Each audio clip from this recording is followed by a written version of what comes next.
Chapter 1, Part A. The New Instructor. Tex Yancey, called the Flying Fool by his comrades in the Blank Pursuit Squadron of the American Expeditionary Force, entered the mess hall with lips pressed into a thin, mirthless grin that seemed entirely inappropriate in one who was 30 minutes late to mess and must therefore make out with what was left. The other members of the squadron had finished their meal and were now engaged in the usual after-dinner practice of spinning some tall yarns. Yancey stalked slowly to his place at the long table, but instead of seating himself stood with hands thrust deep into his pockets and with his long thin legs spread wide apart. For a full minute he stood there, seeming to be mildly interested in the tale that Hank Porter was telling. But those who knew Tex, as did the members of this squadron, knew that the cynical smile on his thin lips was but the forerunner of some mirthless thing from which only the Flying Fool would be able to wring a laugh. His was such a grotesque sense of humor. A highly impractical practical joke was his idea of a riotous time. Someone in the squadron, who had once felt the sting of one of his pranks, had called him a fool, and another member had responded, "Yeah, he's a fool all right, but a flyin' fool." The tribute had become a nickname, and Yancey rather reveled in it. Just now his smile was masking some grim joke, and his eyes held the mild light of pity.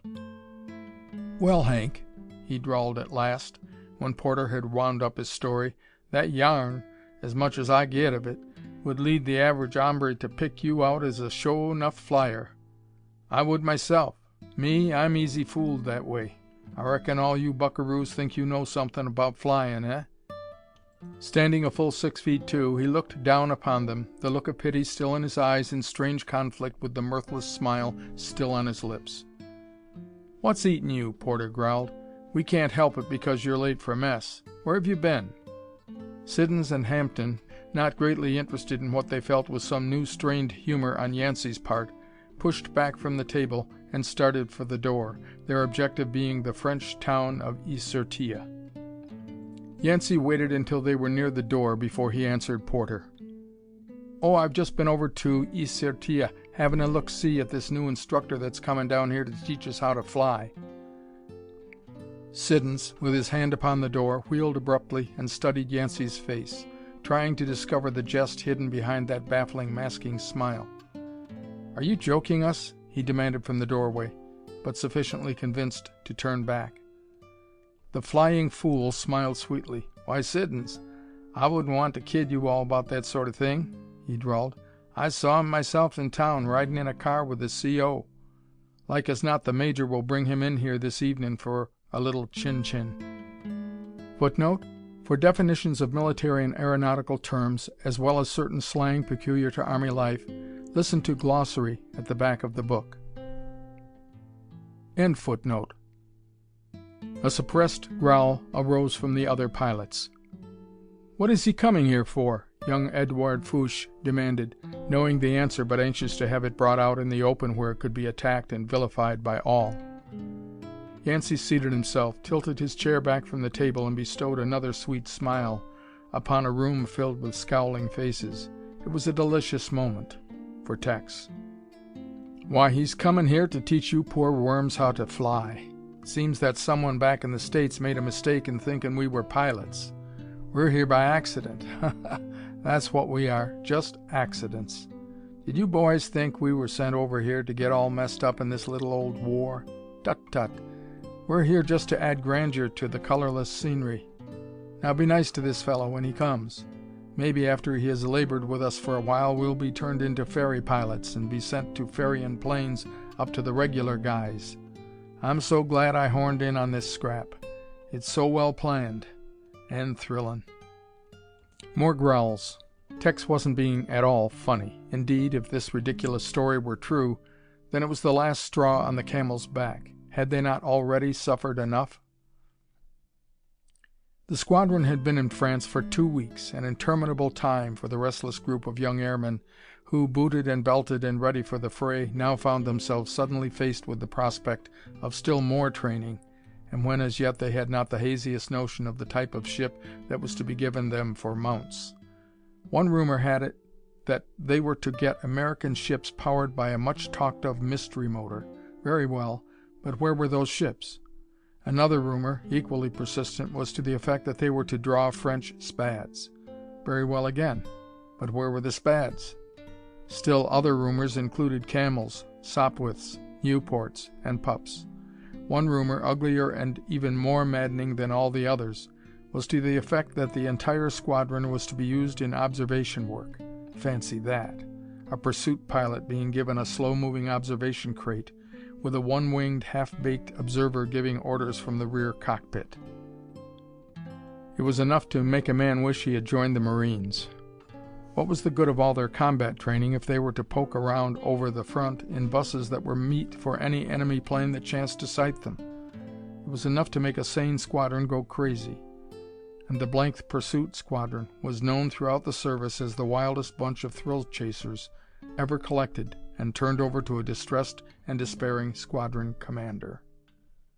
Some swivel chair expert must have been dozing when the order went through sending them to France.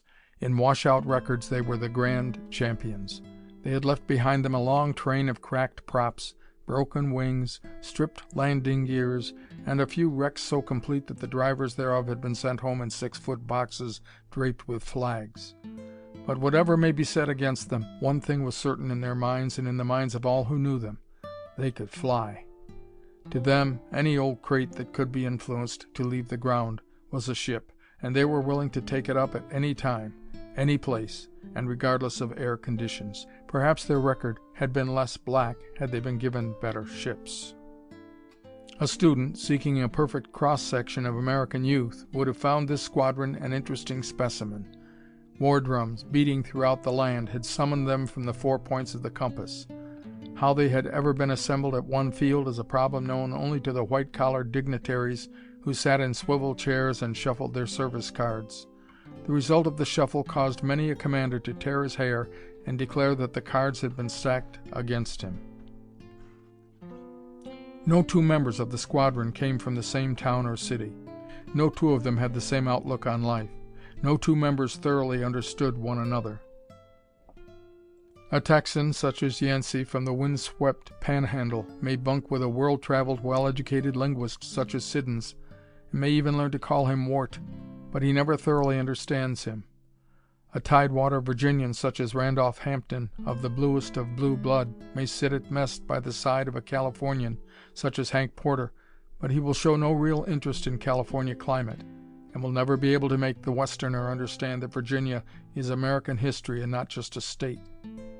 A nasal-voiced Vermonter such as Nathan Rodd, brought up among stern hills and by sterner parents, will never fully understand a soft-voiced Louisianian such as Edward Fouche, who has found the world a very pleasant place with but few restrictions.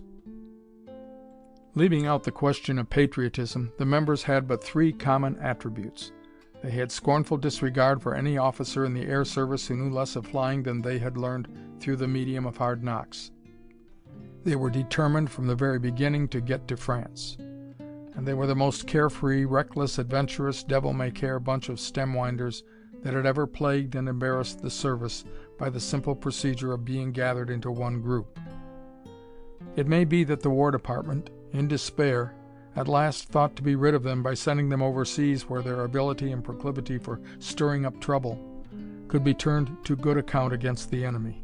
In any case, they were at last in France, and from the moment of their landing had been exceedingly valuable in their demands for planes. They wanted action, not delay, and now that Yancey had brought word of this last crushing indignity, they opened wide the spigots of wrath. All talked at once, and the sum total of their comments contained no single word that could be considered as complimentary to management of the war. More instruction in flying. It was unthinkable. But then, perhaps this grim joker, Yancey, was spoofing a bit. "Come on, Wart," Hampton called to Siddons from the doorway. "Tex has just been listening to old General Rumor. I'd like right much to see the instructor before I get excited about it. Come on, let's go into town. The night's young, and so am I." "You'll get excited when you see him," Tex responded sagely. "Who is he?" Nathan Rodd asked, which was about as long a sentence as Rodd ever spoke. He saved words as though they were so much gold. "He's an English lieutenant," Tex answered. "Red-headed, freckle-faced, and so runty that he'd have to set on a stepladder to see out of a cockpit." "A limey," chorused half a dozen incredulous, angry voices. "What do you know about that?" Tex nodded solemnly. He was enjoying the situation. Inwardly, he was as furious as any of the others, but he had the happy faculty of being able to enjoy mob distress. "Yeah, a limey. Some gink in town told me he was a famous ace. I forget his name. Never could remember names. But you boys will love him. Like as not, he'll let some of us solo after a month or so. Ain't the air service wonderful?" More growls and a half-dozen muttered threats. "Now, boys, you all be good, or Uncle Samuel will send you back home and let you work in shipyards at 20 per day. I'm surprised and hurt that you take this good news in this fashion. I should think you'd be delighted to have a limey show you how he shot down a few of—" "Attention!" Hampton called from the doorway, a warning quality in his voice. The men looked up. There in the doorway stood Major Cowan, and by his side was a neatly uniformed, diminutive member of the Royal Flying Corps. The men scrambled hastily to their feet. Yancey upset his chair with a clatter as he unwound his long, thin legs from around the rungs. Major Cowan, always maddeningly correct in military courtesies, turned upon Hampton with a withering look. "Lieutenant," his voice had the edge of a razor, but its cut was not so smooth, "do you not know that attention is not called when at mess?" "Yes, sir." "You do, or do you not?" "Double negatives bother me right much," Hampton replied, his eyes on the English pilot and caring not a whit for court-martial now that he saw in the flesh the proof of Yancey's report. "But I do know the rule." "Then observe it," Major Cowan responded testily. "Gentlemen, this is Lieutenant McGee of the British Royal Flying Corps, who has been assigned to us as flying instructor." Lieutenant McGee felt that the room was surcharged with hostility, and he found himself in the position of one who is ashamed of the acts of another. Major Cowan, altogether too brusque, failed utterly to impress McGee, whose service in the Royal Flying Corps had been with a class of men who thought more of deeds than of rank, and who could enjoy a carefree camaraderie without becoming careless of discipline. Discipline, after all, is never deeper than love and respect, and McGee felt somehow that Cowan was not a man to command either. McGee felt his face coloring, and tried to dispel it with a smile. "I am glad to meet you, gentlemen," he said, "and I want to correct the Major's statement. I am not here as a flying instructor in the strict sense of the word, but to give you firsthand some of our experiences in formation flying, combat, and patrol work. I dare say you are all well trained. In fact, I have heard some rather flattering reports concerning you." Yancey cast a sidelong glance at his neighbor. Siddons nudged Hank Porter. Porter pressed his foot against Fouche's boot. "Not a bad fellow, this. Something like, eh?" End of Part A. Chapter 1, Part B. The New Instructor. Major Cowan was not one who could permit others to roll the sweets of flattery under their tongues. He must qualify it with a touch of vinegar. "Lieutenant McGee is modest concerning his duties," he said. "In fact, you will find all English officers becomingly modest." "But I am not English," McGee corrected. "I'm an American, born in America, and that's why I have been so happy about this assignment." Several members of the squadron began edging nearer. Perhaps things were not going to be so dreadful after all. "Indeed?" Major Cowan lifted his eyebrows in surprise. The points of his nicely trimmed mustache twitched nervously as he began to wonder just how he should treat an American who happened to be wearing the uniform and insignia of a lieutenant in the RFC. "My parents were English," McGee decided to explain, "but I was born in the States. When the war broke out, my brother, who was older by a few years, came over and joined the Balloon Corps. I was too young to enlist, but my parents were both dead, and I came along with my brother, remaining in London until—" he hesitated and cleared his voice of a sudden huskiness, "until word came that my brother had been killed. His balloon was shot down while he was up spotting artillery fire. Naturally, I began to try to get in. I had to put over a fast one on the examining board, but I made it. And here I am at last, with my own countrymen. Top hole, isn't it?" His smile was so genuine and compelling that none could doubt the sincerity of his pleasure. All barriers of restraint were broken down. This chap actually courted conversation. "Why don't you get repatriated, Lieutenant?" Yancey asked. The tactless fool, Hampden thought, but dared not say. Of course the Texas clown would rush in where angels feared to tread. Didn't the fathead have any conception of pride of uniform and pride in a nation's accomplishments? Hampden felt he would like to hit Yancey with one of the water carafes. "What's that? Repatriated?" McGee repeated. "How can that be done?" "Haven't you seen the general order providing for it?" Tex continued, despite Major Cowan's silencing frown. "I'm afraid not," McGee replied. "I've been pretty busy, and I don't get a great thrill out of GOs. Tell me about it." "Well," Yancey began slowly, enjoying the fullest opportunity to provide information uninterrupted, "as you know, a lot of Americans joined the English and French Air Forces before we came in. Some of 'em, just like you maybe, had a sort of score to settle, but I reckon most of 'em went in because it offered something unusual and a lot of thrills. Huh, you tell 'em. Then when Uncle Sam got warm under the saddle and came a-hornin' in, a lot of the boys who'd come over and joined up began castin' homesick glances back in a westerly direction.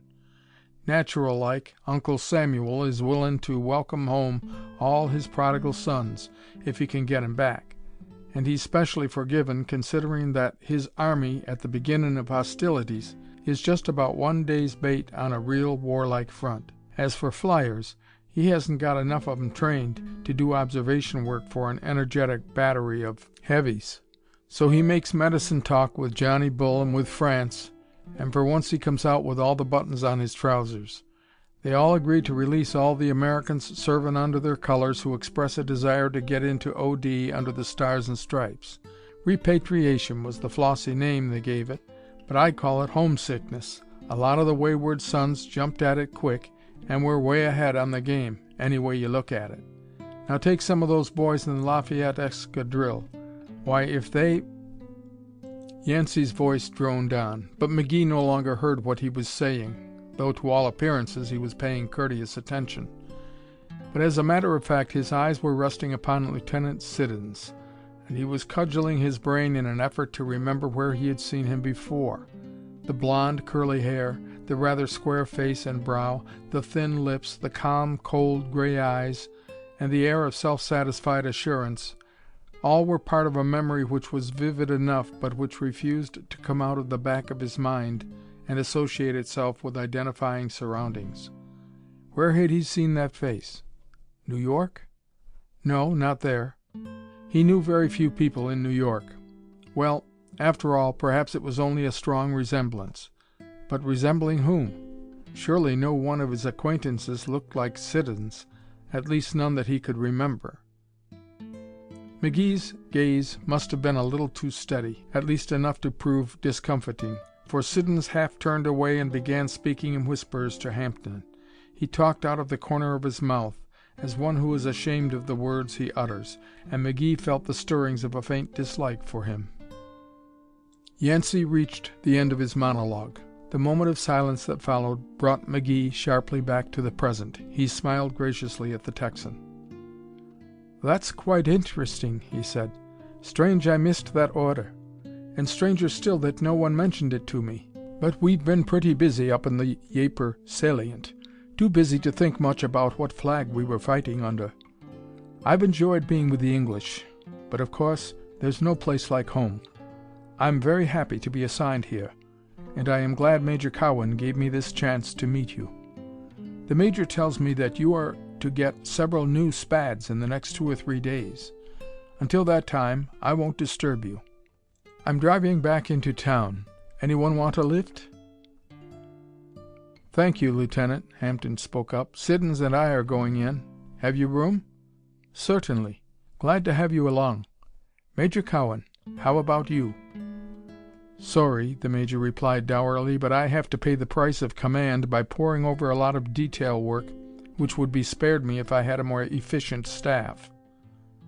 Mullins, the peppery little operations officer, felt the full force of the sting, but he passed it off by winking wisely at Yancey. Why worry? Cowan was always looking for work and for trouble.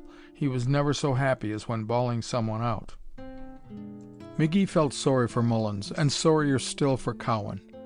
One with half an eye could see that Cowan was about as popular with his command as would be a case of smallpox. McGee had been trained in an atmosphere where discipline was a matter of example rather than a matter of fear, and as a result had always known a sort of good fellowship which he felt instinctively would be impossible with such a commander as Cowan. "I'm sorry you can't come with us, Major," McGee said in a voice that carried no conviction. "However, I must toddle along." He turned to Siddons and Hampton. "Ready? Right-o." During the short motor trip into Is-sur-Tille, McGee's curiosity finally got the better of his natural dislike for admitting that his memory had failed him. "I think I have met you somewhere before, Lieutenant," he said to Siddons. "Yes? I do not remember it," Siddons replied, with the air of one who was making no great draft upon his own memory. He himself evidently sensed the lack of courtesy, for he added, "New York, perhaps. Have you been around New York much?" "No, I haven't. Somewhere else." Lieutenant Hampton's mellow laugh interrupted. "Siddons has the idea that one never meets anyone outside of New York," he said. "He is terribly provincial, Lieutenant. He thinks there are only two places in the world, New York and everywhere else." Siddons displayed no resentment at the taunt. He seemed quite well satisfied with the opinion expressed. In fact, he appeared quite satisfied with everything, especially with himself. McGee wondered how a likable chap such as Hampton could choose as companion one so utterly different in manner, in ideas, and in speech. But then war brings together strange bedfellows and establishes new standards. McGee dismissed the matter from his mind as the car swung into the narrow streets of the darkened town. "Where can I drop you?" he asked. "Going by the cafe down on the main drag?" Hampton asked. "Right." "That will be fine. I hope to see you again soon, Lieutenant." "Thanks. The Spads are due to arrive on Monday. That's 3 days. See you then. Well, here we are." As the car swung into the curb in front of the cafe, the shutters were closed. No light came from any of the stores or houses along the street. But from behind the closed door of the cafe came the sound of voices and laughter, mixed with the metallic banging of a very old piano beating out tuneless accompaniment to a bull-voiced singer, roaring through the many verses of Hinky-Dinky Parlez-Vous. The Yank Marine went over the top, parlez-vous. The Yank Marine went over the top, parlez-vous. The Yank Marine went over the top and gave old Fritz a whale of a pop. Hinky-Dinky Parlez-Vous. McGee smiled as he sat for a moment listening to the words. All his service had been with the English, who of course had composed many songs highly complimentary to themselves, and only in the last few days had he come in contact with the forerunners of the mighty American army now pouring into French harbors from every arriving boat. "Quite a fellow, this Yank Marine," he said to Siddons. Siddons nodded, rather stiffly. "So it seems, though he hasn't been over the top yet. Prophecy, I suppose." He stepped from the car to the curb with the bearing of one accustomed to being delivered in a chauffeur-driven car. McGee was on the point of calling out, "When shall I call, sir?" but at that moment noticed young Hampton's genuine smile and heard him voicing words of appreciation for the lift.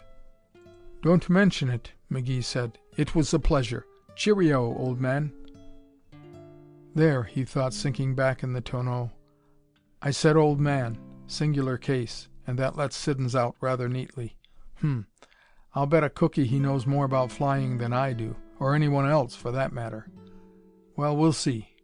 I wonder what sort of outfit Buzz drew." Lieutenant Buzz Larkin was closer to McGee than any person in the world. Close bonds of friendship had been formed while they were in training in Cadet Brigade headquarters at Hastings, England. During their months of service together in the Royal Air Force, on exceedingly hot fronts, those bonds of friendship had become bands of steel, holding them together almost as firmly as blood ties. Both were Americans, but the motives back of their entrance into the RFC were as widely divergent as possible. Larkin, the son of a wealthy manufacturer, had never disclosed the real reason for his entrance into a foreign service. Perhaps he sought adventure. McGee, however, made no secret of the motives back of his entrance. When word reached him that his brother had been killed while doing observation work in a captive balloon, young McGee, not yet 18, employed a trick, which he thought justified, to gain entrance to the Air Force. He felt that he must carry on an unfinished work, and few will find fault with him if his actions were motivated by a slight spirit of revenge. After all, blood is thicker than water. Whatever the motives of the two youths, once in the uniform of cadet flyers, the spirit of service seized them, side by side. Encouraging, entreating, helping, and driving one another, they plugged through their training with their eyes fixed upon the coveted reward of every Air Service cadet, a pair of silvered wings. Together they had won their wings. Together they had gone to the front. Together they had gone out on patrol high above the lines and met the enemy. Thereafter, the fortune of one was the fortune of both. Each had saved the other's life, the culminating tie in their friendship, if indeed their friendship needed any further tie. Both had become aces, though in combat work McGee was easily the superior. This, however, he constantly denied and was forever admiring Larkin's work. Larkin, if inferior to McGee in a dogfight, was better disciplined. He could go up in formation, keep his eye on his flight commander, obey orders, and keep his head when he saw an enemy plane. McGee, on the contrary, went as wild as a berserker the moment he laid eyes on a plane bearing the Black Cross. Orders were forgotten, and he dived, throttle wide open, stick far forward, every thought gone from his mind but the one compelling urge to get that other plane on the inside of his ring sight. McGee had his personal faults, but he was a faultless flyer. The same may be said of Larkin, for men in aerial combat never make but one vital mistake. Those who become aces have no great faults. Those with great faults become mere tallies for the aces. Now and then, of course, the grim scorer nods during the game, and a fault goes unpenalized. But as a rule, it can be said that a man who can become an ace may well be called a faultless flyer, for an ace is one who has rolled up a score of 5 victories against those whose skill was less than his own. Of course, there is the element of luck to be considered, for luck and skill must go hand in hand when youths go jousting in the clouds. But luck can only attend the skillful. With skill wanting, luck soon deserts. Beyond doubt, both McGee and Larkin had enjoyed a full measure of luck, and were still enjoying it. For example, wasn't it luck that had sent them both down here on the French front to act as instructors to newly arriving American squadrons? Wasn't it luck that they were still billeted together in the lovely old chateau at the edge of town, and could look forward to many, many more days together? These latter thoughts were running through McGee's mind as his car swung under the trees lining the drive that led up to the chateau. Why, but for luck, both of them might now be pushing up the daisies instead of being happily and comparatively safely ensconced in such comfortable quarters. No more dawn patrols, for a while at least. No more soggy breakfasts with comrades missing who banteringly breakfasted with you 24 short hours ago. McGee's thoughts took unconscious vocal form as he stepped from the car. Lucky? I'll say we are. What did you say, sir? Asked the driver. The question snapped McGee back to earth. I was complimenting myself upon some very narrow escapes, Martins, but I'll repeat for your benefit. You are a very lucky boy. End of Part B. Chapter 1, Part C. The New Instructor. Martins blinked. He held opposite views. You think so, sir? I've got a different idea. I wanted to be a pilot, like you, sir. And here I am tooling this old bus around France with never a chance to get off the ground unless I run off an embankment, and this old wreck is no bird." "So you really wanted to be a pilot, Martins?" "I sure did, sir." That's why I said you were a very lucky young man. I know the names of a lot of young fellows who wanted to become pilots, and did.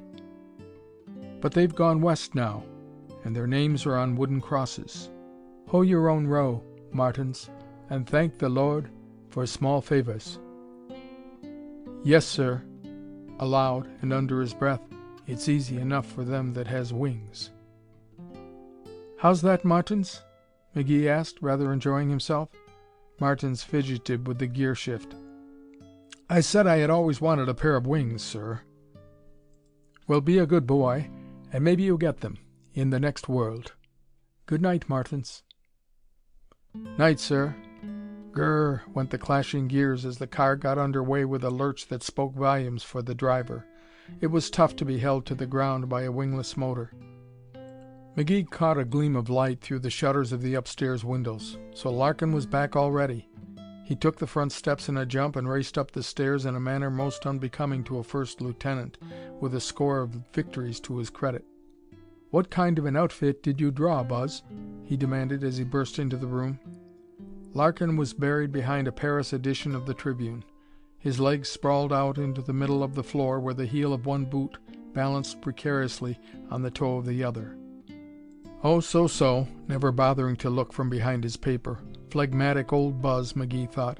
What was the use of getting excited over an instructor's job? "Are they good?" McGee asked. "Don't know. Still reading." "Mine are great," McGee enthused. "Stiff, crusty young CO, who needs a couple of crashes. One fatal, maybe. But the rest of them are fine. Great bunch of pilots." "Yeah?"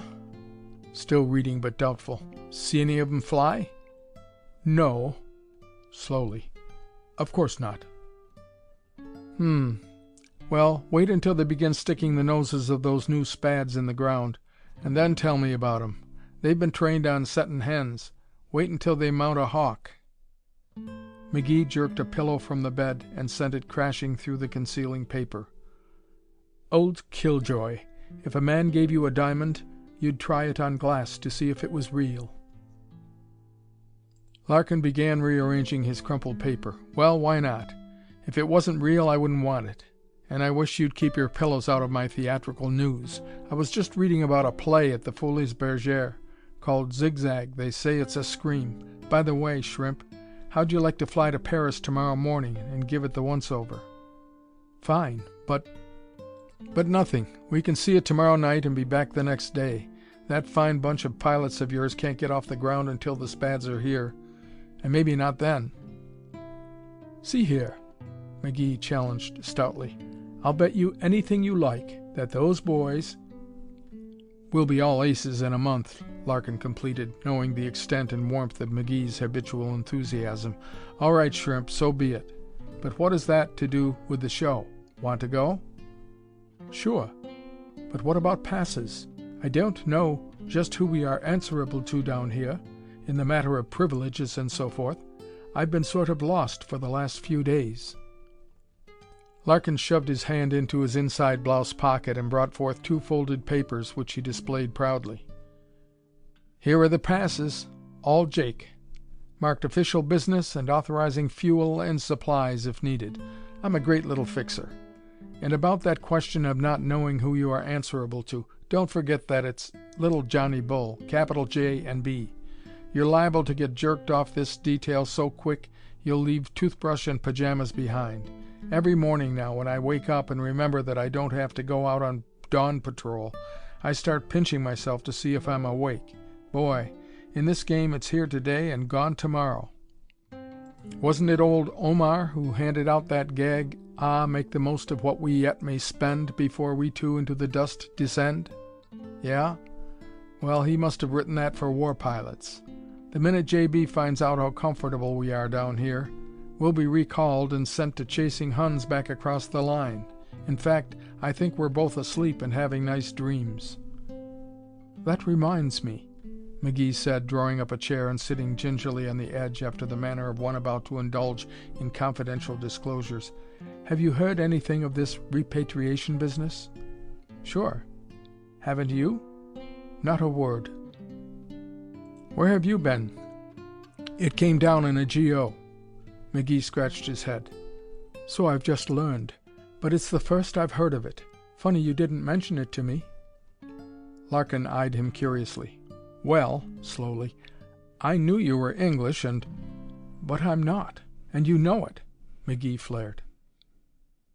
"Calm, brother, calm. I mean, I knew your father and mother were English, and so was your brother.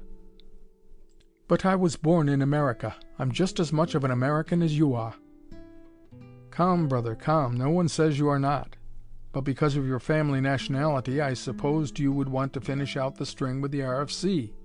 And," he reached over and tousled McGee's mop of flaming red hair, "I'm just fool enough to want to stick around where you are, you little shrimp.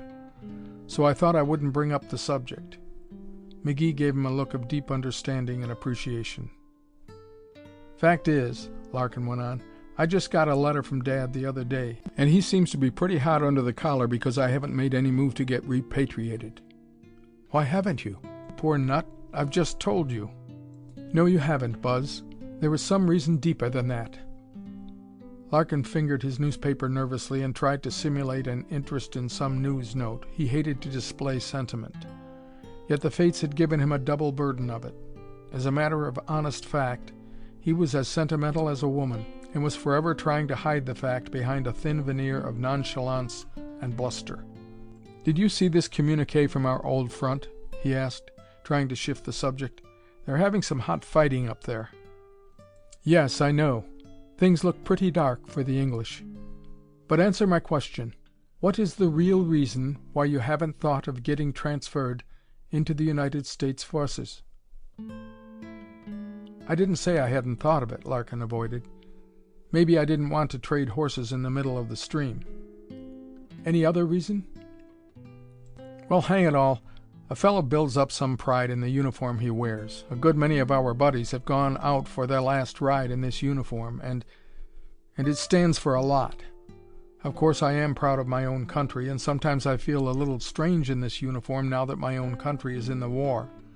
But it isn't a thing you can put on or just take off as the spirit moves you. It becomes a part of you. Say, what's eating you anyway? Are you anxious to change uniforms?" I'm not so sure.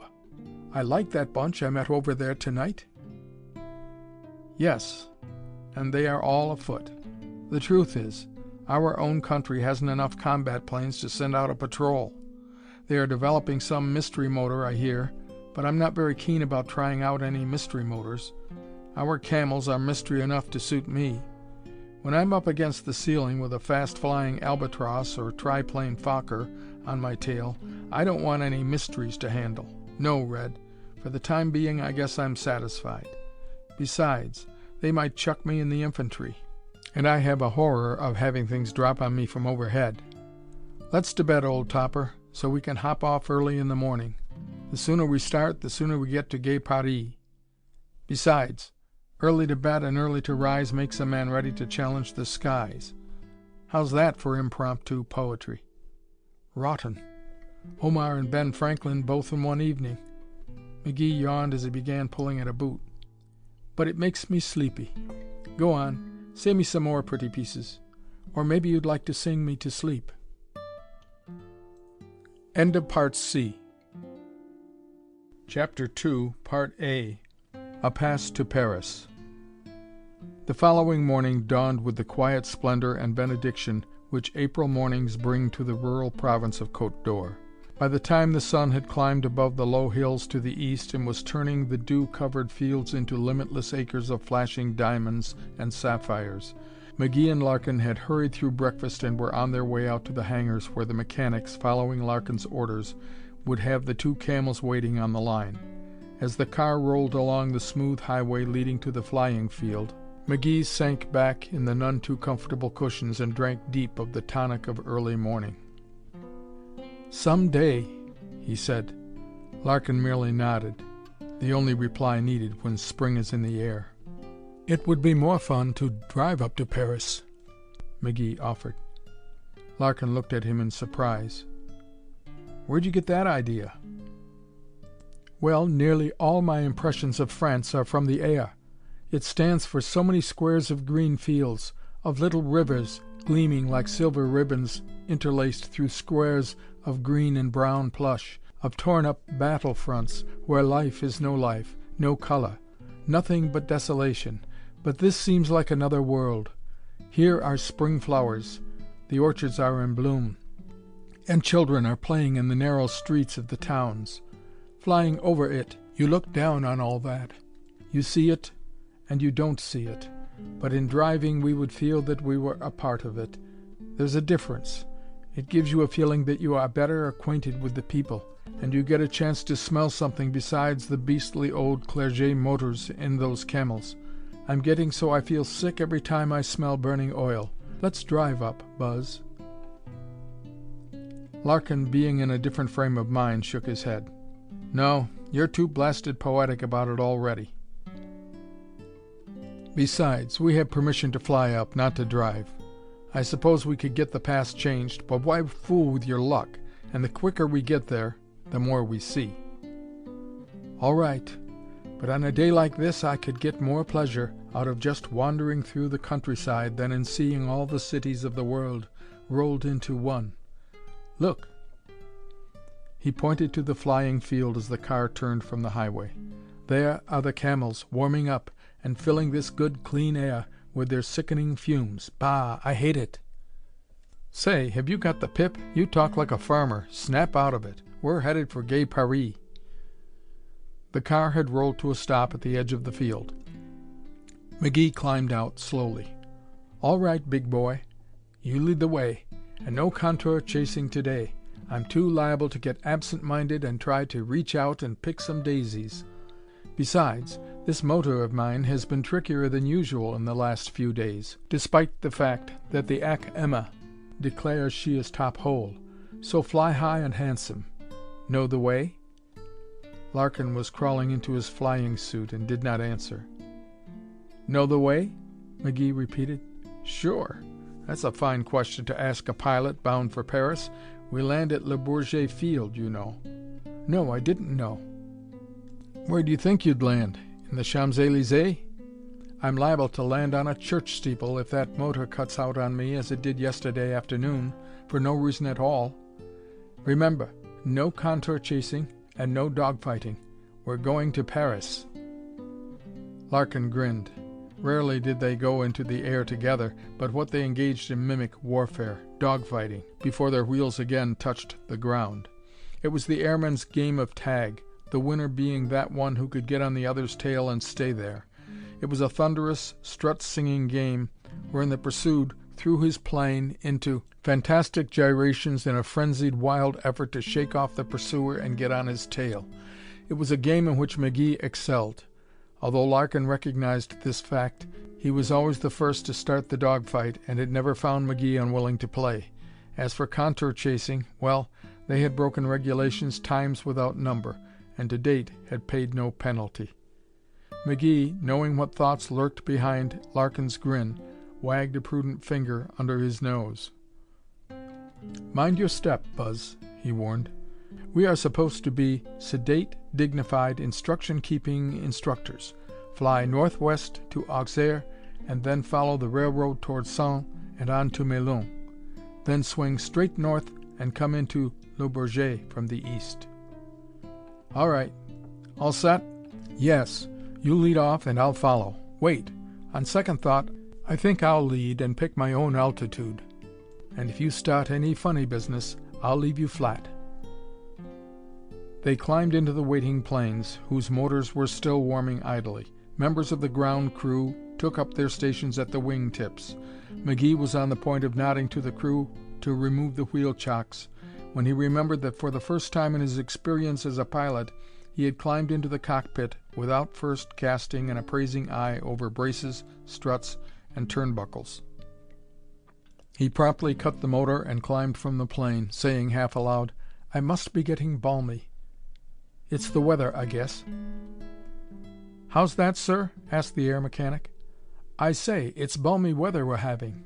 "Oh, yes, sir." "You've checked her all over, Wilson?" "Yes, sir, and fueled her according to Lieutenant Larkin's instructions." McGee slowly walked around the plane, giving every functional detail a critical look. Nor was he the least hurried by the fact that Larkin was displaying impatience. Satisfied at last, he climbed back into the plane. A member of the ground crew took his place at the propeller. "Petrol off, sir?" "Petrol off." Whish, whish went the prop as the helper began pulling it over against the compression. "Contact, sir." "Contact." The motor caught, coughed, caught again, and the prop whirled into an indistinct blur. The sudden blast of wind sent clouds of dust eddying toward the hangar, but ahead lay the cool, fresh, dew-washed green of the field. McGee turned to look once more at the windsock, which, for want of a breeze, hung limp along its staff. He nodded to the men at the wheel chocks, waved his hand to Larkin, and gave her the gun. No pilot in the service could lift a Camel off the ground quicker than could McGee. But this morning he taxied slowly forward, and was getting dangerously near the end of the field before he began to get the tail up. Larkin, watching him, chuckled. "Guess he wants to take a spin on the ground," he commented to himself. "Fancy that bird wanting to go to Paris by motor." Then, to show how little he thought of the ground, he advanced his throttle rapidly and took off on far less space than should ever be attempted by one who knows, from experience, how suddenly a crowded Clerget-motored Camel can sputter and incontinently die. And as a parting defiance to his knowledge, Larkin pulled back his stick and zoomed. Altitude was what McGee wanted, eh? Well, here was the way to get altitude in a hurry. McGee, glancing backward, saw the takeoff and the zoom. "The poor fish," was his mental comment. "If he shows that kind of stuff to this squadron, they'll be needing a lot of replacements, or yelling for a new instructor." But the appreciative ground crew watching expressed a different view. "Boy," exclaimed an envious Ack Emma, "can that baby fly! I'll tell the world. Watch him outclimb McGee. Did you see how McGee took off? Like a cadet doing solo, afraid to lift her. And they say he's one of the best aces in the RFC. Huh, I think he's got the pip. Ever since he first touched his wheels to this drome, he's been yelling about his motor being cranky. And it's all Jake. She takes gas like a racehorse takes rein." "Yeah," growled a mechanic by the name of Flynn, who by nature and nationality stood ready to defend anyone bearing the name of McGee. "A lot you know about those little teapots in them Camels. You was trained on Jennies and Fords.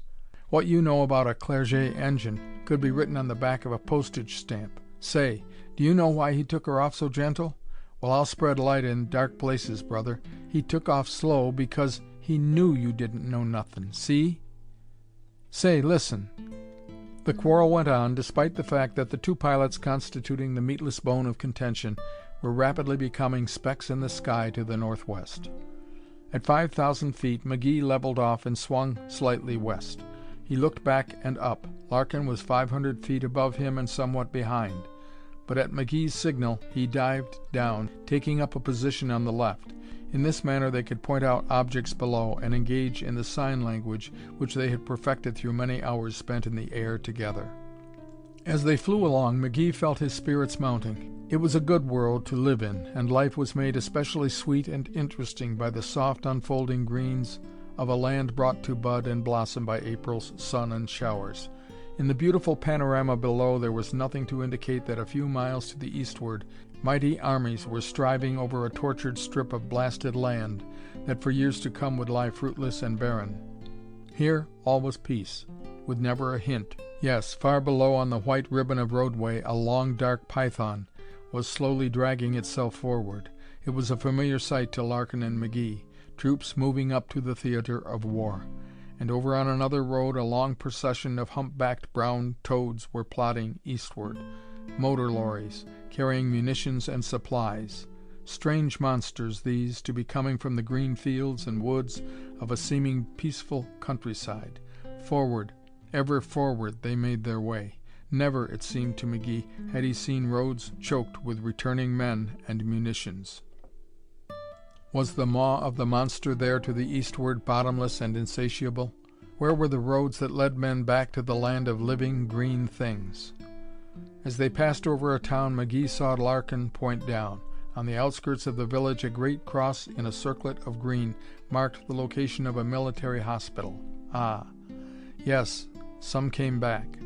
But even then they must brand their pain-racked sanctuary with the mercy-imploring emblem of the Red Cross, so that enemy planes bent on devastation would mingle mercy with the hope of victory and save their bombs for those not yet carried into the long wards where white-robed doctors and nurses battled with death and spoke words of hope to the hopeless.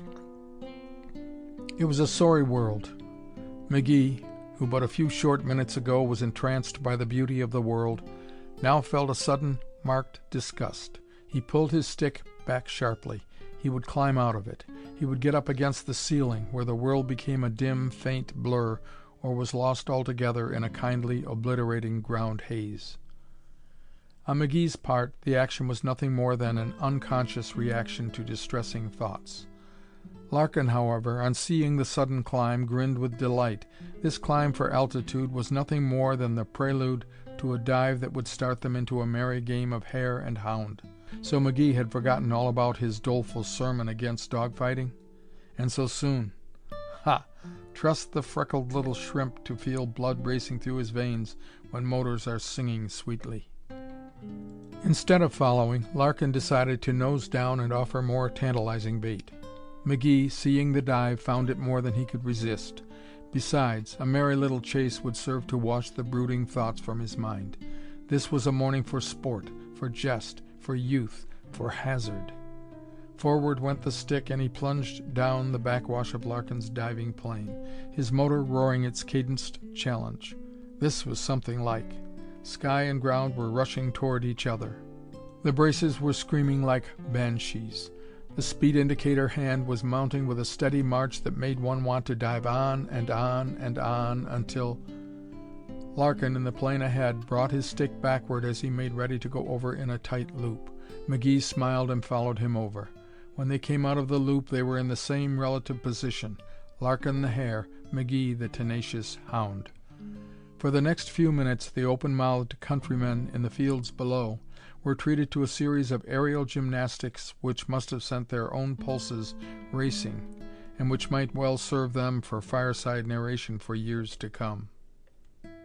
The two darting hawks, Immelmanned, looped, barrel-rolled, side-slipped, then plunged into a dizzy circle in which they flew round and round an imaginary axis, the radius of the circle growing ever shorter and shorter. Every action of the leading plane was immediately matched by the pursuer. Larkin, realizing that his skill in maneuvering was something less than McGee's, decided to bring the contest to a close with a few thrills in hedge-hopping. Of all sports that offer high hazard to thrill-satiated war pilots, that of hedge-hopping or contour chasing occupies first place. This is particularly true when the pilot is flying a Sopwith Camel powered by the temperamental Clerget motor with its malfunctioning wind-driven gasoline pump. The sport had been repeatedly forbidden by all the Allied air commands, but these commands had to deal with irrepressible youth, which has slight regard for doddering old mossbacks who think that a plane should be handled as a wheelchair. Larkin dived at the ground like a hawk that has sighted some napping rodent, and so near did he come that by the time he had leveled off, his wheels were almost touching the ground, and wheels must not touch when one is screaming through space at the rate of 140 miles per hour. He glanced back. Sure enough, McGee was still on his tail. No hedge-hopping, eh? Huh. Trust the shrimp to keep young, he thought. Fat chance they had of getting old. Who ever heard of an old war pilot? Ha! That's a good one. And here's a double row of tall poplars fringing the road directly ahead. Hold her close to the ground and then zoom her at the last minute. Landing gears just clearing the topmost branches. Make it, and that's hedge-hopping. Fail to make it, and that's bad news. Larkin made it, a beautiful zoom that carried him over the trees by a skillful margin. Then he swooped down again, skimming along the level field on the other side of the road. McGee's zoom was just as spectacular and as nicely timed, but as his nose climbed above the first row of trees, his motor died as suddenly as though throttled by the strangling hands of some unseen genii. Sudden though it was, McGee had sensed that he was crowding the motor too much and had tried to ease her off and still clear the trees. It was too late to relieve the choked motor, but he did clear the first row of trees. He was about to close his eyes against the inevitable crash into the poplars on the other side of the road when he saw that 2 of the trees had been felled, and that so recently that the woodsman had not yet worked them up. There was one clear chance left. If only he could slip her over just far enough to clear the outstretched limbs of the tree to the right. At such a time, seconds must be divided into hundredths, and action must be instantaneous, instinctive, and without flaw. McGee felt one of the spreading limbs brush against his right wingtip, felt the plane swerve for a moment, then respond to rudder and aileron. It was a case where one moment he was supremely thankful for flying speed, and the next, as the ground of the level field was flashing under the wheels, wishing that he had held to his resolution concerning hedge-hopping. The wheels struck hard. The plane bounded high, and again the wheels touched. Again the plane bounded, and this time came down with a shock that left McGee amazed with the realization that the undercarriage was intact and that he still had a chance to keep her off her nose, if only he could get the high-riding tail down. Crash, crack. The tail was now down, and broken to splinters, like as not. Never mind. By some great mercy, he was at last on 3 points and rolling to a stop. He suddenly felt very weak. A narrow squeeze, that. Stupid way for an ace and an instructor to get washed out, like a warrior falling off his horse while on the way home from a victorious field. He saw Larkin bank his ship into a tight turn, set the plane down in a perfect landing, and come careening down the open field to stop within a dozen paces of McGee's plane. Larkin, white-faced, tight-lipped, crawled from his plane and came forward on the double quick. Not a word did he speak until he stood by the side of Red's plane, his hands gripping the leather piping at the edge of the cockpit until his knuckles were white. "What happened, Red? Gee, you're white. All the freckles gone." "Lucky I'm not gone," McGee answered. "My knees are too shaky to crawl out yet. It looked like fini la guerre pour moi for a second." He turned and blew a kiss at the gap in the trees. "Thanks, Mr. Woodchopper, whoever you are. Buzz, never repeat that old poem about Woodman spare that tree. If he had spared those 2, well, take a look at my tail skid, old-timer. Is it broken off?" "No, it's cracked and sort of cockeyed, but a piece of wire from that fence over there will fix it all okay." "What happened?" McGee fixed him with a baleful glare. "You should ask, with as much experience as both of us have had with these tricky motors. I choked it down, that's all. That same little fault has sent many a pilot home in a wooden box. Go get me a piece of that wire.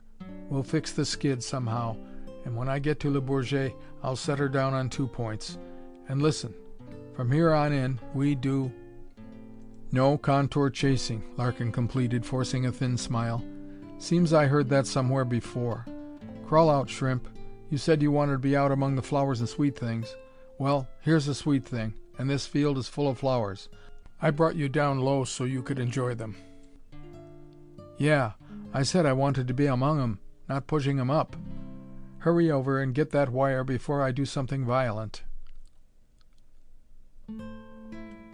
End of Part A.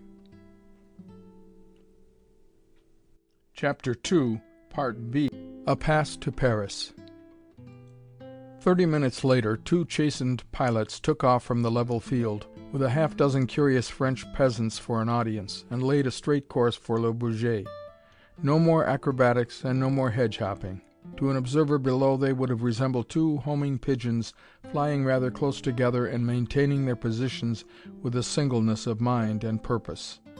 When they reached Le Bourget, they circled the drome once, noted the windsocks on the great hangars, and dropped as lightly to the field as 2 tardy truant schoolboys seeking to gain entrance without attracting notice. A newly arrived American squadron was stationed at the field, jubilant over the fact that they were trying their skill on the fast-climbing, fast-flying, single-seater Spads. 5 of these swift little hawks were now on the line, making ready for a formation flight. McGee and Larkin introduced themselves to the officer in command, presented their passes and authority for refueling, and McGee requested that his tail skid be repaired and his motor checked over. "Let's stick around and watch this formation flight," McGee then said to Larkin. "I want to see what these lads can do with a real ship." "All right, but don't get goggle-eyed. I came up here to see Paris, and I'm 30 minutes behind time now." The takeoff of the 5 Spads was good and in order. McGee noticed with considerable satisfaction that the flight commander knew his business, and the 4 planes under his direction followed his signaled orders with a precision that would have been creditable in any group of pilots. "Nice work," Red said to an American captain who seemed not at all impressed. The captain was 6 feet tall, burdened by the weight of rank and the ripe old age of 24 or 25 years, and was somewhat skeptical of McGee's judgment. He wondered, vaguely, what this youthful, freckle-faced, 5'6" Royal Flying Corps lieutenant could know about nice work. Why, he couldn't be a day over 18. In fact, he might be less than that. A cadet who had just won his wings, probably. "Oh, fair," the captain admitted. McGee, sensing what was running through the captain's mind, and having no wish to set him right, winked at Larkin and said, "Let's go, Buzz. It isn't often that 2 poor ferry pilots get a 24-hour leave." Later, as they were bounding cityward in a decrepit, ancient taxi driven by a bearded, grizzled Frenchman who without makeup could assume a role in a drama of pirates and freebooters, McGee said to Larkin, "You know, Buzz, I think a lot of these American pilots are better prepared for action right now than we were when we got our wings. And we had hardly gotten ours sewed on when we were ordered to the front. These fellows will give a good account of themselves." "I think so, too. Do you remember how the cadets of our class were sent up for solo in rickety old planes held together by wire, tape, and chewing gum? Poor devils, they got washed out plenty fast. I've seen 'em go up when the expression on their faces told that they had forgotten everything they had learned. No wonder a lot of them took nose-dives into the hangars and hung their planes on smokestacks and church steeples." McGee frowned, remembering some of the friends who had tried for their wings and drew crosses instead. Quickly he threw off the mood with a laugh. "Yes, and I was one of those poor devils who forgot. I'll never forget that. I had no more right being up in that old Avro than a hog has with skates. But England needed pilots, and needed them badly. I guess it was a case of what goes up must come down, and the government gave wings to the ones who came down alive. The others got angels' wings." "I suppose so. And before another month passes, the need will be greater than ever. Look what the Germans did to the British Fifth Army just last month. I'll never know what stopped them, but they're not through. What do you make of that long-range gun that is shelling this very city?" Dunno. Seems to me that well-directed reconnaissance flights should be able to locate that gun." "Maybe. But locate it or not, its purpose is to drive war workers out of Paris, cripple the hub of supplies, and make it more difficult for us to coordinate the service of supplies through here when they make their drive at Paris. It'll come within a month. Then we'll need every pilot and every ship that can get its wheels off the ground. I'm telling you, a month." "Think so?" "I know so. America is going to have her big chance, and may the Lord help us if she doesn't deliver. I don't know how many combat troops she has landed, but I do know that her eyes, the air service, is in need of ships. The French and English are willing to give them all the old worn-out flying coffins that they can pick up out of junk heaps. Old 2-seater Spads, old ARs, 1 1/2 Strutter Sopwiths, and crates like that. If they can get new Spads, like those we saw him flying in this morning, or Nieuport 28s, or the Selmsons, which their commander has been trying to get, then all will be Jake. Otherwise," he shrugged his shoulders expressively. "Otherwise," McGee took advantage of the pause, "otherwise, they'll deliver just the same, even if they have to fly Avros, Cauldrons, or tabletops. Buzz, these Americans over here have fight in their eyes. They've got spirit." "Yes, but spirit can't do much without equipment." "Huh. Ever read any history?" "What's in your mind now, little teacher?" "I read enough to pass my exams in school." "Then you've forgotten some things about American history, especially about spirit and equipment. Where was the equipment at Valley Forge? What about the troops under Washington that took the breastworks at Yorktown without a single round of powder? Just bayonets. What about the War of 1812, when we had no army and the English thought we had no navy? You don't remember those. That's just what I do remember, Buzz interrupted, and that's what I'm howling about. We never have been prepared with anything except spirit. Right now we have a lot of good pilots over here, and the Air Service is having to beg planes from the French and English. And here we are, sent down to this front to act as instructors to a shipless squadron, at the very time when the Germans are making ready for another big drive. It's all wrong. Every minute is precious. McGee had been looking out of the window of the swaying, lurching cab that was now threading its way through hurrying traffic. "Forget it," he said. "Give old man Worry a swift kick. Here we are in Gay Paris. The war's over for 24 hours. End of Chapter 2, Part B.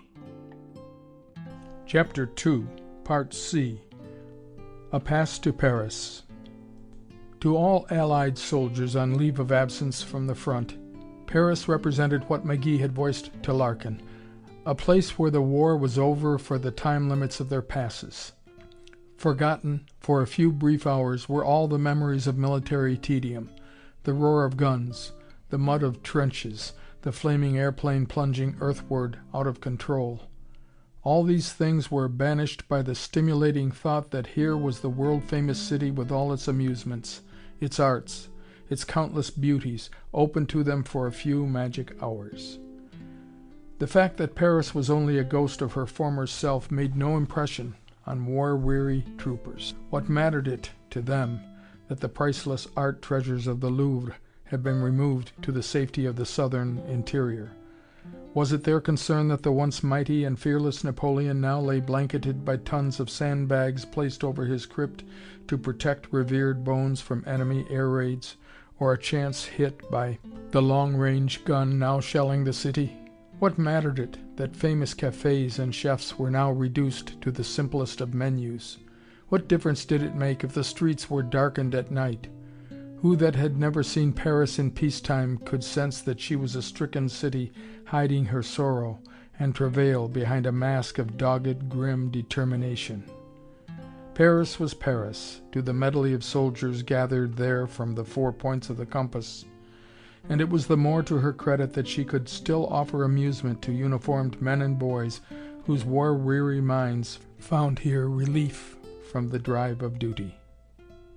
Everywhere the streets were swarming with men in uniform, French, English, Australian, Canadian, New Zealanders, colored French colonials, a few Russians who, following the sudden collapse of their government, were now soldiers lacking a flag, Scotch Highlanders in their gaudy kilts, Japanese officers in spick uniforms not yet baptized in the mud of the trenches, a varied, colorful parade of young men bent on one great common objective.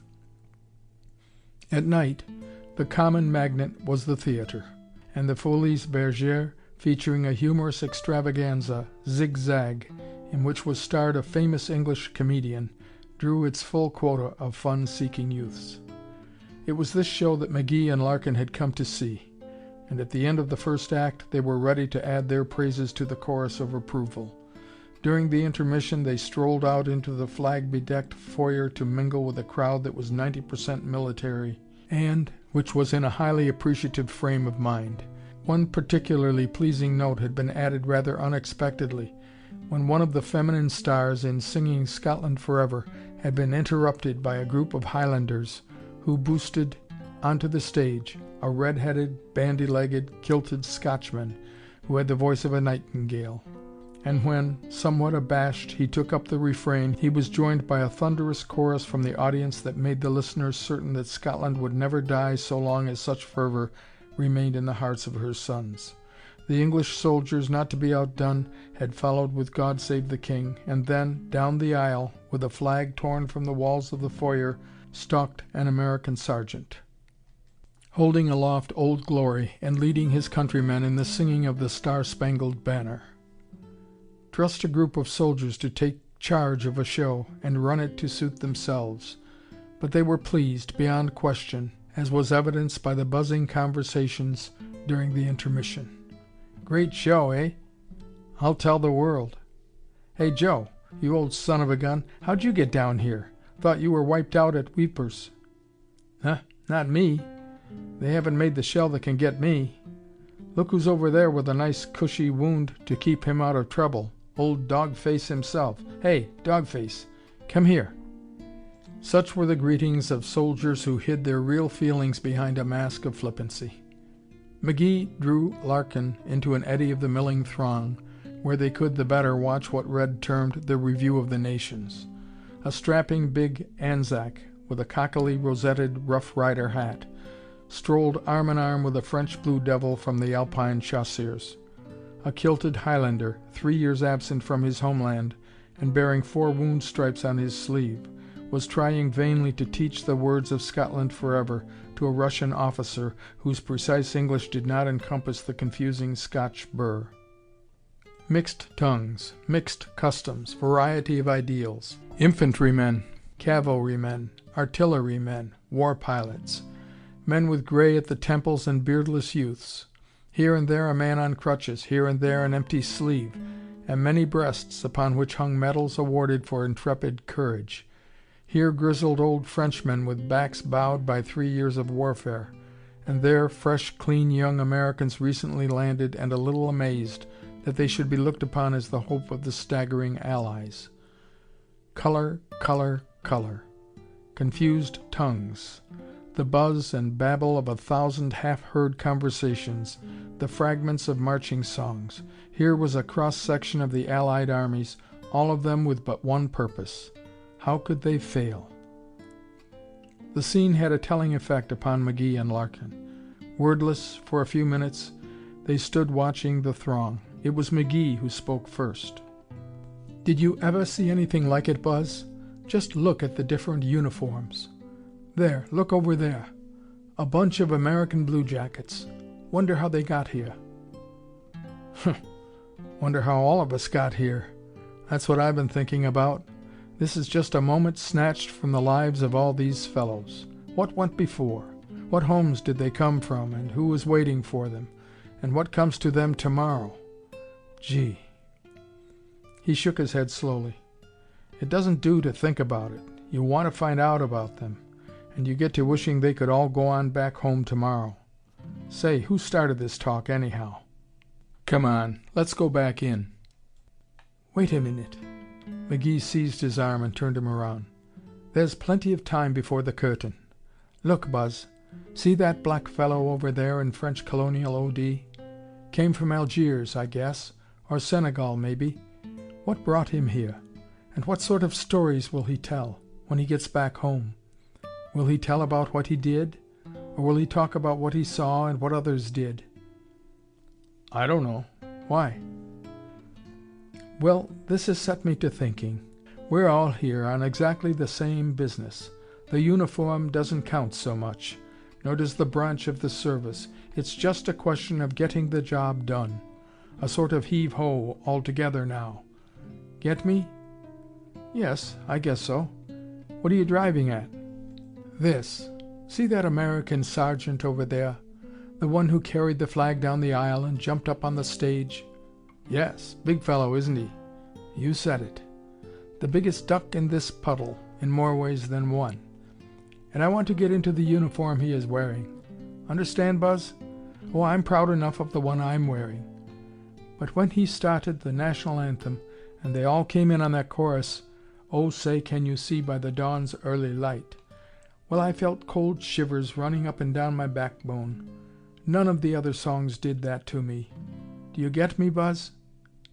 Sure. I felt it too. He put both his hands on Red's shoulders, holding him off at arm's length. You want back under the old stars and stripes, don't you, you little shrimp? Yes. And yet? I know how you feel. I'm with you, fellow, when you get ready to make the change.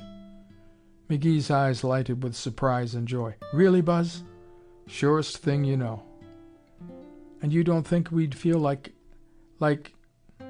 We'd feel like two Americans going home. Shake, little feller. There, I feel better already. Come on, let's go in. That's the curtain bell. End of Chapter 2, Part C. Chapter 3, Part A, Night Raiders. On the following Tuesday morning, a group of 2 Spads and several Nieuports were delivered to Major Cowan's pursuit squadron at Is-sur-Tille. A Lieutenant Smoot, one of the ferry pilots who had flown up one of the Nieuports, sought to ease the pain caused by his own lowly calling by taunting Tex Yancey, an extremely dangerous pastime, for Tex had a ready tongue. "When you buccos have washed out these planes," he said, "the old man will see the error of his way and send us up to do the real flying. What's left of this gang will then be put to ferrying. Did any of you ever see a Spad or a Nieuport before?" Yancey, standing well over 6 feet, looked down on him pityingly. "Did you say your name was Smoot or Snoot?" "Smoot, eh? Well, transportation to the rear is waitin' for you at headquarters. Don't let me keep you waitin'. I'm surprised you're not pushin' a wheelbarrow in a labor battalion, the way you set that Nieuport down a few minutes ago. Clear out, soldier. This squadron is gettin' ready to do some plain and fancy flyin'. I don't want you to have heart trouble." "Huh. You'll have heart trouble the first time you try to land one of those Spads. You'll think you have been trained on a peanut roaster. Who's the Britisher over there snooping around with Cowan?" "Name's McGee, but he's not a limey. He's an American. I'm told he won a couple of medals in the RFC and has 16 Huns to his credit. He must be good, though he doesn't wear the medals to prove it. Not a bit of swank." "What's he doing here?" "He's an instructor," Yancey replied without hesitation. "Oh-ho, so you still need instruction. I heard that Cowan knows it all." "Nah, he only knows half, and you know the other half. Too bad both sets of brains wasn't put in one head. In that case, somebody would have been almost half-witted. Better toddle along, soldier. The animals are going on a rampage in a minute." "Yeah? We'll turn 'em loose. I'm something of a big game hunter myself. What sort of a flyer is this instructor?" "Don't know. We'll see in a minute, maybe. He's crawling in that Spad. Yep, they're turning her around. Don't go now. You can learn a lot here." During the next 10 minutes, the entire squadron, and the ferry pilots, were given an excellent opportunity to form their own conclusions about McGee's ability to fly.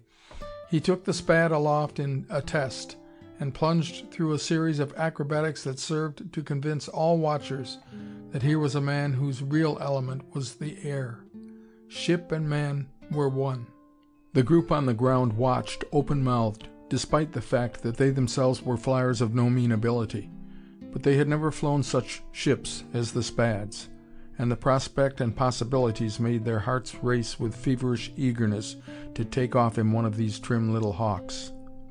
Yancey and Smoot had now joined the watching group around Major Cowan, and as McGee rolled at the top of a loop, Yancey turned to the doubting ferry pilot. "Yes, I think he can fly. What do you think, brother? When you can do stick work like that, you'll be sent up here to join us." Major Cowan was equally envious, but he was not one to betray it. "A very bad example," he commented testily. "An excellent pilot, doubtless, but reckless. His takeoff, for instance. He zoomed too long. I want to warn you against such a mistake." The ferry pilot, Smoot, decided to take a chance. "The example seems good enough, and if that fellow's flying is a mistake, I'm sure Brigade would like to see a lot more mistakes like him." "The commander of this squadron will answer to Brigade for the conduct of this group, Lieutenant Smoot," Major Cowan retorted with such acidity that the poor ferryman decided it was time to join his own group and head for the base.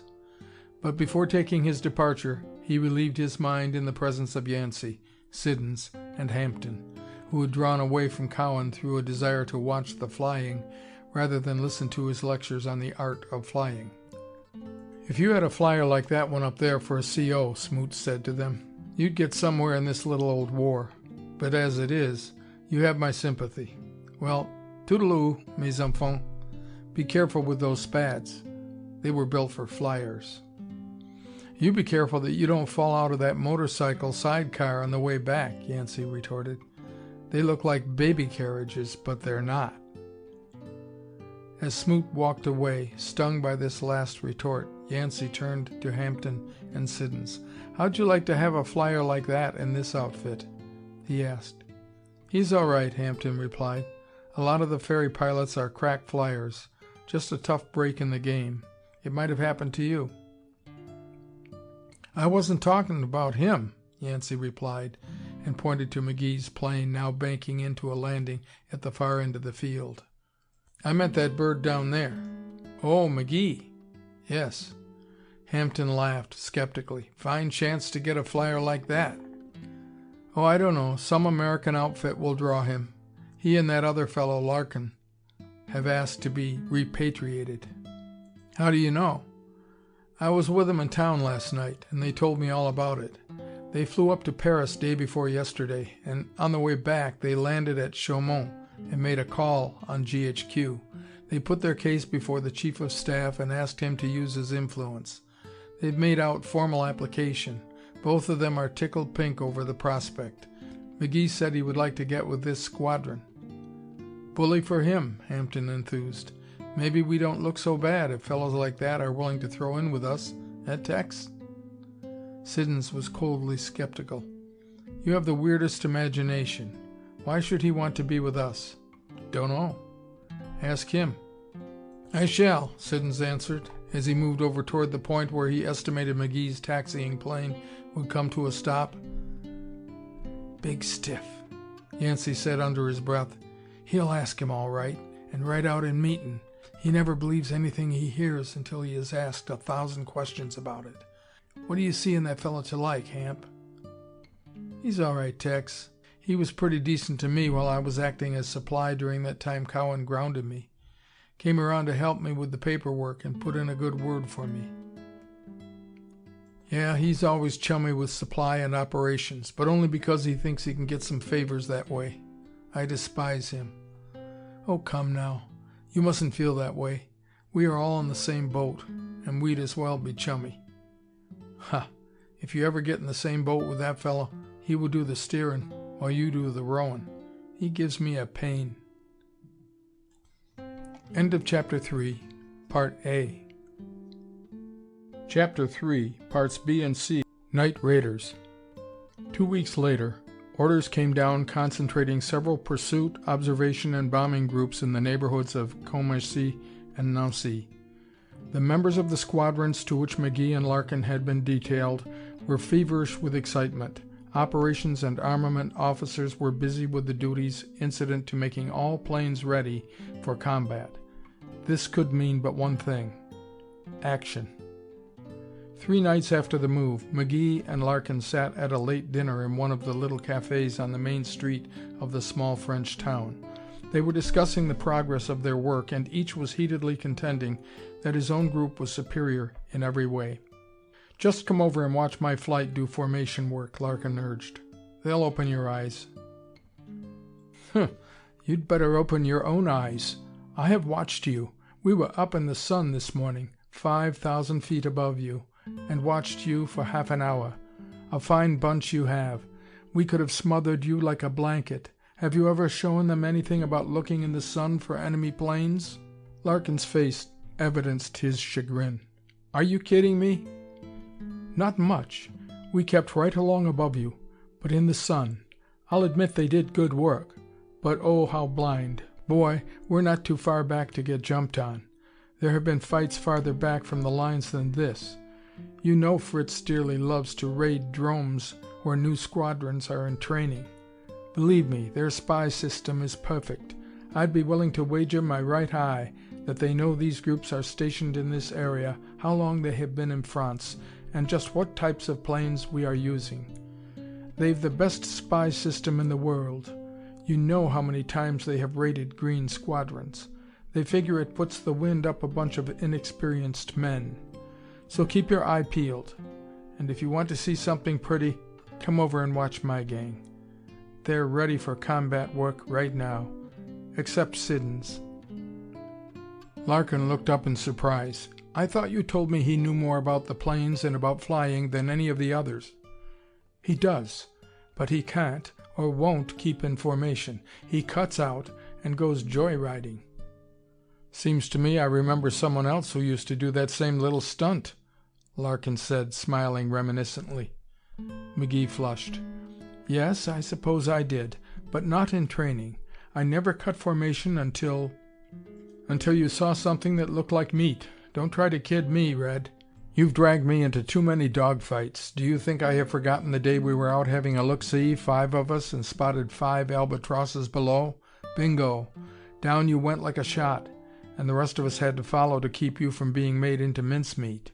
Talk about being blind. All the time a bigger flock of Fokkers were in the sun above us, and they came down like wolves in the fold. Fellow, you had your little faults. Don't be too hard on Siddons. Cutting formation to get in a fight and cutting to go joyriding are 2 different things. If it were anyone else but Siddons, I'd ask Cowan to ground him. You like him? Emphatically, no. And he knows it. That's why I hesitate to make an example of him. He would think that I was satisfying a grudge. Besides, he has some sort of a drag with someone. Cowan thinks he's a great flyer. He is, too. Knows more about both the technical and practical side of the game than any of the others. That's what's wrong with him. He's so self-satisfied, so arrogant, and so cocksure of every word he utters and every movement he makes. He is the coldest fish I ever met. He reminds me of someone, but I can't remember who it is. Sometimes I think he is... Listen, what's that? McGee's question went unanswered as the shrill blasts of the air raid siren shattered the peace of the village with its frenzied warning. It moaned, deep-throated, then became panic-stricken and wailed tremulously in the higher registers. It was a warning to all to seek the comparative safety of the abri, which the town had constructed against just such an emergency. The café emptied quickly, but even the quickest followed on the heels of McGee and Larkin, who, once outside, ran briskly down the street toward the house where they were billeted.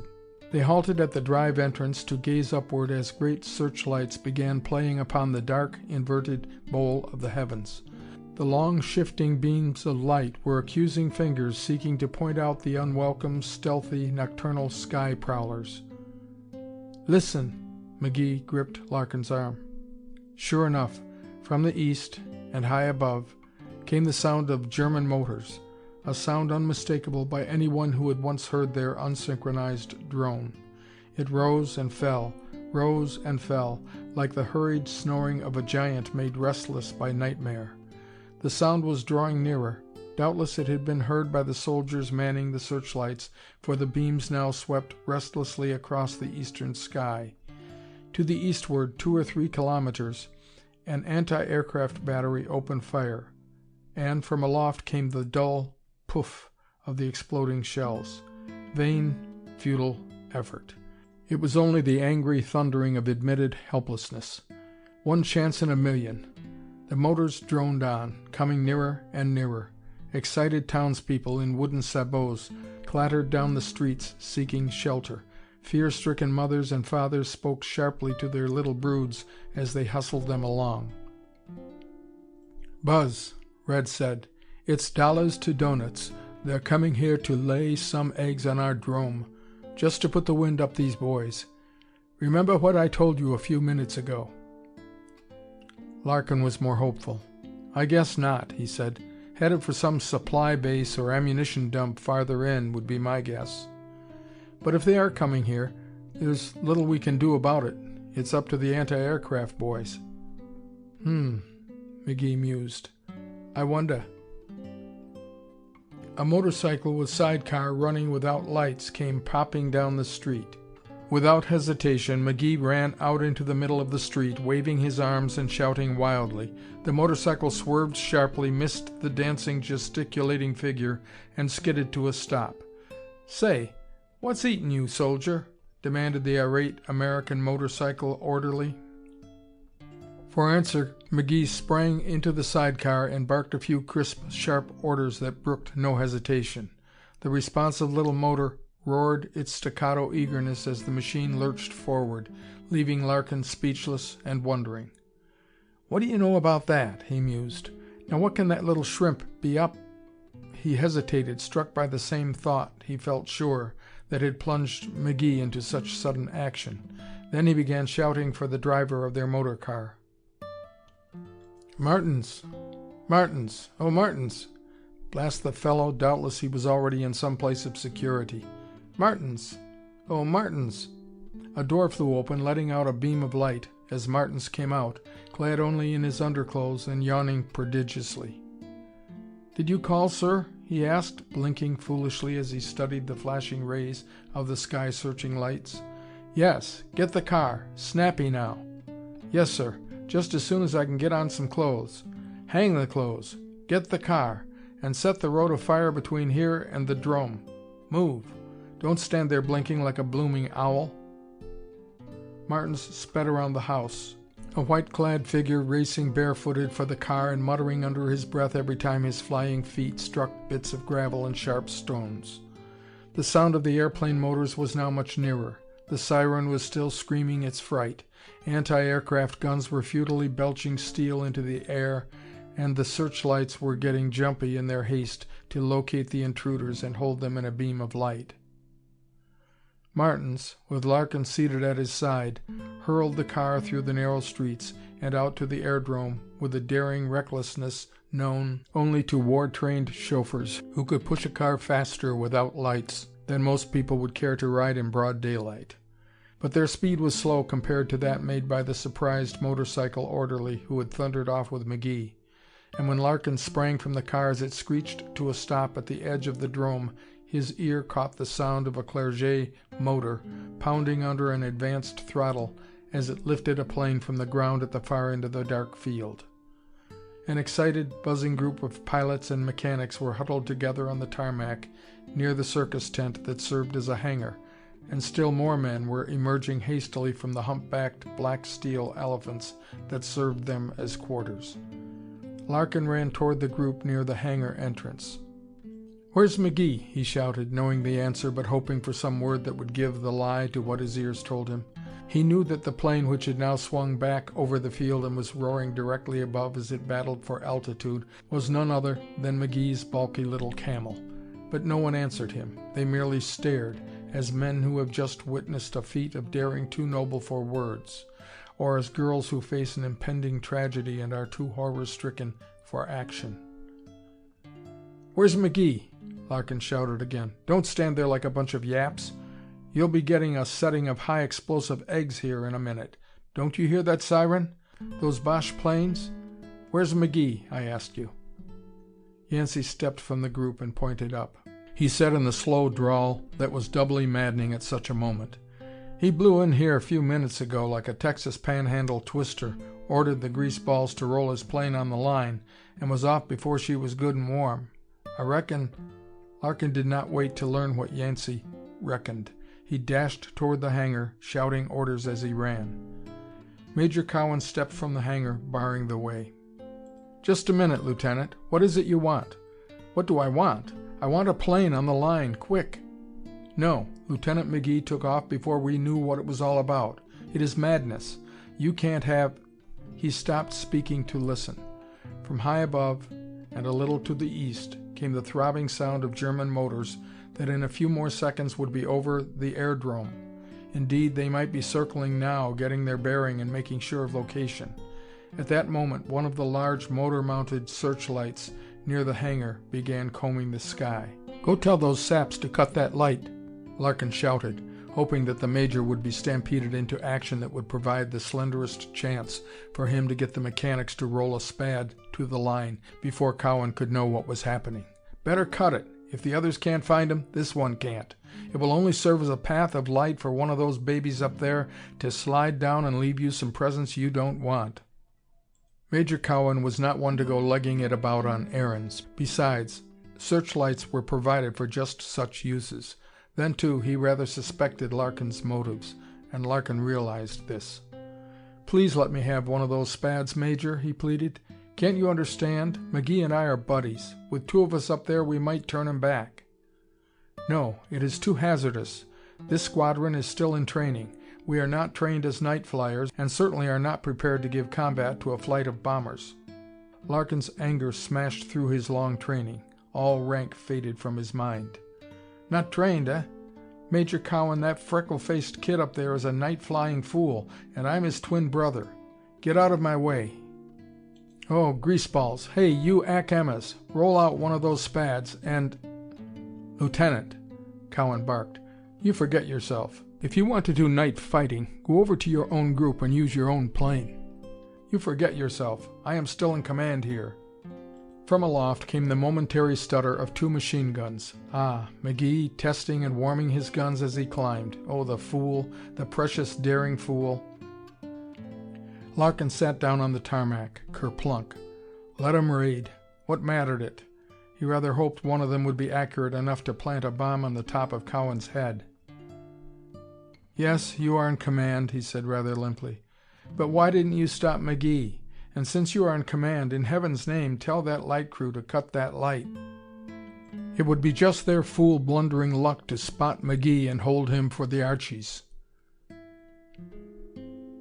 End of Chapter 3, Parts B and C. Chapter 4, Part A, Victory. McGee, holding up the nose of his Camel at an angle that gave the motor every ounce it would stand, was thinking the same alarming thought that had just run through Larkin's mind. It would be just his luck to be spotted by the searchlight crew and held in its beam. If so, would they recognize him? Would they see the ringed cockades on his wings? Or would eager anti-aircraft gunners start blazing away? Even if they recognized the plane, his whole plan would be knocked into a cocked hat should that telltale streamer of light point him out to the enemy planes above, who must now be looking sharp. Darkness was both his ally and his foe. McGee was too experienced to have any mistaken notions about the hazard of his endeavor. He knew what he was up against. In the first place, any bombing plane was a formidable foe, and he could not know how many were coming on this mission. All bombers were heavily armed, and had the advantage of having at least one man free to repel attack with twin machine guns. Many of the heavier German bombing planes carried crews of 4 or 5 men, though these were used in attack on highly important bases and would hardly be sent on a mission of this nature. Such machines were quite slow and not capable of being maneuvered quickly. But their very size added to their invulnerability, and their heavy armament made them a thing to be avoided by any single fighter mounted in a pursuit plane. Many pursuit pilots had learned the bitter lesson attached to a thoughtless, poorly planned attack upon a bomber or 2-seater observation bus. They look like an appetizing meal, but one must have a strong stomach if he finishes the feast. McGee knew also that the oncoming raiders might be pursuit planes converted into bombers by the simple expedient of attaching bomb releases carrying lighter pellets of destruction, which could be released by the pilot. This was not an unusual procedure, especially when the success of the venture might hinge upon speed.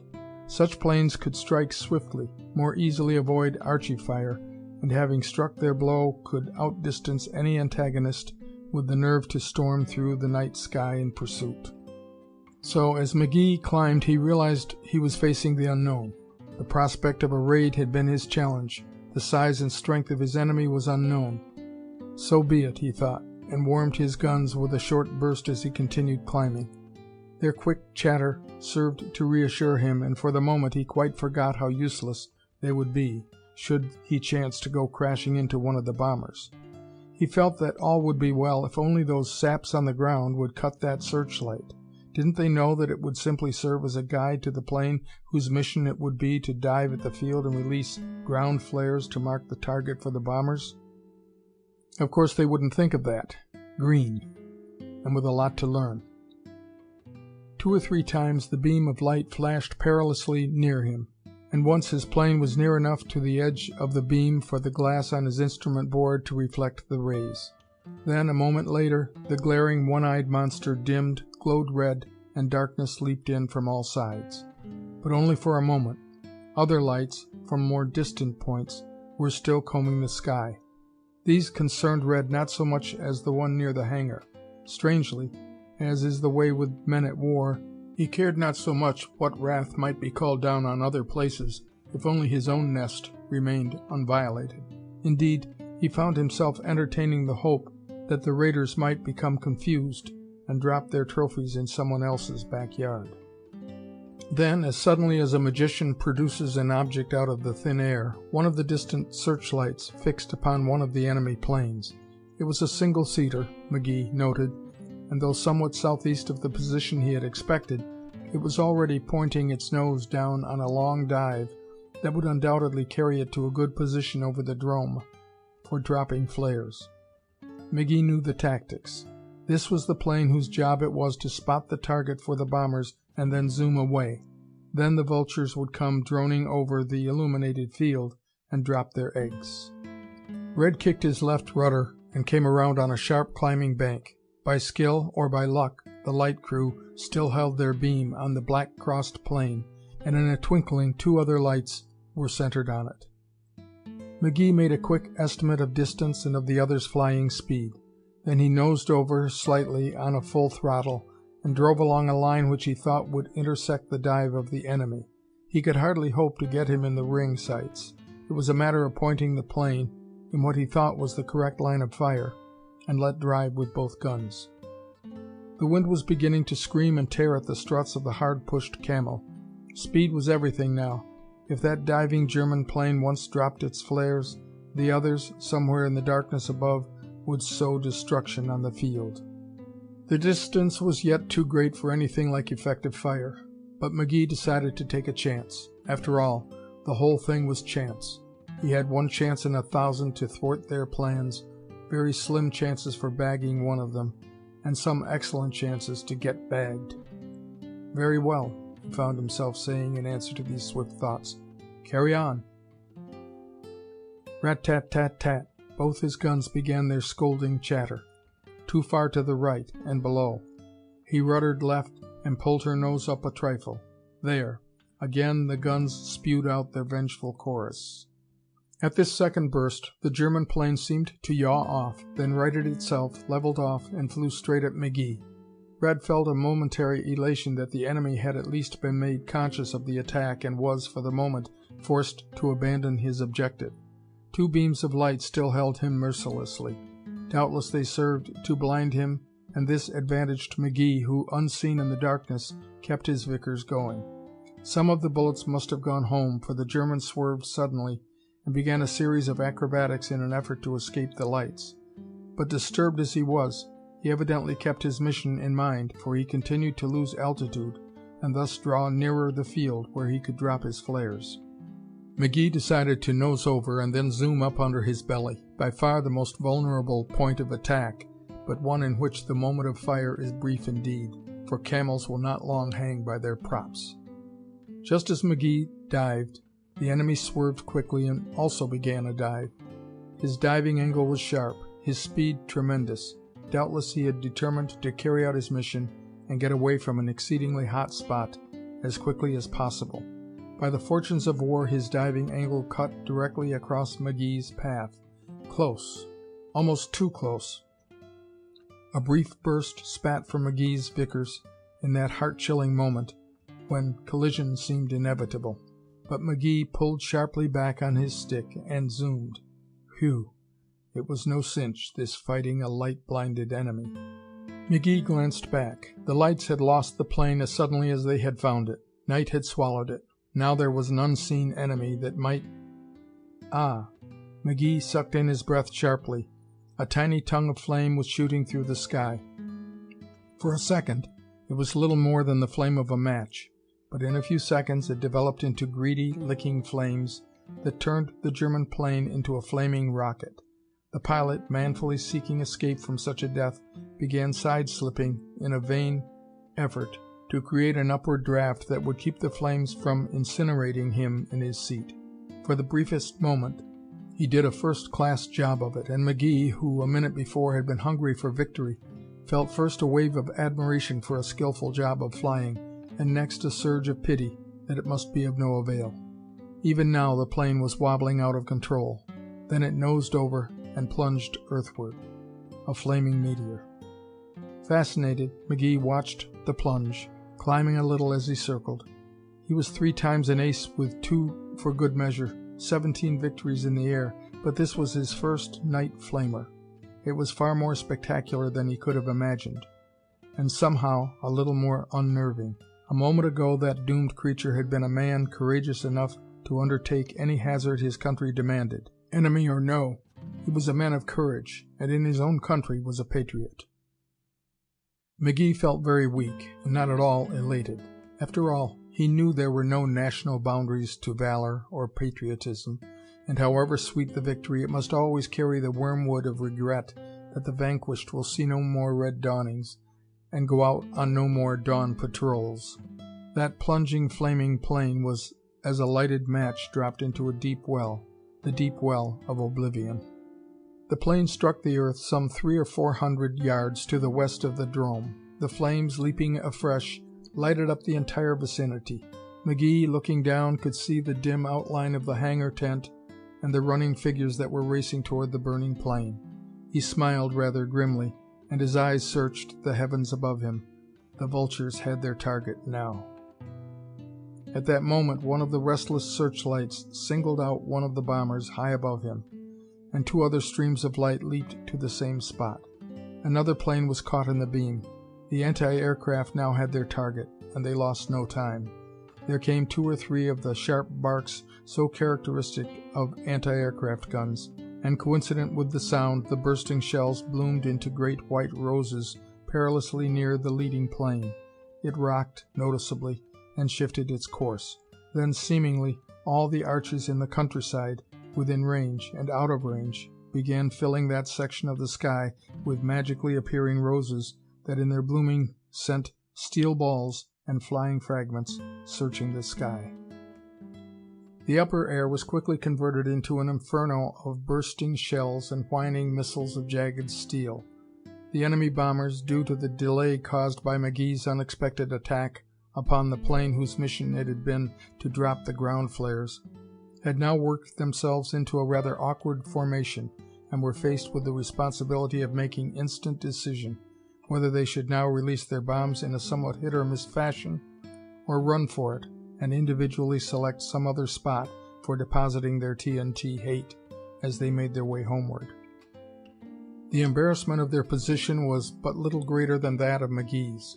The burning plane offered sufficient light for landing, but it was also lighting up the hangars in the field, and he momentarily expected the enemy to let go with their bombs. It would not be pleasant down there when those whistling messengers began to arrive.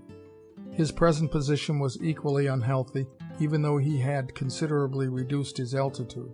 Any minute, yes, any second, some searchlight crew might pick him up, and there was never any telling what an excited anti-aircraft battery crew might do. McGee made the decision which is always reached by an airman who finds himself in unhealthy surroundings. He would simply hightail it away from there until the shouting and the tumult subsided. He swung into the dark sky to the north and then dived down until he felt that any less altitude would be extremely likely to bring him afoul of some church steeple or factory smokestack. One of the German pilots decided to take a chance and release his bombs. Their reverberating detonations were terrifying enough, but aside from the ugly holes they made in the open field, some 500 yards away from the drome, they accomplished nothing in the balance of warfare. The other planes, finding the welcome a bit too warm, took up a zigzag course toward the fatherland, but in a general course that would take them back over Nancy, where they could find a larger target for their bombs. McGee, looking back, could see the searchlights sweeping eastward in their efforts to keep the fleeing planes spotted, but their luck had already been great indeed, and now they were again feverishly searching the black and seemingly empty sky. Good time to tool this baby home, McGee thought, as he swung around and headed for the drome, its location still well marked for him by the flickering flames of the fallen ship. Poor old Nancy, he said aloud as he realized that the thwarted bombers would likely spew out their hate on that sorely tried city. I'm sorry to wish this off on you, but you are used to it and these lads are not. Talk about luck. I wonder what good angel is perched on my shoulder. Back over the drome, he signaled with his very light pistol for landing lights, his takeoff having been too sudden to permit of thinking of ground flares. He circled the field, waiting for the lights. No response. He signaled again. Still no response. Too much excitement, I guess, he mused. Then he flew low over the remains of the burning plane, around which had gathered a large group, large enough, McGee thought, to include every man of the squadron from the CO down to the lowliest greaseball. Humph. A fine target you'd make, Red snorted, and felt like throwing his Very pistol into the group. Well, here goes. I've made darker landings than this, and if I crack up... He smiled as a grim Irish bull flashed through his mind. It will be a good lesson to the ground crew. Nothing like Irish humor at a time like this. End of Chapter 4, Part A. Chapter 4, Parts B and C. Part B. If one who stands less than 5 feet 6 and is freckled of face and red of hair can command hauteur and dignity, then it can be said that a few minutes later McGee, with hauteur and dignity, strode into the excited, gabbling group that surrounded the burning German plane. For a moment none of them recognized him. With hands on hips, arms akimbo, he stood watching them. He was still just a little too mad to trust his tongue. Major Cowan was the first to notice him. "Ah, Lieutenant McGee. I am..." "No, sir. I am Lieutenant McGee's ghost. McGee got his neck broken over there just now, trying to make a landing in the dark. Your ground crew were exceedingly helpful to him, Major. So nice of them to obey his signals so promptly." For once Cowan was at a disadvantage. "Gad, man. Did you signal?" "Oh, yes. I waved my hand. Rather original idea, don't you think? Perhaps you weren't expecting me to come back." "Frankly, Lieutenant, I wasn't." The look on Cowan's face was one of genuine admiration. "You have done a courageous thing, Lieutenant, and I thought it foolhardy. I said as much to Lieutenant Larkin, and I apologize to you here in the presence of all these men who witnessed your courage." All the others thereupon surged around McGee, pumping his hand vigorously and clapping him on the back. McGee's anger faded. It was a thing that never stayed long with him. "Is Larkin here?" he asked. "He was," Cowan answered. "Came a few minutes after you took off. But when I refused him a ship, he got mad as a hornet, bawled out the light crew and me, and then jumped back in his car and rode off. Rather tempestuous fellow."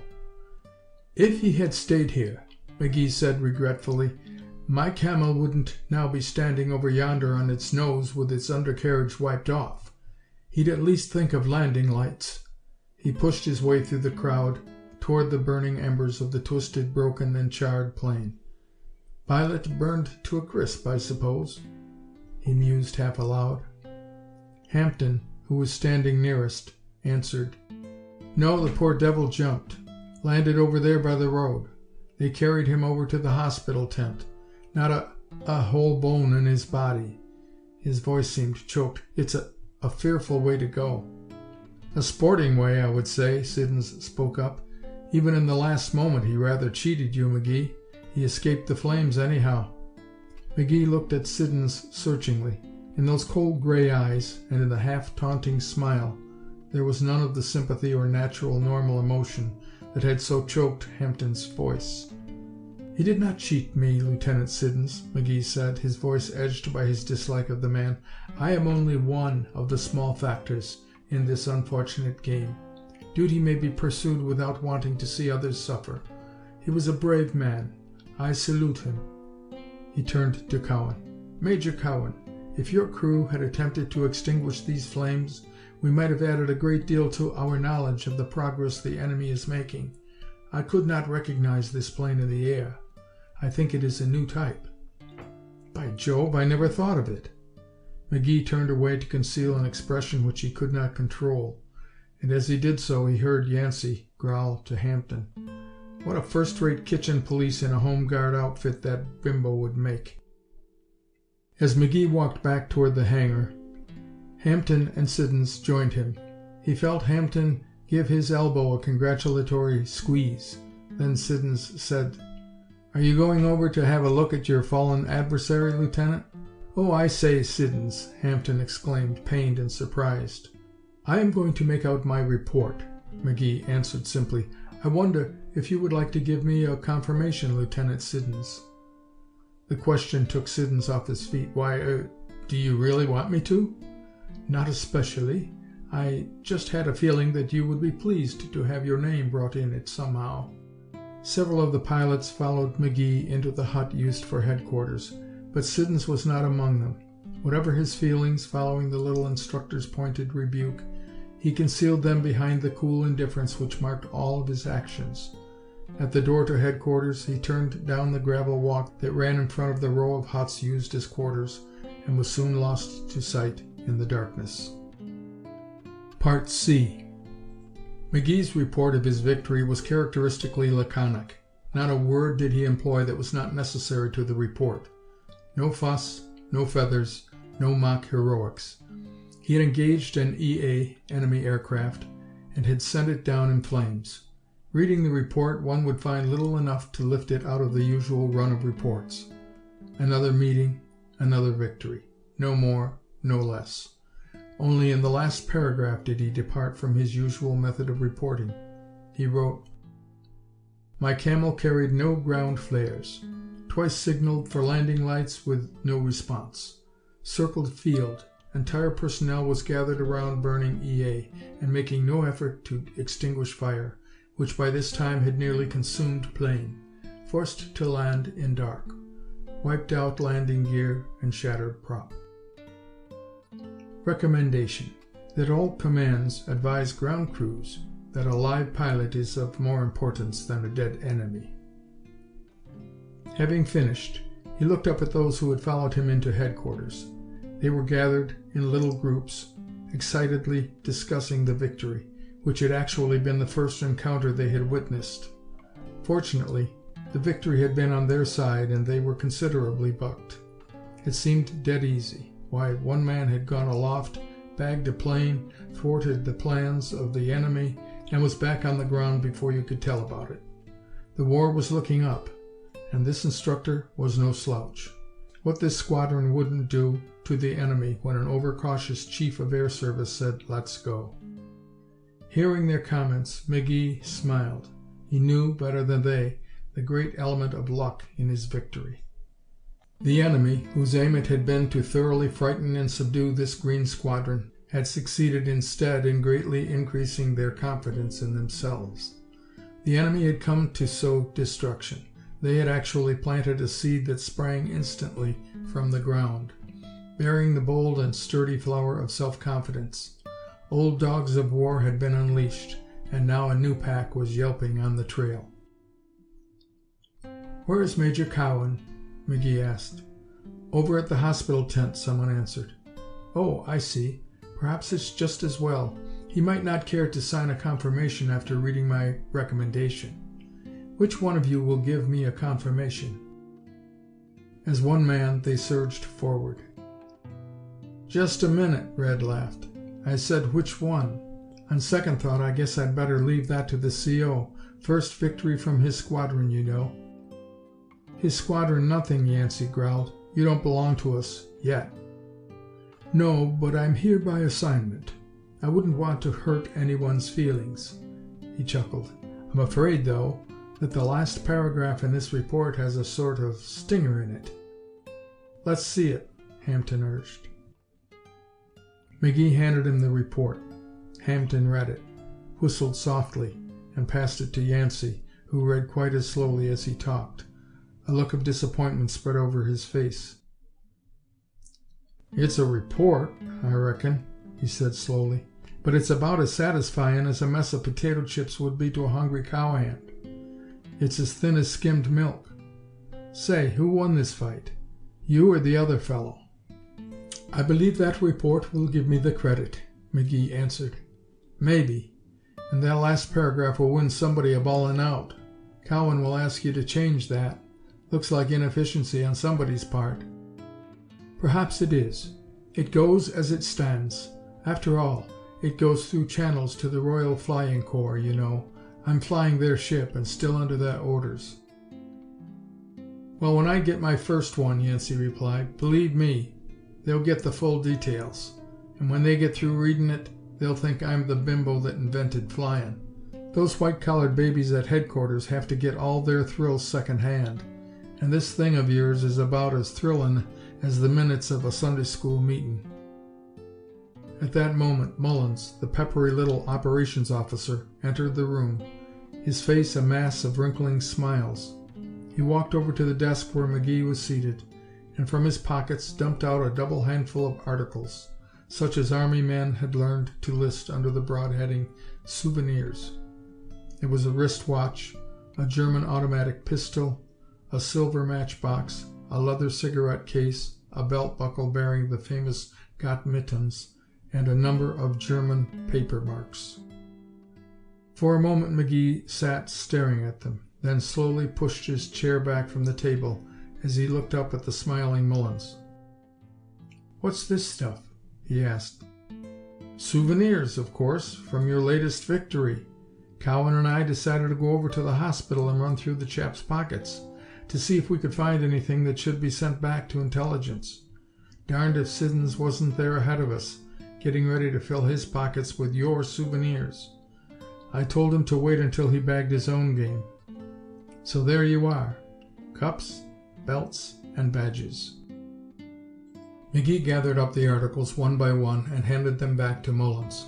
"Take them back," he ordered, somewhat firmly. "What?" Mullins' jaw dropped. "You don't want 'em?" "No." "Not even one for luck?" "No. I've never carried anything that belonged to the other fellow for luck. Take them back." Yancey stepped forward, but he was still behind the soft-voiced Edward Fouche, who said, "I'll take them then. I'm not so high-minded about it." Tex Yancey pawed Fouche aside as a bear might sweep aside an annoying puppy.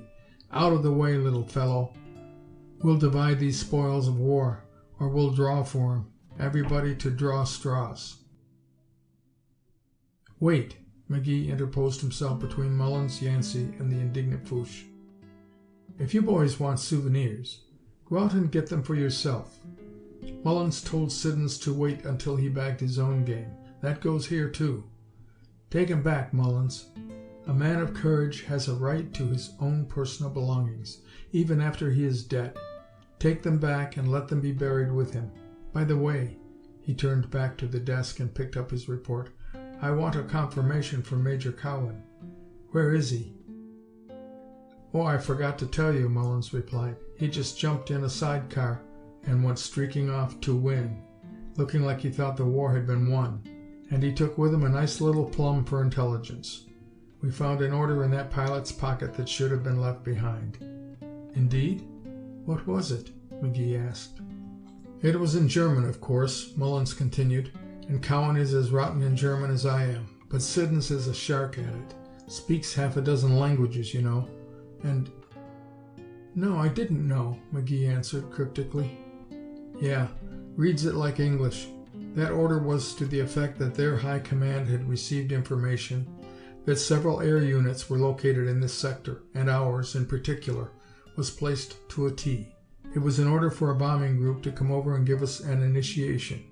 Highly important, Cowan said, and busted off for Wing. To watch him, you'd think he had brought down the plane. It's strange, though, how those squareheads find out every move that is made on this side of the line." "They have a wonderful spy system," McGee said. "We learned that well enough up at the English front, where we had reason to feel sure of the loyalty of every soldier. But the leaks get through. Cowan was right. The order was highly important. The intelligence department do some clever work with the bits of information gathered from first one and then another. It's somewhat like piecing an old-fashioned pattern quilt. A piece here, a piece there, all seemingly unrelated, but in the end presenting a distinct pattern. Yes, it's important, I dare say." Mullins sighed heavily. "Well then, I suppose Cowan will come back here with a chest on him like a brigadier."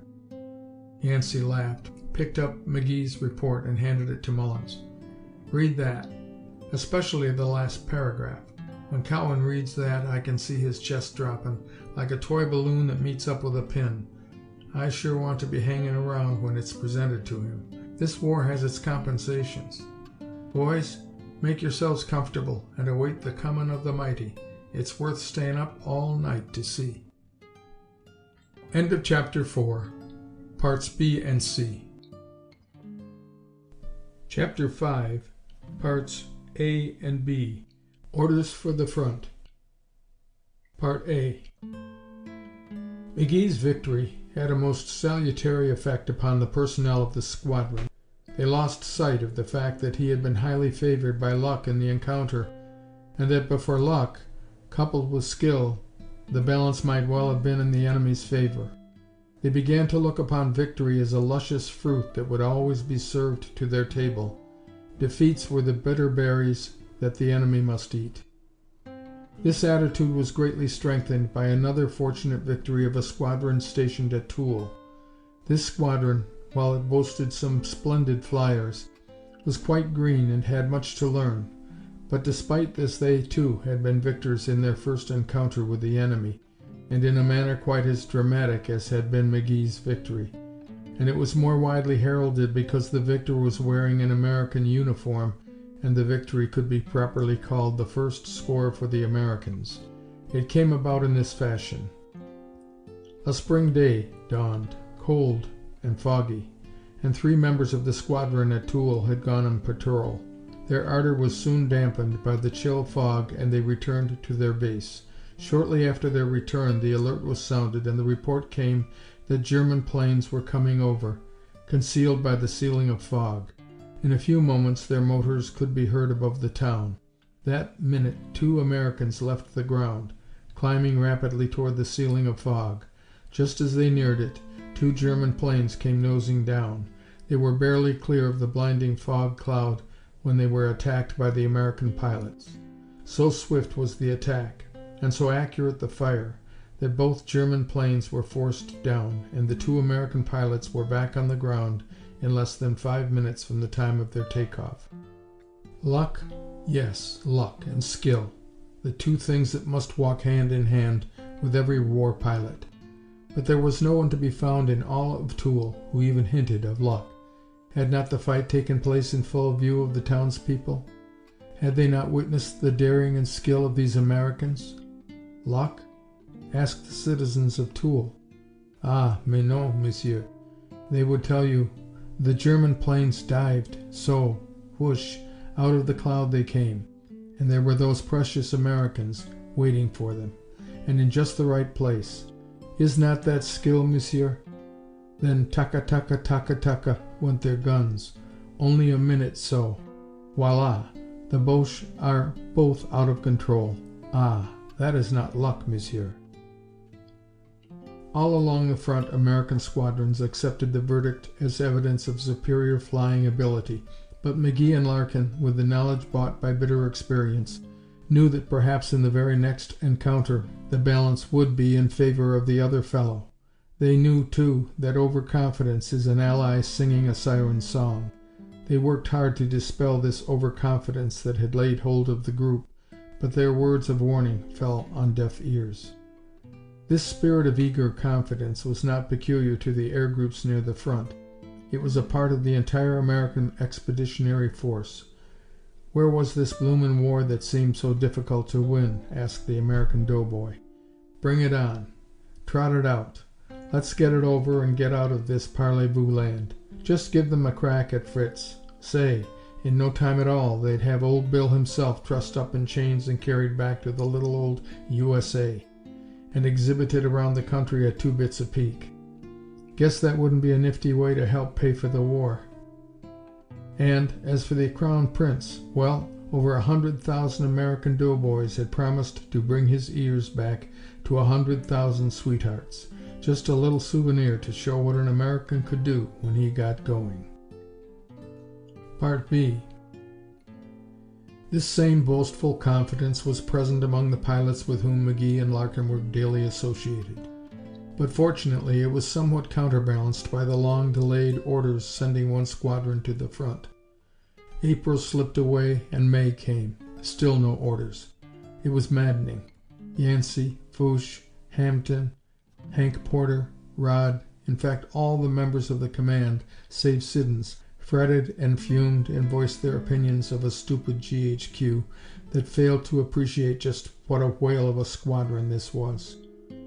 Siddons accepted the delay in the same cool, indifferent manner with which he met all the vexations of the army. It was as water on a duck's back. He seemed not to care a hoot whether he ever engaged an enemy. Then in May, with an alarming suddenness and force, the German Crown Prince began his great drive at Paris. His ears, it seemed, were yet intact, and those Americans who had so earnestly hoped to get them were soon to discover that the possessor thereof was all too safely ensconced behind an advancing horde of German infantrymen who were driving forward in a relentless, unhalting advance that struck terror to the very heart of war-weary France. In 3 days the enemy forces swept from the Aisne southward across the Vesle and the Ourcq. Their most advanced position came to rest on the Marne. For the second time the German army was on the banks of the Marne. Papa Joffre had hurled them back from this river in the first year of the war. Now Marshal Foch must do as well, or France was doomed. But Foch was handicapped. He had an army bled white by 4 years of dreadful warfare. The French soldiers, no less valiant than when the war began, found themselves too weak in numbers to stem the tide of an advance conducted by an ambition-crazed crown prince determined to reach Paris regardless of the cost to him in human sacrifice. Suddenly the French fell back, fighting like demons, contesting every inch of the way, but none the less retreating. In this hour of peril France turned her eyes upon the newly arrived and partially trained Americans, and in those eyes, now almost hopeless, was a look of mute, desperate appeal. It must be now or never. All the roads leading back from the front were choked with refugees, too weary, too heartbroken, too barren of hope to do anything but hurry their children before them and strain their hand-drawn heavy carts piled high with the household belongings which they hoped to save.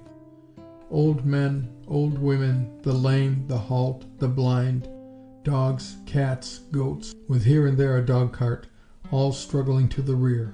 Many came empty-handed, facing they knew not what, and looking with pity upon the French troops who were moving forward to battle the enemy unto death. "Ah," said the refugees, shrugging their shoulders, "fini la guerre. These poor poilus of ours, they cannot stop the Boche. They are too tired, too worn with war. If only we had new blood. If only the Americans would come now. But no, perhaps it is now too late." Behind them, all too close, rumbled and roared the angry guns. Guns of the enemy furrowing fields and leveling houses and villages. Guns of the French in savage defiance, protesting every inch of advance and holding on with a rapidly failing strength. Help must come now, quickly. And help came. 2 American divisions, ready for action, were summoned by Foch to move forward with all possible speed. The 2nd Division came hurrying from their rest billets near Chaumont and Vessines, northwest of Paris. The 3rd Division came thundering by train and camion from Châteauvillain, southeast of Paris. 2 converging lines of fresh, eager warriors came marching, the light of battle in their eyes and with rollicking, boisterous songs on their lips. At quick rout step they came. This was no parade. This was a new giant coming up to test its strength, and all up and down the brown columns the giant was singing as it came. "Mademoiselle from Armentières, parlez-vous. Mademoiselle from Armentières, parlez-vous. Mademoiselle from Armentières hasn't been kissed for 40 years. Hinky-dinky parlez-vous." Slush, slog, went the heavy, hobnailed shoes, slithering through the mud and water of the roads. Mile after mile, hour after hour. At the end of each weary hour, a short rest, an easing of the shoulders from the cutting pack straps. 10 minutes only did they rest. Then down the long columns rang the sharp commands. "Fall in! Fall in! Compagnie, attention! Forward, march!" A few minutes in cadenced marching, and then the command, "Rout step, march!" Again the confident, boisterous giant took up its song. Goodbye, Ma. Goodbye, Pa. Goodbye, mule with your old hee-haw. I may not know what the war's about, but I bet by gosh I soon find out. Oh, my sweetheart, don't you fear. I'll bring you a king for a souvenir. I'll bring you a Turk, and the Kaiser too, and that's about all one feller can do. Marching, singing, jesting, they pressed on until their advance guard met the plodding, cheerless, downcast refugees. The French peasants halted in their tracks, staring, unable to believe their eyes. Here, in the flesh, by thousands upon thousands, was the answer to their prayers. Perhaps it was not too late after all. Here was new strength, new courage. Old men danced with joy, embracing their wives and children, embracing one another, and tears of joy coursed down their wan-lined faces. Les Américains, they shouted. Vive l'Amérique! Nos sauveurs sont arrivés. The Americans. Long live America! Our saviors have arrived. The cry spread. It rang up and down the roads and bypaths. It became a magic sentence restoring courage throughout all France. As for the resolute Americans, they merely plodded on, questioning one another as to what all the shouting was about. Oh, so that was it. Sure, they were here, but why get excited about it? The Boche is breaking through, eh? As you were, Papa, and keep your shirt on. And as for that old lady over there by that cart crying so softly, say, somebody who can parley this language, go over there and tell that old lady not to cry any more. Tell her we'll fix it up. Tout sweet. Ooh la la. Piped the pretty mademoiselle over there driving that dog cart. Ain't she the pippin, though? Say. Fall in. Fall in. Company, attention. Forward march. Mademoiselle from Armentières. Parlez-vous. Mademoiselle from Armentières. A new giant was going in. A giant that did not yet know its own strength. A somewhat clownish giant, singing as it came. End of Chapter 5, Parts A and B. Chapter 5, Parts C and D. Those 3 days of the Crown Prince's drive on the Marne were dark days for France. The French people listened eagerly for word from the front, and prayed as they had never prayed before, while every American unit, wherever billeted in France, waited impatiently for orders that would send them in for their first baptism of fire. McGee and Larkin, and therefore unmoved by the battle lust that had laid heavy hands on every pilot in France, found themselves itching for action. They could smell battle afar off. They knew the need of air supremacy at such a time. On the flying field and at squadron headquarters, they tried to cheer up the depressed and sullen pilots who were chafing under the restraint of inaction. But alone, in the home of Madame Beauchamp, they freely expressed their feelings. "I can't see why this squadron is not ordered up," McGee said to Larkin one night as they sat alone in their room. "They are better trained than we were when we hopped across the channel. Remember that day, Buzz?" "Yes, indeed. That was our big day. It's exactly the same big day these chaps are waiting for. There must be a great need of planes. I understand the German army has crashed through to the Marne. If they pass there..." He shrugged his shoulders expressively. They sat for a moment in silence, thinking the same gloomy thoughts that were so staggering to all the people of the Allied nations. "What if the squadron should be sent up?" Larkin asked at last. "Just where would we get off?" McGee shook his head. "Don't know, I'm sure. It's strange how we've received no word on our applications for repatriation. I guess we are stuck for the rest of the war. Instructors. Bah, I'm developing an itch for action." "So am I," Larkin agreed. "When we were first sent back from the front, I'll admit I was glad enough to come. I was fed up. But I'm fed up here now. And what can we do about it?" "Well, for one thing, I can go to bed," McGee replied, yawning. "Tomorrow is another day." He began unwinding one of his wrapped puttees. "Ever notice how much longer these blasted things are when you're sleepy?" he asked. Just as he had finished with one and had rolled it into a neat ball, a motorcycle came popping into the yard. Buzz looked at Red inquiringly. "Wonder what that is?" he asked. The downstairs front door opened. Heavy hobnail shoes sounded on the stairs. "Dunno," McGee answered, looking at the putty roll in his hand. "But I'll wager it's something that will force me to put this thing on again. I never got an order from headquarters in my life when I hadn't just finished taking off my putts." A heavy knock on the door. "Come in." An orderly entered, saluted smartly, and handed McGee a folded paper. "A note from Major Cowan, sir. He said there would be no answer." "Very well. Thank you, Rawlins. For a moment I thought it might be orders for the front." "No chance, sir. We're the goats of the air service. The war will be over before we get a chance. I say they'd as well kept us at home where we could get real food and sleep in real beds instead of these blasted haymows us enlisted men sleep in." "Right you are, Rawlins. I'll speak to the commanding general about it tomorrow. In the meantime, carry on, Rawlins." "Yes, sir." A smart salute, a stiff about face, and he was gone. They could hear him grumbling as he went down the stairs. McGee looked at the folded paper. On it, in Cowan's hand, was written, "To Lieutenants McGee and Larkin." "What is it?" Larkin asked, impatiently. McGee unfolded the sheet. Scrawled across it were these electrifying words: "Just finished talking over the phone to Wing. They inform me that orders have been received approving your application for repatriation. The orders will come down in the morning.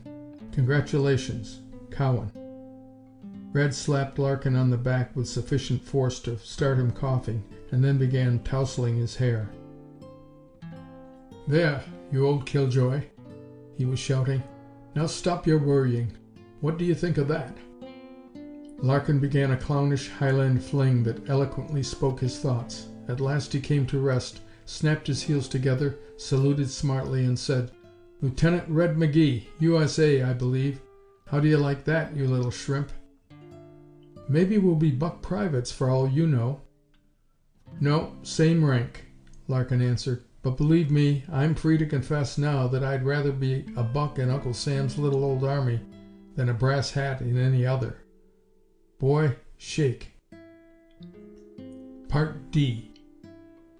Sometime after midnight, at least an hour after sleep had at last overcome McGee's and Larkin's joyous excitement, a sleep-shattering motorcycle again came popping to their door. The dispatch bearer hammered lustily on the barred front door until admitted by the sleepy-eyed, white-robed, grumbling Madame Beauchamp, and then clattered up the stairs 2 steps at a time. He pounded heavily on the door of the sleeping pilots. McGee fumbled around on the table on the side of the bed, found the candle stub, and as the flaring match dispelled the shadows, called, "Come in! Don't beat the door down!" Rawlins fairly burst into the room. "Major Cowan's compliments, sir, and he directs you to report to the squadron at once." "Good heavens! At this hour? What's up, Rawlins?" Rawlins smiled expansively. "Orders for the front, sir. They're taking down the hangar tents now, and trucks will be here in the next hour for baggage and equipment. All the ships are to be on the line, checked and inspected an hour before dawn. The CO said to make it snappy. He said a truck would come after your luggage. It's a madhouse over at headquarters, sir." Both pilots sprang from the bed. "Do you know where my orderly sleeps, Rawlins?" McGee asked. "Yes, sir." "Go bounce him out and send him up here." "Toot sweet. Tell Major Cowan we'll be over on the double quick. By the way, Rawlins, do you know where we're going?" "No, sir. Secret orders, I understand. But I don't care a whoop just so long as it's to the front." "Right you are. Toddle along, Rawlins. Buzz, light that other candle over there. I can't even find my shoe by this light." An hour later, with all personal equipment packed and ready for the baggage truck, McGee and Larkin reported to Cowan, who was standing outside headquarters issuing orders with the rapidity of a machine gun. "All set, sir," McGee said, "and thanks for the note of congratulations. In the nick of time, wasn't it? Otherwise we would have been left behind." "I suppose so," the Major replied. "Fact is, I don't know your status now, and I don't know how to dispose of your case. I called Wing and was told that your assignment hadn't come down. The personnel of this squadron is complete. Here's a pretty pickle. Guess I'd better pass the buck and send you back to wing." McGee's face fell.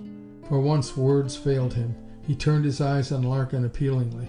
Larkin entered the breach manfully. "Major Cowan," he began, "when we made application to get back under our own flag, we did it hoping we'd go up to the front, not to the rear. This sudden order comes because pilots are needed. The better trained they are, the better our chances for victory. I'm not boasting, sir, but McGee and I have been in action. We can be a help." Yes, of course. I'd like to have you in my squadron well enough. But what about the red tape?" "Wait until it catches up with us. Don't go looking for red tape to fetter us," Larkin replied. Cowan mused. He knew, none better, that here before him stood two excellent pilots with a wealth of combat experience. If he sent them back, doubtless some other squadron would draw them, and that squadron commander would be the gainer, he the loser. Still, he had no authority for taking them along. An assignment order would doubtless reach them within 24 or 48 hours. Still in all, he considered, much can happen in that time, especially to an untried squadron going into action. Such pilots as these were scarce, and many were the commanders who would seek them. "Well," he said at last, "just what would you do in my place?" It was a fair question, and one seldom heard from the lips of a commanding officer. Coming from Cowan, it was doubly surprising, and effectively blocked all pleas founded on sentiment and sympathy. Now Larkin was stumped, but McGee was ready to take up the gauge. "Major Cowan, I have been in the service long enough to know that the wise army man always gets out from under. Pass the buck. It's the grand old game. But I see a way out. If I were in your position, I would direct the issue of an order sending us back. But," he added as Cowan evidenced surprise, "I've managed to have that order mislaid in the excitement." Cowan nervously paced back and forth. Suddenly he wheeled in decision. "No," he said, "I won't pass the buck. I won't shift the responsibility. Passing the buck in training may be all very well, but a commander who does so in action is not fitted for command. We are on the eve of action. Report to Lieutenant Mullins, gentlemen, and tell him I said you were to go along. See that your ships are ready at 4 a.m. He turned and walked rapidly toward a group of ground men who were loading a truck. Larkin's eyes became wide with astonishment. "Well, what do you know about that? Say, that bird is going to make a real CO." "I think he is one now," McGee answered. "Action does that to men. Sometimes." End of Chapter 5. Parts C and D. Chapter 6. Parts A and B. The Squadron Takes Wing. Part A. Only a war pilot can visualize the confusion and excitement incident to moving a squadron base up to the front. There is work enough for all, even when such a move is foreseen and planned for days in advance. But when a moving order comes down in the dead of night, as is so frequently the case, then rank is forgotten. Pilots, commanders, supply and operations officers, air mechanics, flight leaders, in fact everyone from the CO down to the lowliest greaseball, pitches in with a gusto sufficient to produce a miracle. For it is little short of the miraculous to carry out an order received at midnight calling for a movement at dawn. In fact, one inexperienced in Army ways would declare that it couldn't be done. But great headquarters considers only what must be done, issues orders accordingly, and such is the magic of the discipline and proper spirit that, lo, the thing is done. The impossible becomes possible, and the ordinary. And so it was with Major Cowan's squadron. The hour they had so long awaited had come at last. So great was their zeal that with the first hint of dawn in the east, the planes were all on the field, properly outfitted, finally checked, and ready to go. Even the planes seemed to be huddled together, poised like vibrant butterflies, eager to take wing. McGee and Larkin well knew from experience the varied conflicting emotions felt by the members of the squadron. Standing near the barren spot where the large hangar tent had been, they watched the various members making their last-minute preparations. Occasionally they gathered in groups, all talking at once, and in hurriedly passing one another, they would slap each other on the back with a force greater than needed in friendly greeting. It was the fevered reaction of nerves. They had waited for this hour, yes, and at last they were going up to the front. But every man of them knew that some of them would never come back. There was a grim gateman up there where the guns roared, waiting to take his toll. "They think they are going right in," Larkin said to Red, as he watched a pilot by the name of Carpenter make the last of at least a dozen inspections of his 2 machine guns. "We haven't the foggiest notion where we are going, but I'll wager we won't see action for several days." "I think you are wrong there," McGee replied. "There's a tremendous push up on the Marne. My guess would be that we will go somewhere in the neighborhood of Epernay, probably to take over a sector patrolled by French squadron so that they can be used on the more active front around Chateau Thierry or up around Reims. Hello, there goes the siren, and here comes the Major. We will know soon enough now." "I'll wager you a dinner it's another soft spot. No action," Larkin said. "Done. You are through with soft spots now." Major Cowan's quick walk spoke volumes. The pilots shouted derisively at the sound of the siren, a distressingly noisy contrivance designed to arouse sleepy pilots and turn them out for dawn patrol. Fall in, Mullins began shouting. "You act like a bunch of sheep. Line up there." "The roll call of officers," Cowan ordered. A staff sergeant, who had kept his wits sufficiently to rescue the roll from another headquarters non-com, who was packing everything in one of the trucks, came hurrying forward with the roll. The names were droned off. The "here" that responded to each name was a full commentary on the mental attitude of the respondent. Yancey, for instance, fairly shouted his, while Rod hesitated, seeming to search for an even smaller word. Carpenter's "here" was little more than a whisper, as might come from one who was making an admission which he wished circumstances had ordered otherwise, and the rotund little McWilliams answered in a manner that convinced McGee that Mac was really wishing he were not here. McGee and Larkin, not yet carried on the roll, stood to one side, conscious of the fact that they were still wearing uniforms of the Royal Flying Corps. They felt like 2 lost sheep. "Look at their faces," Red whispered to Larkin. "Faces tell a lot. They're keen to go, all right. But take Carpenter and McWilliams, for instance. Scared stiff. They're expecting to meet an entire Hun circus between here and wherever we are going." The roll call ended. "Gentlemen," Major Cowan began, his voice crisp and businesslike, "we have been ordered up to La Ferte-sous-Jouarre, due southwest of the Chateau Thierry salient." The exclamation of surprise forced him to pause. McGee gave Larkin a dig in the ribs. "I win," he said. "That's no soft spot." But Major Cowan continued. "For some reason, Brigade has seen fit to divide the journey into 2 parts, possibly to permit our trucks to reach there ahead of us, but more probably because it lacks faith in our ability to make the change without scattering our ships all along the line of flight. For my part, I have no such fear. I think I know the ability of this pursuit group." He hesitated to let this sink in, and it was well that he did. Yancey gasped and began coughing to cover it up. Hank Porter stepped on Hampden's boot with great force. Hampden in turn nudged Siddons, who alone of all the group displayed no emotion. Never before had these men heard Cowan indulge in compliment. Something had come over him. His mustache actually looked a little more like a man's mustache. In fact, Yancey thought, the blasted thing was almost military. "However," Cowan continued, "we will fly to a field just south of Epernay today. Tomorrow morning we will take off and continue a course, almost parallel with the present lines, to La Ferte-sous-Jouarre. Our destination has been kept confidential until this moment. From necessity, of course, I have gone over the maps and our course with the flight leaders, and they know the way. In case one of them should be forced down, that flight will double up with one of the others. You have little to worry about. Keep your head and remember where you are going. If forced down, proceed to La Ferte-sous-Jouarre on the Paris-Metz road at the earliest moment. But, he added slowly, as I said before, I expect to see us arrive there together, and in order. That is all, gentlemen. Yonder comes the sun.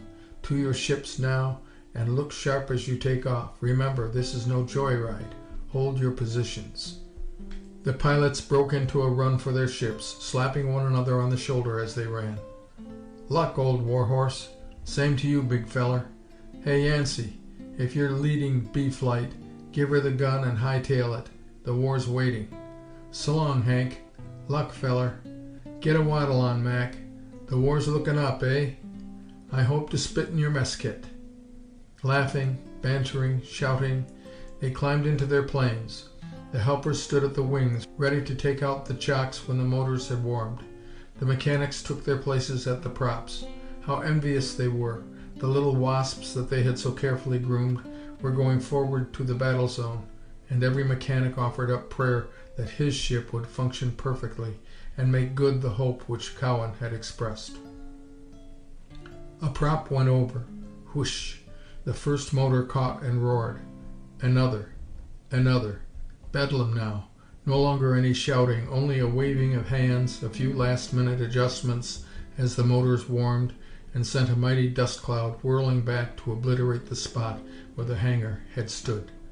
Straight ahead, a fiery red ball rose over a slate-covered hedge. A long flight of ravens crossed directly before the rising sun. Ha! Clumsy fellows, and slow. Better come over and take some lessons from some real birds. Cowan's plane moved forward slowly, roared into life, and fairly sprang into the fiery eye of the sun. Numbers 2 and 3 followed, skimming the new drenched grass like swallows over a lake. Then 4 and 5. By George, this was something like. This was worth waiting for. The falconer of war had unhooded his new brood of hawks, and they mounted up, free of bells and jesses. Part B. The flight to the airdrome, some 6 kilometers south of Epernay, was made without incident. That is, it was thought to be without incident, until Yancey, leading B flight, reported to Cowan that Siddons had been forced down by some trouble over Vitry. Cowan was evidently displeased. He had hoped for a perfect score. "What was the matter?" he demanded, the ends of his mustache twitching nervously. "I don't know, sir. He kept dropping back. I swung alongside, but I couldn't savvy his signals. He kept pointing back at his tail. I couldn't see anything wrong, but there's a big drome at Vitry, and he signaled me that he was going down.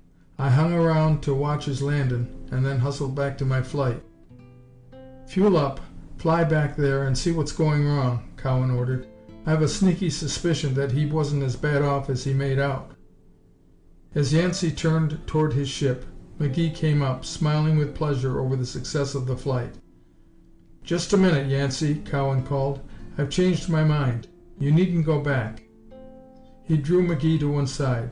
"Do you remember passing over the French drome outside of Vitry?" he asked. "Yes, sir." "Your plane is in good order?" "Yes, sir."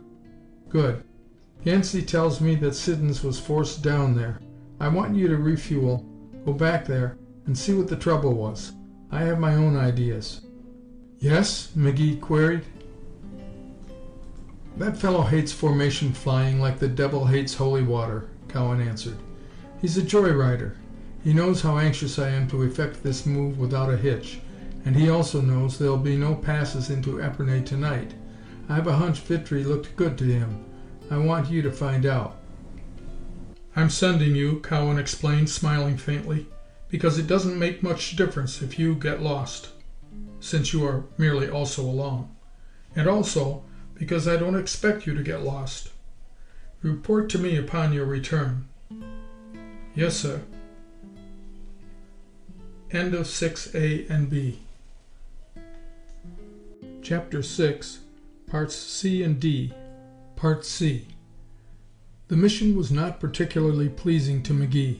Chasing around after Siddons was not his idea of a riotous time. It was some 55 kilometers back to Vitry, but with a good tailwind he made it in quick time. The French major in command of the squadron stationed there was exceedingly gracious. Yes, the American had landed, he told McGee, but he had taken off again within the hour. The trouble? Well, he complained that his rudder was jamming, but the mechanics could not find anything wrong. He had said also that his motor was running too hot. Perhaps the Major suggested with an understanding smile this one had rather fly alone. Hein? So many of them would, and especially by way of Paris or other good towns. Yes, he had given his destination, La Ferté-sous-Jouarre. But is not that on a direct line for Paris, monsieur? These youthful ones, would they never learn that this was a serious business? But no, monsieur. They are young, and how can you make one fear discipline who daily faces death? Poof! It was the grave problem. McGee left Vitry with his own conclusions. So Siddons had pulled a forced landing in order to go for a joyride. Now he was off having a fine time, and would claim that his delay at Vitry was so long that he thought it best to head for La Ferté. Well, they would have him there. He had not reckoned that Cowan would send someone back. Chapter 6, Part D. Upon McGee's return to the squadron, Cowan was too busy to see him, nor did he send for him until after mess that night. When McGee arrived at the Major's temporary quarters, he found him in company with Mullins, the operations officer, and both were bending over a large map spread out on the table. Cowan looked up with the quick, exasperated nervousness which he always displayed when interrupted. "Well?" he barked crisply. "You sent for me, sir." Yes, I had forgotten. What about Siddons?" McGee had decided to shield Siddons to the extent of not reporting the fact that the mechanics at Vitry had found nothing wrong with the plane. A squealer gains no friends in the army. "I don't know where he is, Major. He landed at Vitry, complaining of a jamming rudder and heated engine. He took off again in an hour. He hasn't showed up yet. Perhaps he thought it best to go on to La Ferté." "Humph," Cowan retorted, the pointed ends of his mustache twitching. "Maybe he did. He needs grounding. I'd send him to observation if the Chief of Air hadn't ordered us to quit using observation work for punishment. They crack up those crates too fast, and Siddons is just the kind to do that sort of trick. He's a good flyer, certainly, but what would you do with him, McGee?" "Oh, I say now." "Rats. Mullins, how would you handle him? He's a cold fish, you know." Mullins gulped. He was not accustomed to having Cowan ask his opinion about anything. However, here was a golden opportunity. "Cold or hot? I'd let that bird cool off a little more on the ground. He's been joyriding ever since we drew ships. We'll go into action soon, don't you think?" "Doubtless." "Keep him out of the first patrol. He'll come whining to you, and he'll sit up and be nice from then on." Cowan again bent over the maps. "Anything else, Major?"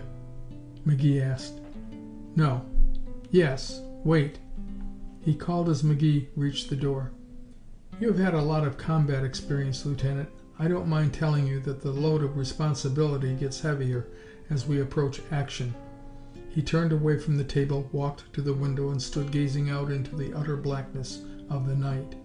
"I wonder," he mused, his voice subdued, "if any of you truly appreciate the weight of the responsibility." Mullins glanced at McGee wonderingly. Both were thinking the same thoughts. Here was a man who, until the last 48 hours, had always been quite sufficient unto himself. Now a sudden change had come over him. One of two things was certain.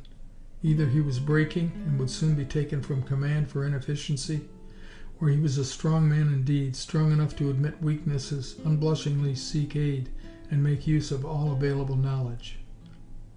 Mullins, in his own mind, decided it was the former. McGee, in his mind, was confident it was the latter, and he warmed to him. "No matter," Cowan himself made reply to his unanswered question as he turned from the window with much of his old self-confidence. "Responsibility is a thing which command imposes, and which I accept. However, that does not prevent me from profiting by the experience of others, as I expect to do in your case, McGee." "If I can help." "You can. A recent report from General Mitchell declares that casualties from all causes have been as high as 80% per month in squadrons at the front. That's pretty stiff. Fortunately, the General points out the enemy losses have been as great, or even greater. I don't want to leave a stone unturned that may help us to decrease that percentage in this pursuit group and increase it among the enemy. Here, take a look at this map, McGee. He stepped to the table and with a pencil drew a circle around a spot south of Epernay. We are here, he said. The lines are here. He moved the pencil to the northwest of Epernay, where the heavy black lines indicating the front crossed the Marne.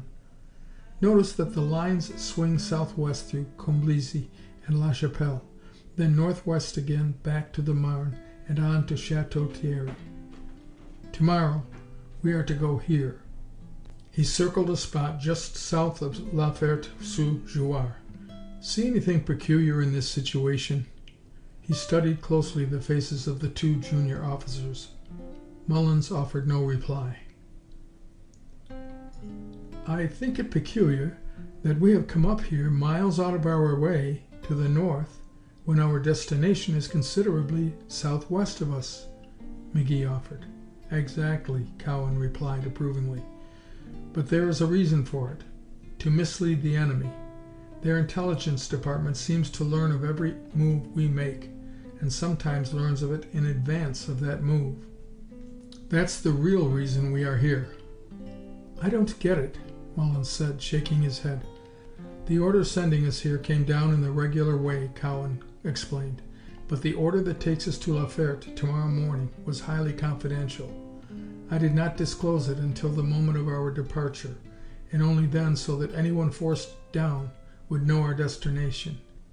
There is to be a considerable concentration of air forces on the apex of the salient between La Chapelle, this side of Château-Thierry, and Villers-Cotterêts on the other side. It is the beginning of a movement of concentration to drive the enemy back to the vessel, hence the secrecy, and the effort to mislead the enemy as to our movements. McGee smiled somewhat skeptically. What's wrong with that? Cowan challenged. The enemy isn't so easily misled, Major, McGee answered. We learned that lesson on the English front, and learned it through bitter experience. If the Hun doesn't know right now where we are going, he will know of our arrival 24 hours after we get there. If he fails to foresee our concentration at this point, he is thick-headed and slow-witted indeed. I, for one, do not consider him slow-witted. About the only secret we keep from him is the order that is never issued. Cowan frowned. I suppose you are right. But how does all this information leak through? If I knew that, Major, I'd be too valuable to be a pursuit pilot. If we knew where the leaks were, we could plug them by making use of several good firing squads. You are right, Cowan agreed, and again bent over the map, studying it with minutest care. See here, he said at last. If we flew a true course from here to La Ferte, we would parallel the front for several miles. Here, just south of La Chapelle, we'd be within 3 miles of the line. That's pretty close for a green squadron, don't you think? We'll be closer than that in the next few days, by exactly 3 miles, Mullins answered. Personally, I'd like to have a look-see at the jolly old Hun. I don't think you need worry, Major, McGee offered. It isn't likely that we'll run into any of them, and if we should, we would so outnumber them that they would establish some new records in hightailing it home. You think so? Cowan seemed so unduly disturbed over so remote a prospect that McGee found himself again doubting the Major's courage. I do. Why, look at our strength. The Boche prefers to have the numerical superiority on his side. But you take up combat formation, of course. Yes, and in echelon, one flight above another by a margin of 3,000 feet. Then if the beggar wants to jump on that sort of buzzsaw, let him come, and welcome. There will be time enough to welcome him when we reach our new base. All present or accounted for, Cowan replied. You have no objection to flying in the top flight with me tomorrow? Why, no, sir. Of course not. I'll be honored. Bosh, no flattery, Lieutenant. I don't expect it, especially from you. Seemingly quite exasperated, Cowan turned away, walked quickly to the window, and again stood looking out into the night. Mullins winked at McGee and made a quivering motion with his hand, indicating that he thought Cowan was suffering from a case of nerves. The Major turned from the window and stared at Mullins with a cold but studious eye. It made the operations officer exceedingly uncomfortable. "You forget, Lieutenant Mullins, that a window facing a dark courtyard provides a most excellent mirror. Nerves, eh? Well, we shall see. If a commander seeks counsel, some are likely to think him a fool. If he does not, he is a fool.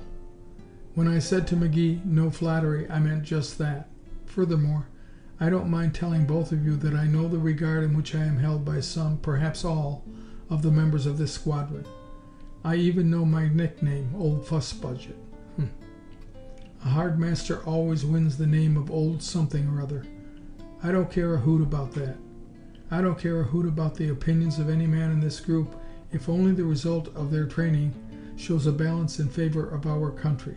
Am I right or wrong?" McGee and Mullins were too surprised to offer reply. This was quite the longest speech Cowan had ever made in their presence. Certainly it was the most frank. "Well," Cowan continued, "I have applied the goad wherever and whenever I thought it needed. I have been goaded in turn and took it without whimpering.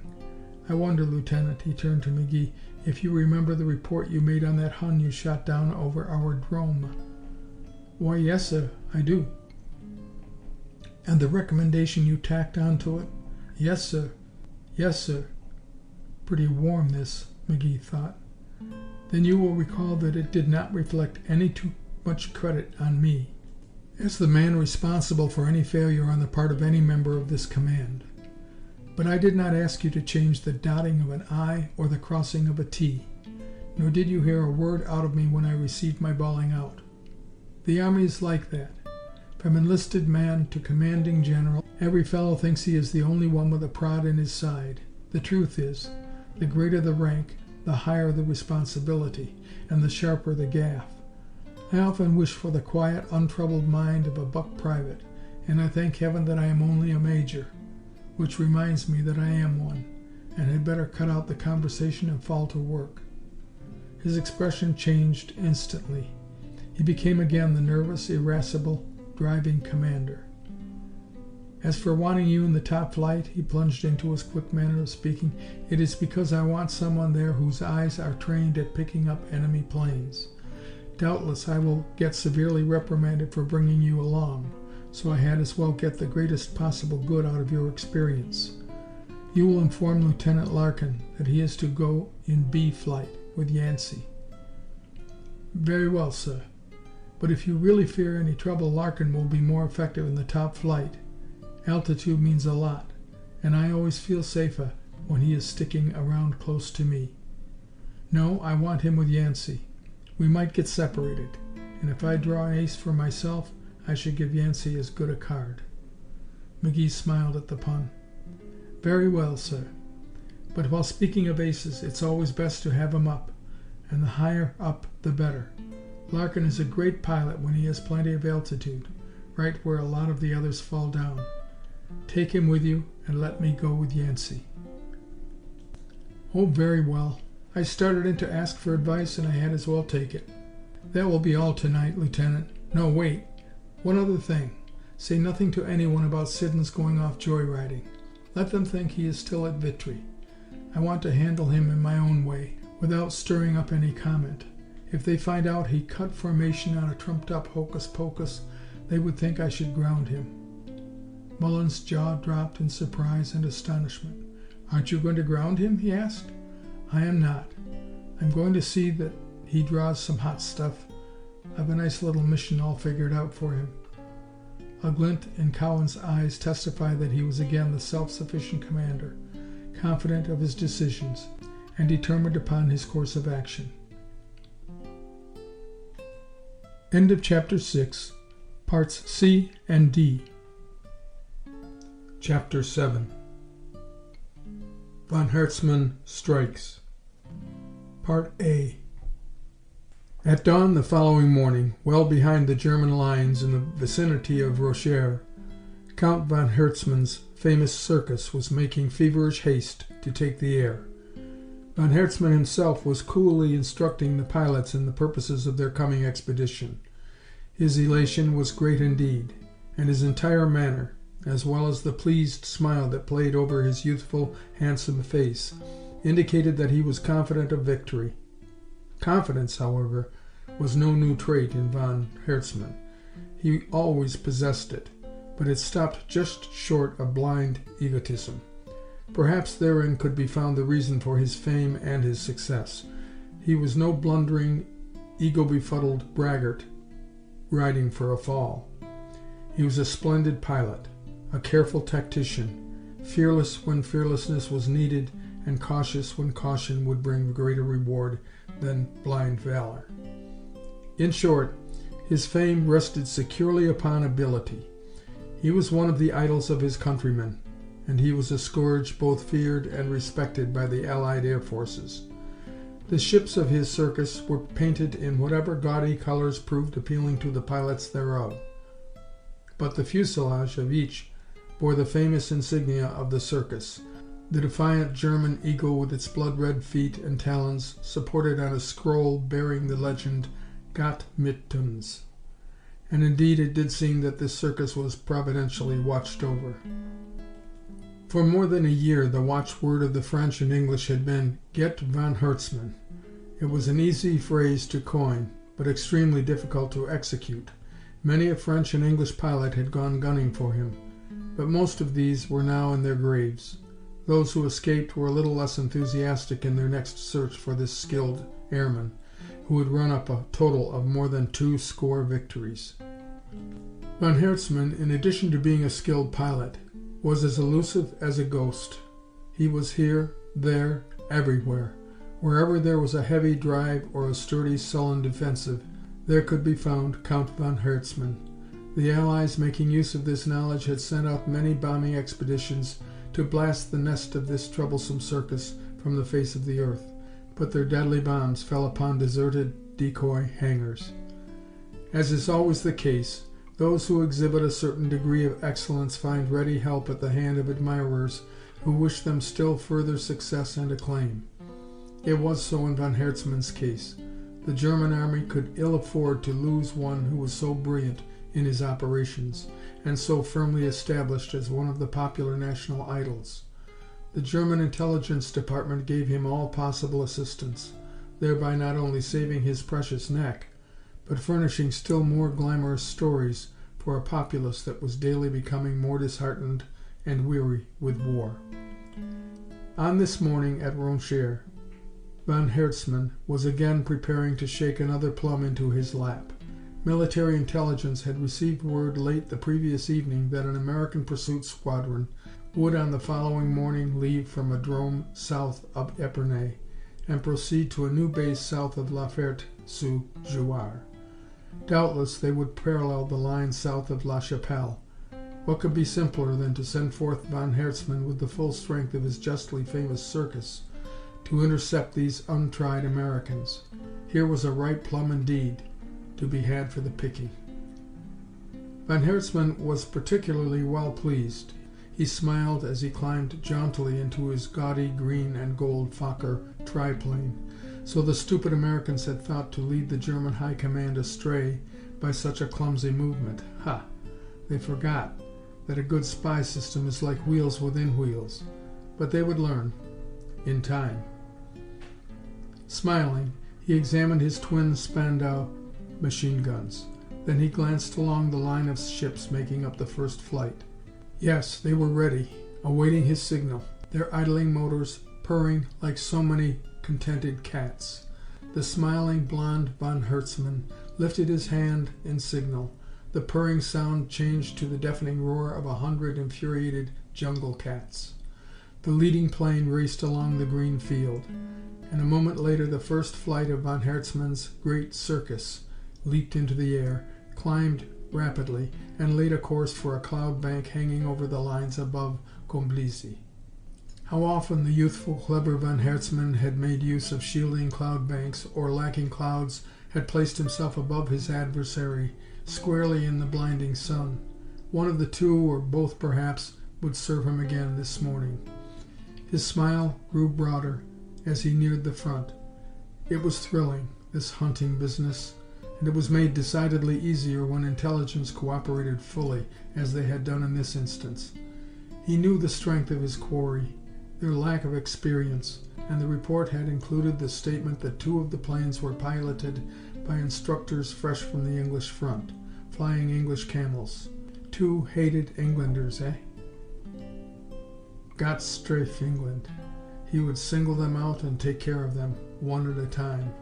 The rest of his command would scatter the others like quails, and the survivors, not well acquainted with the terrain, would have a nice problem in finding their way to La Ferte. Himmel, but it was a pleasing prospect. Part B. Major Cowan's squadron had been slightly delayed in starting by 2 malfunctioning Nieuports. A precious half hour was spent in correcting the difficulty, and the sun had changed from a dull red ball to a blinding white disk racing up the eastern skywall by the time the flights had gained proper altitude and laid a true course for La Ferte-sous-Jouarre. The top flight, with Cowan leading, had climbed to 12,000 feet. B flight, under Yancey, was some 3,000 feet under him and somewhat in advance. This gave the top flight a greater protective power and ensured the bottom flight against any surprise attack. Not only were the flights in echelon, but the planes of each unit were also echeloned, each plane being slightly above the one directly ahead. It was a formidable formation, capable of being readily maneuvered, and with each pilot ensured the best possible vision. A few white vapory clouds hung high over the trenches toward Comblizy, and still heavier banks were to be seen in the south of Chapelle, hanging over the Surmelin Valley. In all other directions the sky presented that fathomless blue so well known to all pilots who ascend above 10,000 feet. The open space between these apparently unmoving cloud banks was some 3 or 4 miles in width. Larkin, in the top flight with Major Cowan, had taken up position as the hindermost plane in the group, and had, therefore, the greatest altitude. As a rule, he never was satisfied with his altitude until he had pushed his plane somewhere near the limit of its climbing ability. He was a splendid pilot at great altitude, and he had learned from experience that many pilots capable of doing good work at the lower levels flounder around like fish out of water when above 12,000 feet. This being equally true of friend and foe, Larkin always felt better when he was high enough not to have any worry about someone coming down on him. He preferred having his enemies below rather than above. This morning, however, he took no thought of the matter. Before taking off, Major Cowan had said no more than, "Look sharp when we get in the south of Chapelle. Head on a pivot, you know." Shucks, slim chance for any excitement with a group like this. Even if they sighted a small enemy patrol, they would have to go merrily on their way and leave the game to someone else. However, a war pilot with skill enough to become such an ace as Larkin needs little caution about looking sharp. It is habit with him, and those who fail to develop the habit are only a few hours or days removed from sudden disaster. There was little enough to see. They were flying westward. Again and again Larkin turned his head around, closed one eye, and placing a thumb close to his open eye, squinted into the blinding sun. Many times, by the employment of that little trick, he had been able to momentarily diffuse the sun's rays sufficiently to catch the faintest blurred outline of enemy planes sitting in the sun and waiting for the proper moment to dive. This morning the sun seemed unusually bright and blinding. Somewhat ahead and to the south, 3 large French observation planes were coming up toward the lines of La Chapelle. They were just about even vertically with the cloud bank over the Surmelin Valley. They would pass almost directly under the bottom flight, led by Yancey. Larkin watched them, somewhat idly. Photographic mission, probably. Then, with little or no interest in them, his eye ran along the 2 converging lines of planes that made up Yancey's flight.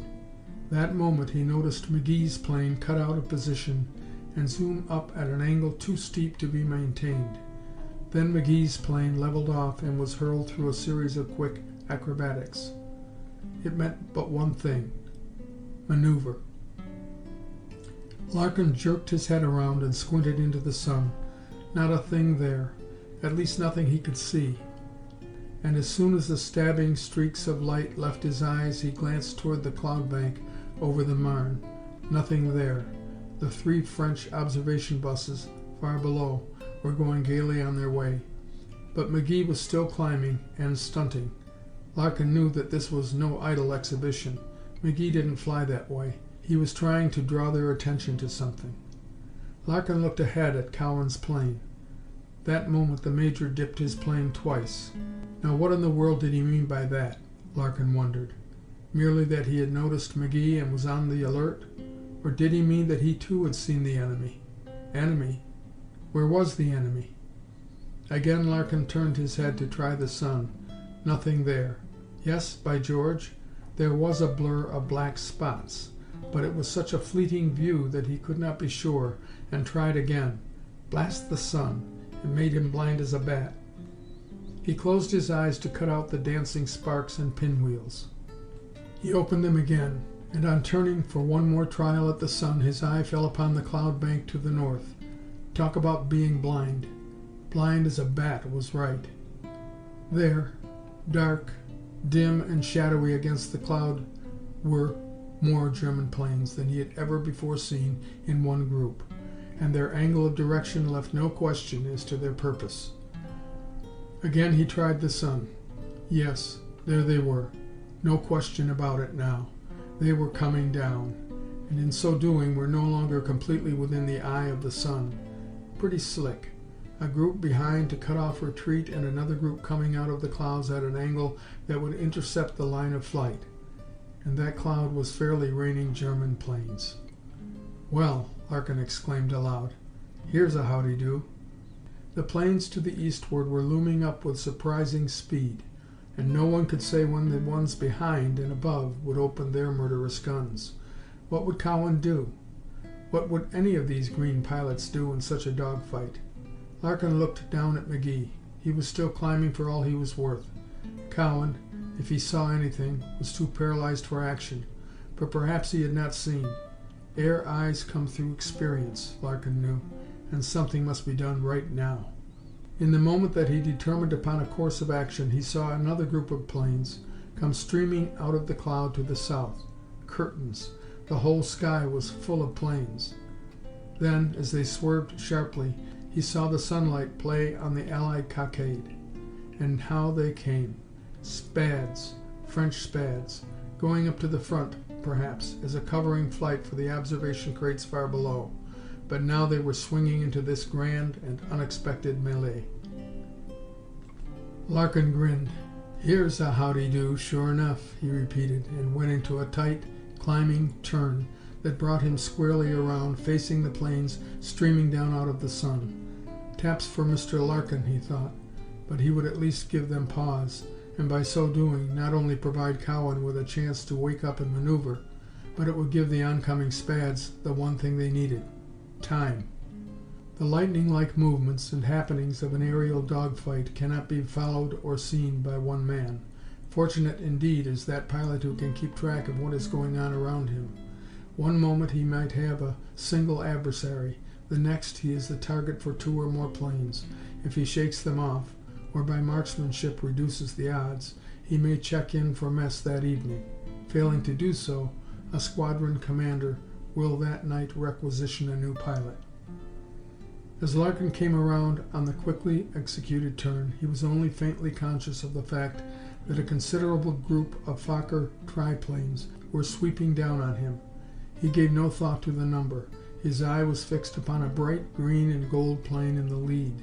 As he pulled up the nose of his Camel and thumbed the trigger release for his first burst, he sensed the strange exultation that comes to that man who, facing death in a forlorn hope and knowing there is no escape, accepts all chances and sells his life as dearly as possible.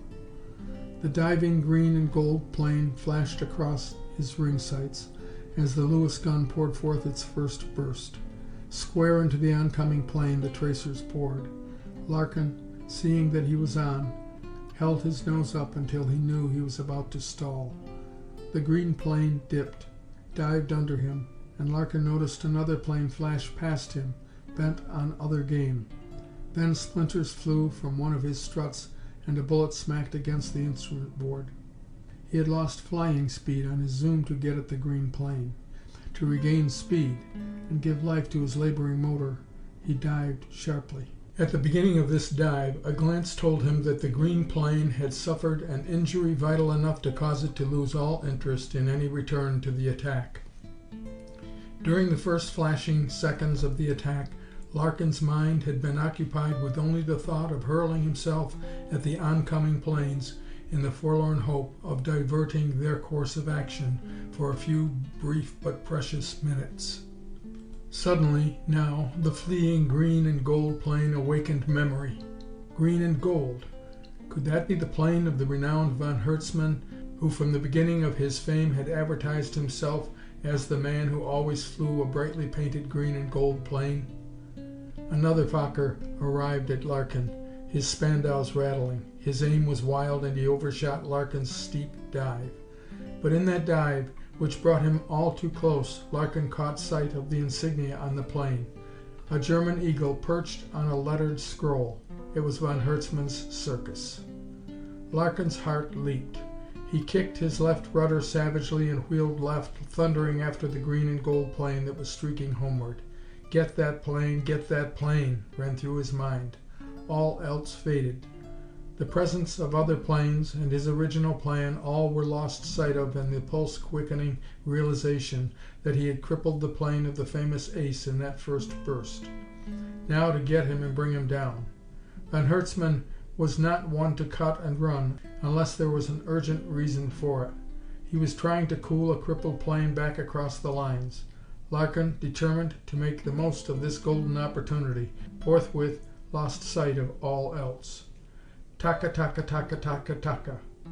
Crash. Splinters flew from Larkin's cowling, and two gashes suddenly appeared in the fabric of his left wing. So, the crippled eagle had loyal kingbirds for protectors, and they had plunged, pecking, at the camel pursuing their leader. Larkin dived clear of the streaming bullets, zoomed upward into a half loop, and rolled into position to fire at the leading attacker. The German was slow, and Larkin poured a stream of lead into the cockpit. He saw the pilot stiffen, as one who has received a sudden shock or surprise, and then slumped down. The plane thundered on for a moment, then nosed down, out of control.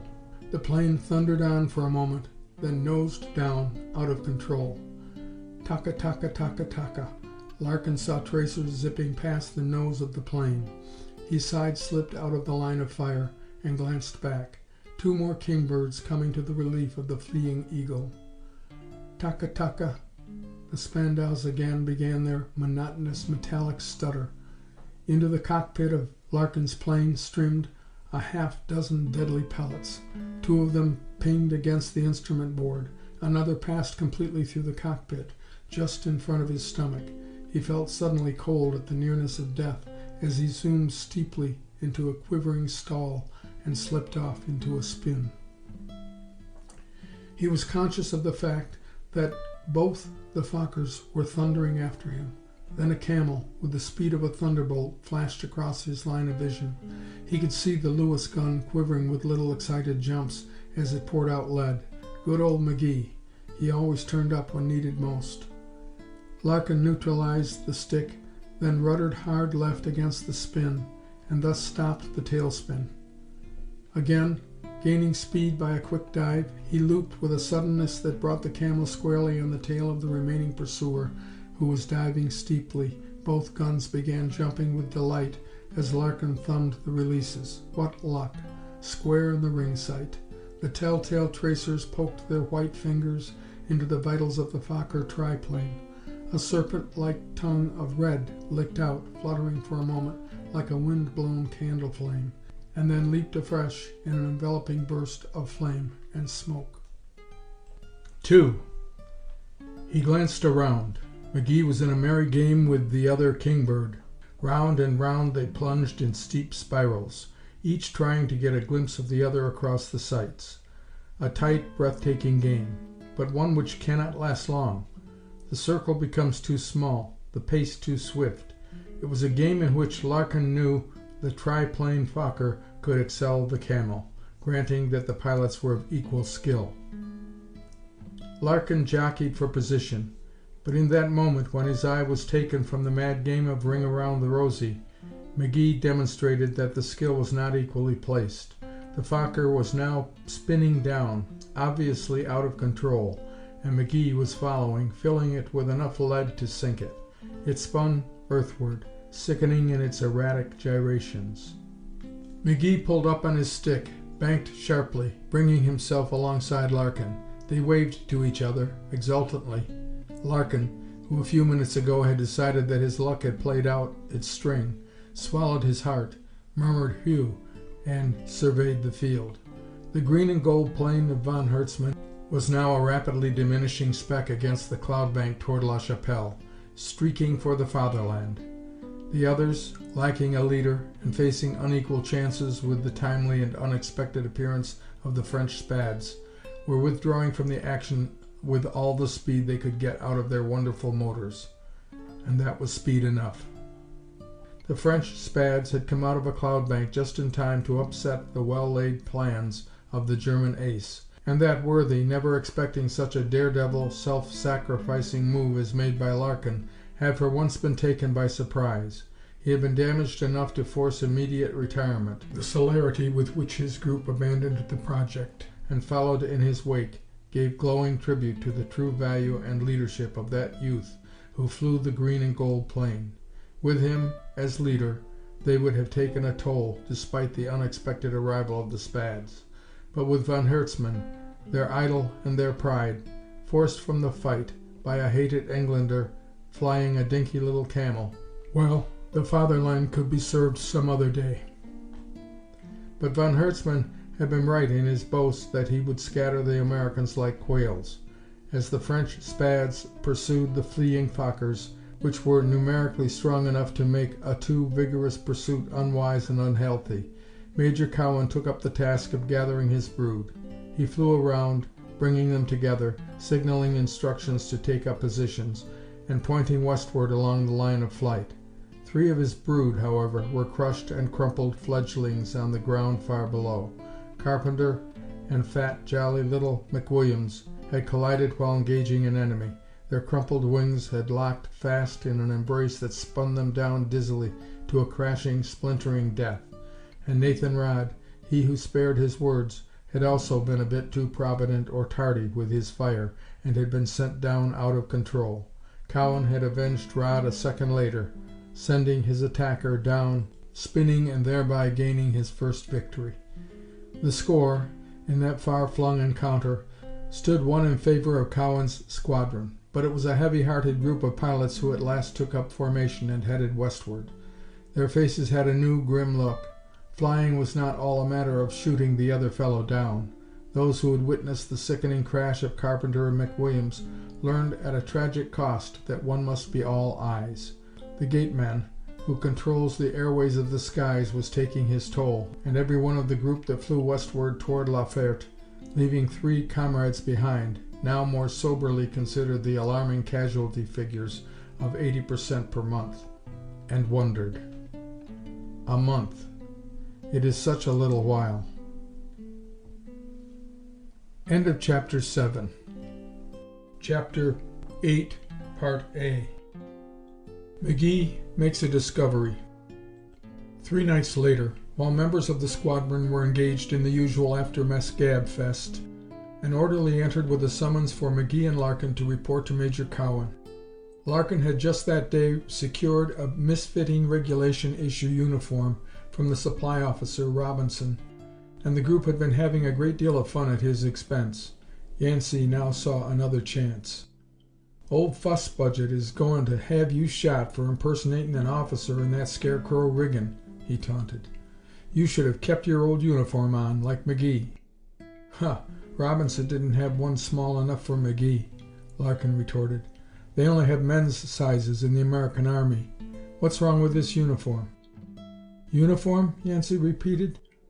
"Oh, I thought it was a horse blanket." Larkin thumbed his nose at Yancey as he passed through the door with McGee.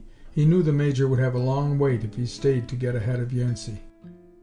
Major Cowan appeared to be in an unusually happy frame of mind. "I've good news for you," he announced as they entered the headquarters hut. "In losing Carpenter, McWilliams, and Rod, we have gained you two. And instead of the bawling out I expected, I was congratulated for unusual foresight. The order assigning you to this squadron will be down tomorrow. I hope you are as well pleased as I am." "Of course we are," McGee answered for both. "We wouldn't feel so much at home anywhere else. I'm sorry, of course, to come as a replacement for any one of these other chaps. They were fine fellows." "Of course," Cowan responded heartily. "Their loss demonstrates the value of experience. There was no reason at all for the collision between Carpenter and McWilliams. They simply forgot there was anyone else in the air. A tough break." "Any break is a tough one when you don't come back," Larkin said. The Major seemed to see him now for the first time. "Where in creation did you get that gunny sack you're wearing?" he demanded. Larkin grinned foolishly. "From Lieutenant Robinson, sir." "What's it supposed to be?" "A uniform, sir." "Thanks, I didn't know." He turned to McGee, who still wore his British uniform. "Didn't Robinson have any more masquerade costumes?" "Not my size, sir." "Oh, you go in for size? I see Larkin doesn't. Why don't you get uniforms?" "We haven't had a chance, sir," Larkin answered.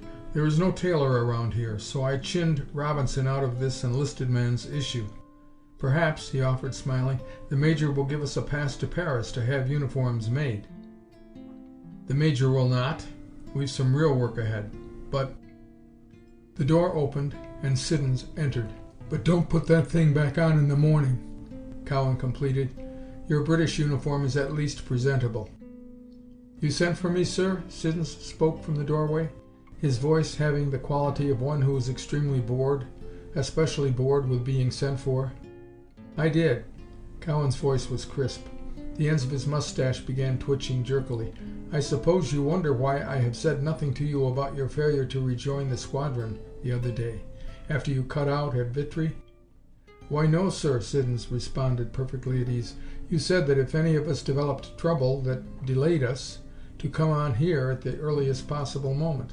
I was here when you arrived." "So you were." Cowan was making a stern effort to control his temper. "And it is true that I gave you orders to come on here should delaying trouble develop.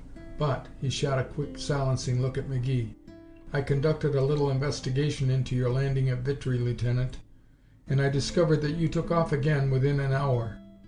Siddons started almost imperceptibly. His face colored for a moment, but he quickly assumed his habitual nonchalance. It goaded Cowan to an inward fury, but he controlled himself well. "I suppose you can think of some reason why I shouldn't ground you," Cowan said. "Why, no, sir, no reason at all." "Then I can," the Major snapped. "You like joyriding, eh? Like to tour France, eh? Very well. I'm going to give you a bit of it to do." He turned and walked over to a large wall map. "Take a look at this. All three of you," he said. "This is a detailed map of our sector. G2 believes that the Germans are planning to strike north of here, perhaps just south of Soissons. One of their reasons for this suspicion is that information has reached G2 to the effect that Count von Herzmann's circus has pulled out from Ronchère. Where is he now? That's the question. The intelligence sharks at Great Headquarters believe that if we can locate his new base, we will know something more about the plans of the enemy. As a result, every squadron along this front has been ordered to make an effort to locate his new position. Personally, I am of the opinion that Larkin winged him the other morning, and as a result his circus has been withdrawn, pending his recovery." Larkin shook his head regretfully. "I wish I could think so, Major. I'd like to boast that I had given von Herzmann a little lead poisoning, but I don't think so.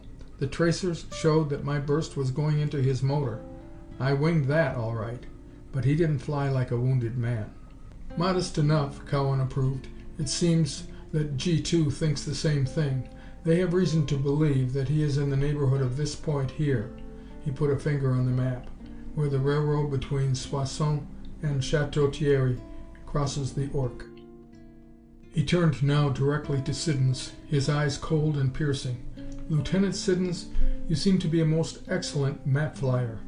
You find your way here alone, and you tour this part of France with admirable ease. Tomorrow morning, if the visibility is good, you will take off at dawn, cross the line above Bourrichet, push on toward Beaune, and as far inland as the railroad crossing on the Ourcq, if possible.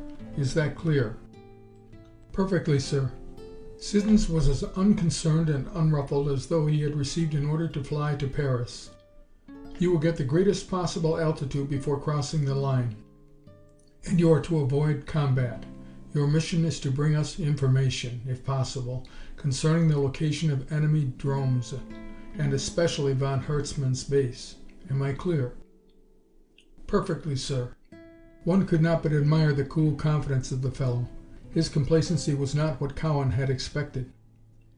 If you think the risk is too great alone, Cowan said, after watching his face for any hint of quailing, I will send 2 other planes with you. They might help reduce the odds in case of unavoidable combat. Oh, that's not necessary, Siddons replied. In fact, one plane has a better chance to escape combat, especially if there are some clouds to duck into. Anything else, sir? Cowan made a clicking sound with his tongue. The fellow wasn't human. He was an iceberg. That is all, and I wish you luck. Thank you, Major, and thanks for the mission. He gave McGee and Larkin the pitying look of one who has just drawn the grand prize in an open competition, and without another word turned quickly and passed through the door. Cowan's face had a baffled look. Well, he finally said, he acts like a gamecock anyhow. Do you realize the danger of the mission? McGee asked. It's not for me to consider that angle, the Major replied. G2 wants information, and I am under orders to help supply it. Danger? Yes, that's war. If we lose, well, I'd rather not discuss it. At that moment the door opened. There, framed against the night, stood Nathan Rodd. In salute he brought a gauze-wrapped hand to his head, a head so thickly swathed in bandages that only his face was showing, and his service cap sat perched at a ridiculous angle. Lieutenant Rodd reports for duty, sir, he said. Cowan, McGee, and Larkin had stood transfixed, as men might who thought they were seeing a ghost. But Rodd's words, concise and strikingly characteristic of the taciturn Vermonter, snapped them into action. This was no ghost. Rodd! Major Cowan exclaimed, and rushed across the room to grip Rodd's unbandaged left hand. You here? Rodd considered it unnecessary to waste words on so stupid a question. He merely offered his hand when the Major released it, to McGee and Larkin, who were pounding him on the back in great glee. We thought you were dead, Cowan said. So did I, until I woke up, Rodd answered. Cowan, noting the pallor of his face, pressed him into a chair. Tell us about it, he urged. Were you badly hurt? What happened? Didn't you crack up? Rodd lifted his good hand in protest. One question at a time, Major. That German found my motor and it conked. I regained control just in time to level off, but not in time to miss a tree. After that, I don't know what happened. Came to, flat on my back, 50 feet away from my plane. It was burning. That's all there is to it. All there is to it, Cowan snorted. You're not sending a telegram. Words won't cost you anything.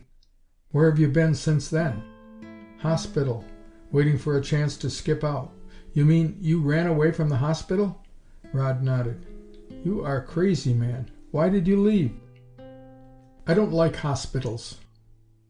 But you are hurt. Is your head badly injured? Cut. And your hand? Cut. Cowan could not escape laughing. McGee and Larkin joined in. I'm not laughing at your injury, Lieutenant, Cowan explained, but at your way of telling it. If that should happen to Yancey, he'd write a book about it. Of course, I'm delighted to see you alive. I had the good fortune to wipe out the one that you shot down. He went down spinning. See him crash? Rodd asked. No, things were pretty thick. I didn't have time to watch. Didn't kill him, Rodd announced. What? He made a better landing than I did. He was trying to bring me to when some Frenchies came running up and nabbed him. Decent fellow. The Frenchies treated him pretty rough. Put the screws to him, I guess. See here, Cowan leaned forward in his chair. Either tell all this story, or back you go to the hospital. You say the French questioned him? French intelligence did. Pretty game fellow, they said. But he talked? Had to. That was von Hertzmann's circus. We know that. Anything else? Yes. He said they knew all about our plans, and were out gunning for us. Cowan's face colored, but with confusion more than anger. Anything else? He asked crisply. Well, the frogs found out something else, but he cast a quick, furtive glance at McGee and Larkin. But I guess I've talked enough. Someone is talking too much, that's certain. Cowan had seen the glance, and the inference irritated him. These officers have proved their loyalty by service, Lieutenant. Yes, sir, was Rod's meatless reply. McGee felt genuinely hurt, but at the same time he recognized the fact that Rod's statement was all too true. Rod is quite right, Major, he said, and arose from his chair. If he has any real information, it belongs to you alone, or to G2. If you've nothing further, Larkin and I will be going. No, nothing further. More orders for tomorrow morning? No. May I speak to you a moment privately? Certainly. They moved over near the door. You gave Siddons a mission I would like to have, Major. Any objections if I take a little joyride in the morning? Cowan's eyes narrowed. Where? He asked. Over the lines. I'd like to do a little looking for myself. With Larkin? No, sir. Alone. Don't even want Larkin to know I'm going.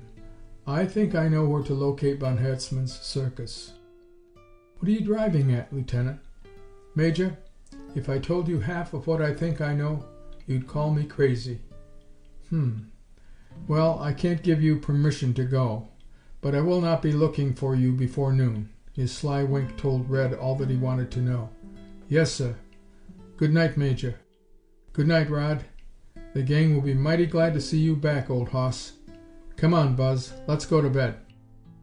Outside the door, Larkin's fuming rage exploded. Say, what did that tongue-tied sap, Rod, mean by that dirty dig? If his head wasn't already in a sling, I'd... Calm yourself, brother, Red laughed. If you had landed on your head from as high a point as he did, and then found out it was all brought about through a leak, you'd be suspicious of everyone, too. Maybe so, Larkin answered, somewhat mollified. What were you buzzing old Fussbudget about? I'll tell you that tomorrow night. Maybe. Larkin snorted. I guess Rod's disease is catching. You're tongue-tied, too.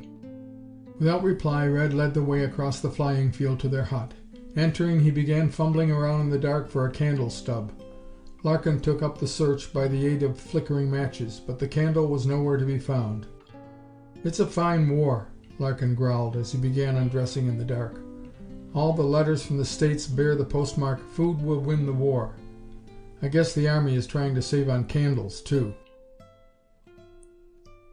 End of Chapter 8, Part A. Chapter 8, Parts B and C. Part B. Before sunup the following morning, McGee awoke and began quietly dressing. He did not want to awaken Larkin. When he had finished dressing, he tiptoed cautiously across the floor, opened the creaking door ever so slowly, and closed it with the same care. Dawn was just streaking the east. A few birds were offering their first roundelays. The grass and trees were wet with light rain that had fallen during the night, and to the northeast the distant guns were rumbling their morning song of hate, evil dispositioned giants, guttural in their wrath when dawn woke them to a new day of devastation. 2 or 3 sleepy-eyed air mechanics were making their way toward the hangars. McGee stood for a moment outside the hut, studying the sky, which was a patchwork of clouds scattered across gray splotches that would turn to blue with the coming of the sun. Evidently the sky had been quite overcast during the night, but the clouds were broken now, though by no means dispersed. It was an ideal morning for crossing the lines. Convenient cloud banks were excellent havens in case of surprise, and Archie fire was less accurate when the gunners had to contend with a ship that plunged into concealing clouds and out again at the most unexpected places. Of course, those same clouds offered concealment for enemy planes, but a pilot crossing the lines alone is considerably advantaged by such a sky as McGee was now studying approvingly. As McGee started toward the hangars, he saw that some of the ground crew were wheeling out Siddons' Newport. Well, the Major had stuck to his resolution, and the order had gone through. "Where's Lieutenant Siddons going?" McGee asked the Emma, who was making a careful check of the plane. "Don't know, sir. Got orders last night to have her ready." "Did Sergeant Williams get orders for my plane?" "Yes, sir. Are you and Siddons going over on patrol, Lieutenant?" "I can't answer for Siddons," McGee evaded. "You'd better ask him." "Huh. A lot of good it would do. Honest, Lieutenant, that fellow talks less to us than a cigar store Indian talks to the customers, and that's less than nothing. He thinks we're worms." McGee was about to offer his sympathies when another crew, under Sergeant Williams, came rolling the Camel out to the line. McGee began checking it over with the same minute care which had doubtless gone a long way toward making him an ace. He left inspection to no man. His air mechanic, knowing this, was equally careful in his work. This diminutive lieutenant was as mild as an April morning, so long as all was well. But when something went wrong, he could say more than a 6-foot major general. "All set, Sergeant?" McGee asked, finishing his inspection. "All set, sir. I just put a new valve in that wind-driven gas pump. The guy that invented that trick should have been tapped for the simples. Why don't you hang this thing on a church steeple, Lieutenant, and get one of those spads?" "Well, I rather dislike entering a church from the steeple, and I'm sort of partial to this old crate. She's tricky on the ground, but I'm used to her ways, and she's a Lulu upstairs." He swung into the cockpit, and the sergeant stood at the prop. "Switch off?" "Switch off." The sergeant pulled over the propeller 2 times. "Contact, sir." "Contact." The motor caught, and after it had idled a few minutes, McGee began revving it up. Just then he noticed Siddons come from around the corner of the hangar, carrying what appeared to be a canvas-covered pillow. Seeing McGee's plane on the line, he stopped in surprise, then proceeded to his plane, where he fitted the pillow into the seat, patting it in place as a woman pats a divan pillow. Then he came across to the side of McGee's plane. "Did you get orders too?" he shouted. McGee cut the gun. "No," he answered truthfully. Satisfied that this would not end the questioning, he added, "The Emma has made some repairs. I'm going to give her a test." "Oh, I see. Thought maybe I was going to have the pleasure of your company and your help. Nice morning for my little jaunt, isn't it?" "Bully." McGee looked at him closely to discover any hint of fear. It simply wasn't there, and Red was forced to the mental admission that he had never seen such a cool, confident manner displayed by any pilot going over for the first time. "Good luck," he called, and again began revving his motor. Siddons turned back to his own plane, and with the most casual inspection and with no comment to the mechanic, crawled into his cushion-padded seat. McGee, satisfied with the sound of his own motor, nodded to the wing boys to remove the chocks, and taxied to a quick takeoff. At 200 or 300 feet he turned, came back across the drome, and headed in the general direction of Paris, climbing steadily and maintaining the direction until to the watching ground crew he had become lost to view. Then McGee swung north and began working back eastward. He passed to the west of La Ferte, and having gained an altitude of 15,000 feet, headed directly for the front, intending to cross the line to the north of Belleau and proceed toward Fère-en-Tardenois. Then, if fortune favored him, he could decide upon a deeper thrust into enemy territory. The cloud strata was exceptionally deep and yet ragged enough to provide frequent glimpses at the world below. The one great danger lay in the fact that he might any minute come unexpectedly upon a German pursuit group. It was probable, however, that on such a morning they would be operating at a lesser altitude. The trenches, as he crossed the line, were only faintly discernible, the detail obscured by the blue ground haze so common to the eyes of the pilot operating at high altitudes. But the strip of barren land on each side of the trenches gave visible evidence of the grimness of the struggle far below, and here and there along the line miniature geysers spouted fan-shaped eruptions of earth with a grotesque, unexpected suddenness. Then a second later a new pockmark on the face of an already over-tortured earth showed where the shell had exploded. It was fascinating to watch, nerve-wracking and ear-splitting as it must be to the mud-splashed creatures in the trenches below. From on high, the land within the neighborhood of the zigzag trenches took on the appearance of a pot of boiling mush, here a crater, there a crater, springing into being with an amazing suddenness that lured the observer into the game of guessing when the next crater would appear. McGee was engaged in exactly such mental speculation when he was brought to the realization of his own nearness to war by the plane-rocking explosion of a well-placed Archie. Then 2 other giant black roses bloomed directly in his path. Now he was presented with his own guessing game. Where would the next one be? He swerved sharply left and dived toward a neighboring cloud. A cloud, while seeming from below to have both form and substance, is in reality but little different from a dense ground fog. It is enveloping, misty, eerie, and cuts off all visible contact with the world. If it covers a large air area, then the pilot may face some nice problems in correct and stable navigation. But if it is only a patch, he drives straight along his course, knowing that he will plunge out into the sunlight with the same suddenness with which he left it. Clouds are particularly welcome when Archie gunners begin to plaster the air with high explosive shells. As McGee came out of this cloud, his attention was drawn to a number of black bursts some 3,000 feet below, but which clustered around a lone Nieuport flying at a 45-degree angle to the line of flight which McGee was pursuing. That Archie crew knew their business, and McGee thought they appeared uncomfortably near the Nieuport. Then, as he watched, the Nieuport did a strange thing. Instead of making a sudden change in direction or a quick dive, either of which would compel the gunner to make another quick calculation in his range, it merely rolled once, then dipped twice, and proceeded on its way. The Archie fire ceased as suddenly as it had commenced.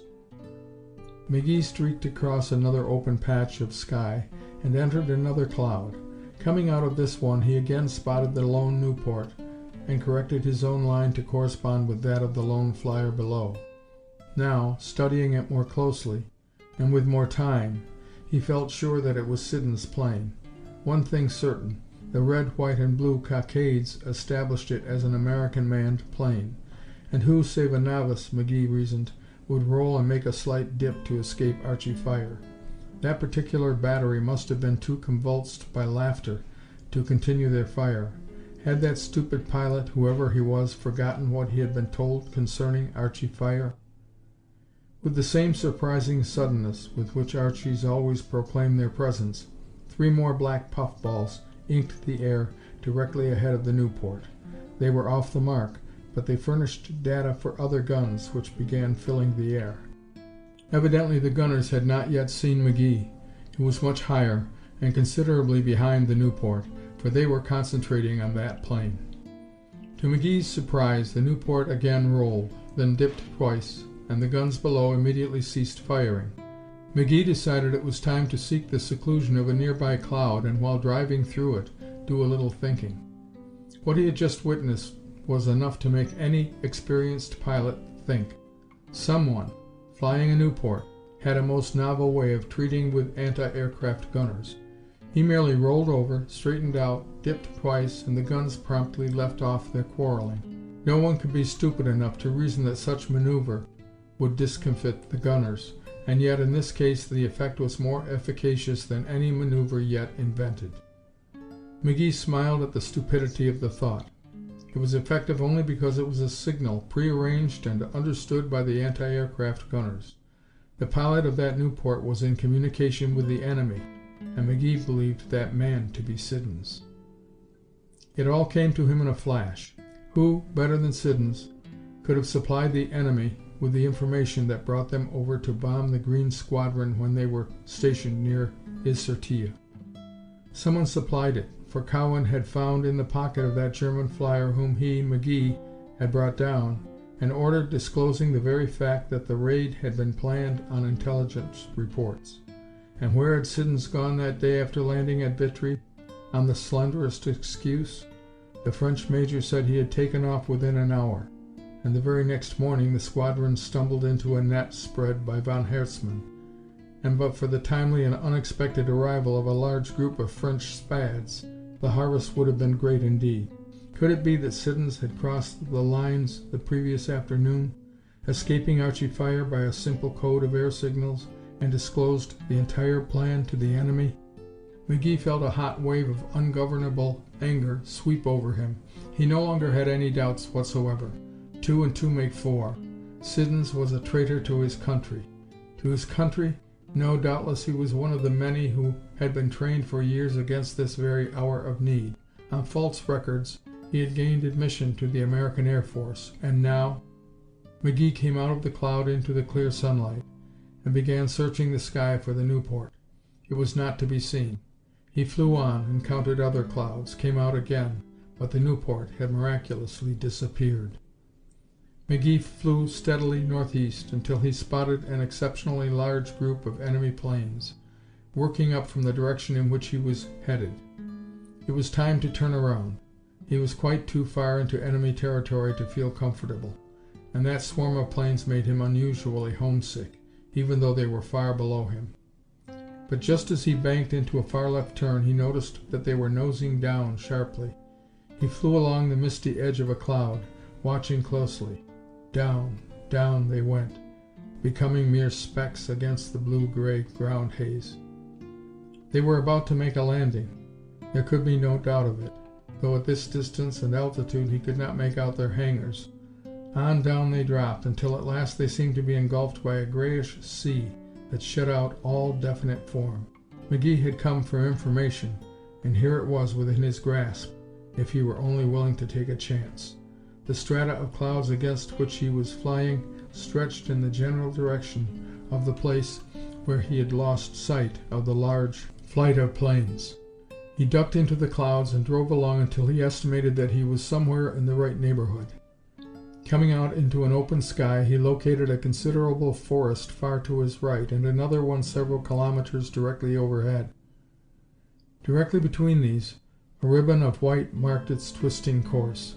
That would be the Ourcq, and the forest beyond would be the forest de Nesle. And yes, there, just beyond the river, was a town which McGee concluded must be Fère-en-Tardenois, and a little way from its outskirts a group of drab square blocks that caught and held his eyes. Too much ground haze to make them out. Well, a chance is a chance, he reasoned, as over went the camel's nose in a long dive. Twice he checked the dive, only to dive again.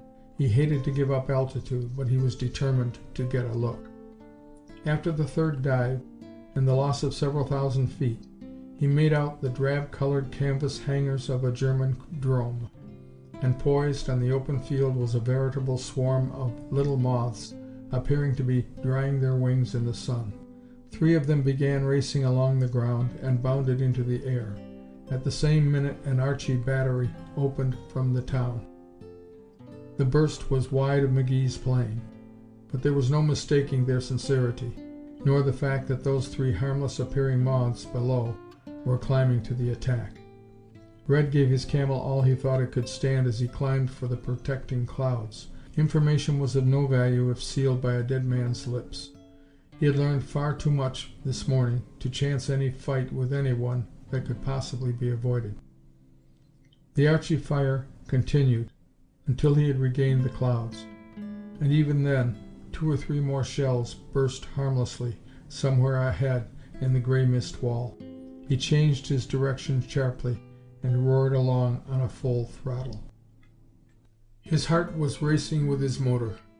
He felt convinced that the drome he had located was a new base for the squadron he had just seen. But were they not coming up from the interior? Doubtless he had stumbled onto a movement of some importance.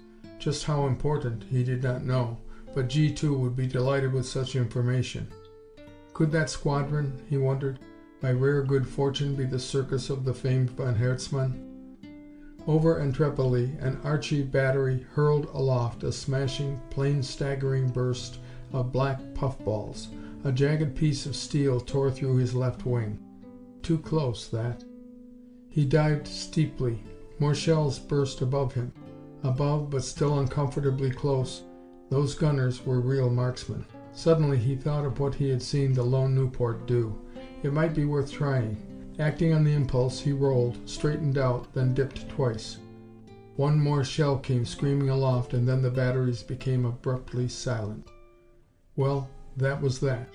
There could be no question now as to the movement being a prearranged signal. Archie gunners would not ordinarily leave off firing at any such stupid performance. They would chuckle while they locked the breech on another shell, and forthwith blow that fellow into kingdom come. McGee was in high fettle as he streaked across the lines south of Belleau and laid a course for home. He had a great deal to report, and someone, flying a low Nieuport, was going to have a great deal of explaining to do. Part C. When McGee swooped low over his own hangar, preparatory to a landing, he was surprised to see Siddons' Nieuport resting on the tarmac. So he was back so soon. Larkin was the first to greet McGee when he crawled from his plane. "Where have you been?" he demanded. "Oh, just up for a little test," McGee replied, assuming an air of indifference. Larkin pointed to the jagged hole through the fabric of the left wing. "Don't kid me," he said. "Where'd you pick up that little souvenir?" "I'll tell you later," McGee answered, and started toward the Major's headquarters. Larkin seized his arm and spun him around. "You'll tell me one thing right now, little feller. What's so funny about hiding my uniform so I'll get bawled out again by old Fuss Budget for wearing this misfit?" McGee looked at him blankly. "What do you mean?" "Mean? I mean you got up so early a respectable milkman wouldn't think of being up, and with your brain a bit foggy you thought what a clever idea it would be to hide my English uniform and give this gang of Indians another day of pleasure. What's the big idea?" McGee shook his head. "I never touched your uniform, Buzz. Come to think of it, though, I don't remember seeing it this morning while I was dressing. Did you see it last night?" "See it last night?" Larkin snorted. "How could I? We couldn't find the candle, and it was so blasted dark that I hung my shoes on a chair and my pants on the floor. Quit foolin', Red.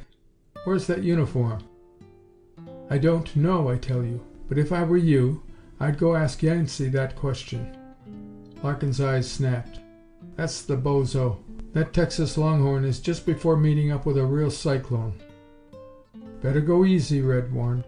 "He's used to cyclones, and I've always had a sort of feeling that he could take care of himself in heavy weather." Nothing daunted, Buzz went bowling off in search of Yancey, and McGee crossed the 'drome to Cowan's headquarters. The excited enthusiasm with which McGee began his report to Cowan was quickly cooled by the Major's expressionless indifference. Throughout McGee's narration of the events of the morning, Cowan continued studying a sheaf of papers lying on the desk before him, now and then penciling thereon some memorandum or brief endorsement. That part of the report dealing with the actions of the lone Nieuport, which seemed to have a system of signals to ensure safe passage over the lines, brought from the Major no more than a throaty It angered McGee, and brought from him a heated charge which, under other conditions, he would have hesitated to make. "And the man who was piloting that plane is a member of this squadron," he blurted out. Cowan casually turned a sheet of paper. "Indeed," he replied, continuing his reading. It was maddening. "Has Siddons reported to you, sir?" McGee asked pointedly. "Yes." Cowan arose and looked straight at the flushed young pilot. His eyes were uncommunicative. "Lieutenant Siddons just left here with Colonel Watts, going back to wing headquarters," he said. "I may tell you, Lieutenant, that the colonel came down a short time after Siddons hopped off, and gave me a most uncomfortable half hour for sending him over. We will discuss it no further, and I charge you with absolute silence in the matter. You are to say nothing to anyone concerning this entire matter. You understand?" "I understand that I'm to keep silent, sir, but I don't understand the rest of it." "It isn't necessary that you do. That is all, Lieutenant. But what about that 'drome I located at Fère-en-Tardenois? I think it is Count Herzmann's." "You think wrong, Lieutenant. But whatever you think, don't think out loud. That is all, Lieutenant." "Yes, sir. And there are no orders for—" "Orders will be a little bit more secret in the future." Cowan's voice was crisp and carried a note of dismissal. "Yes, sir." McGee saluted stiffly, turned on his heel and walked from the room, steaming with anger. Outside the door he picked up a small stone from the newly graveled walk and hurled it singing through the top of a nearby poplar. He simply had to throw something. "You poor prune," he addressed himself. "You never did have enough sense to know when you were well off." End of Part C. End of Chapter 8. Chapter 9. Lady Luck Deserts. Part A. There followed 3 days of maddening inactivity, during which time the squadron fretted and became as edgy as so many caged tigers. McGee made use of the time by securing a trim-fitting uniform, the very sight of which threw Larkin into new outbursts of rage concerning the disappearance of his English uniform. A joke was a joke, when not carried too far, he argued, and admitted that he was exceedingly weary with the comments made concerning the fit of the issue uniform that he was compelled to wear.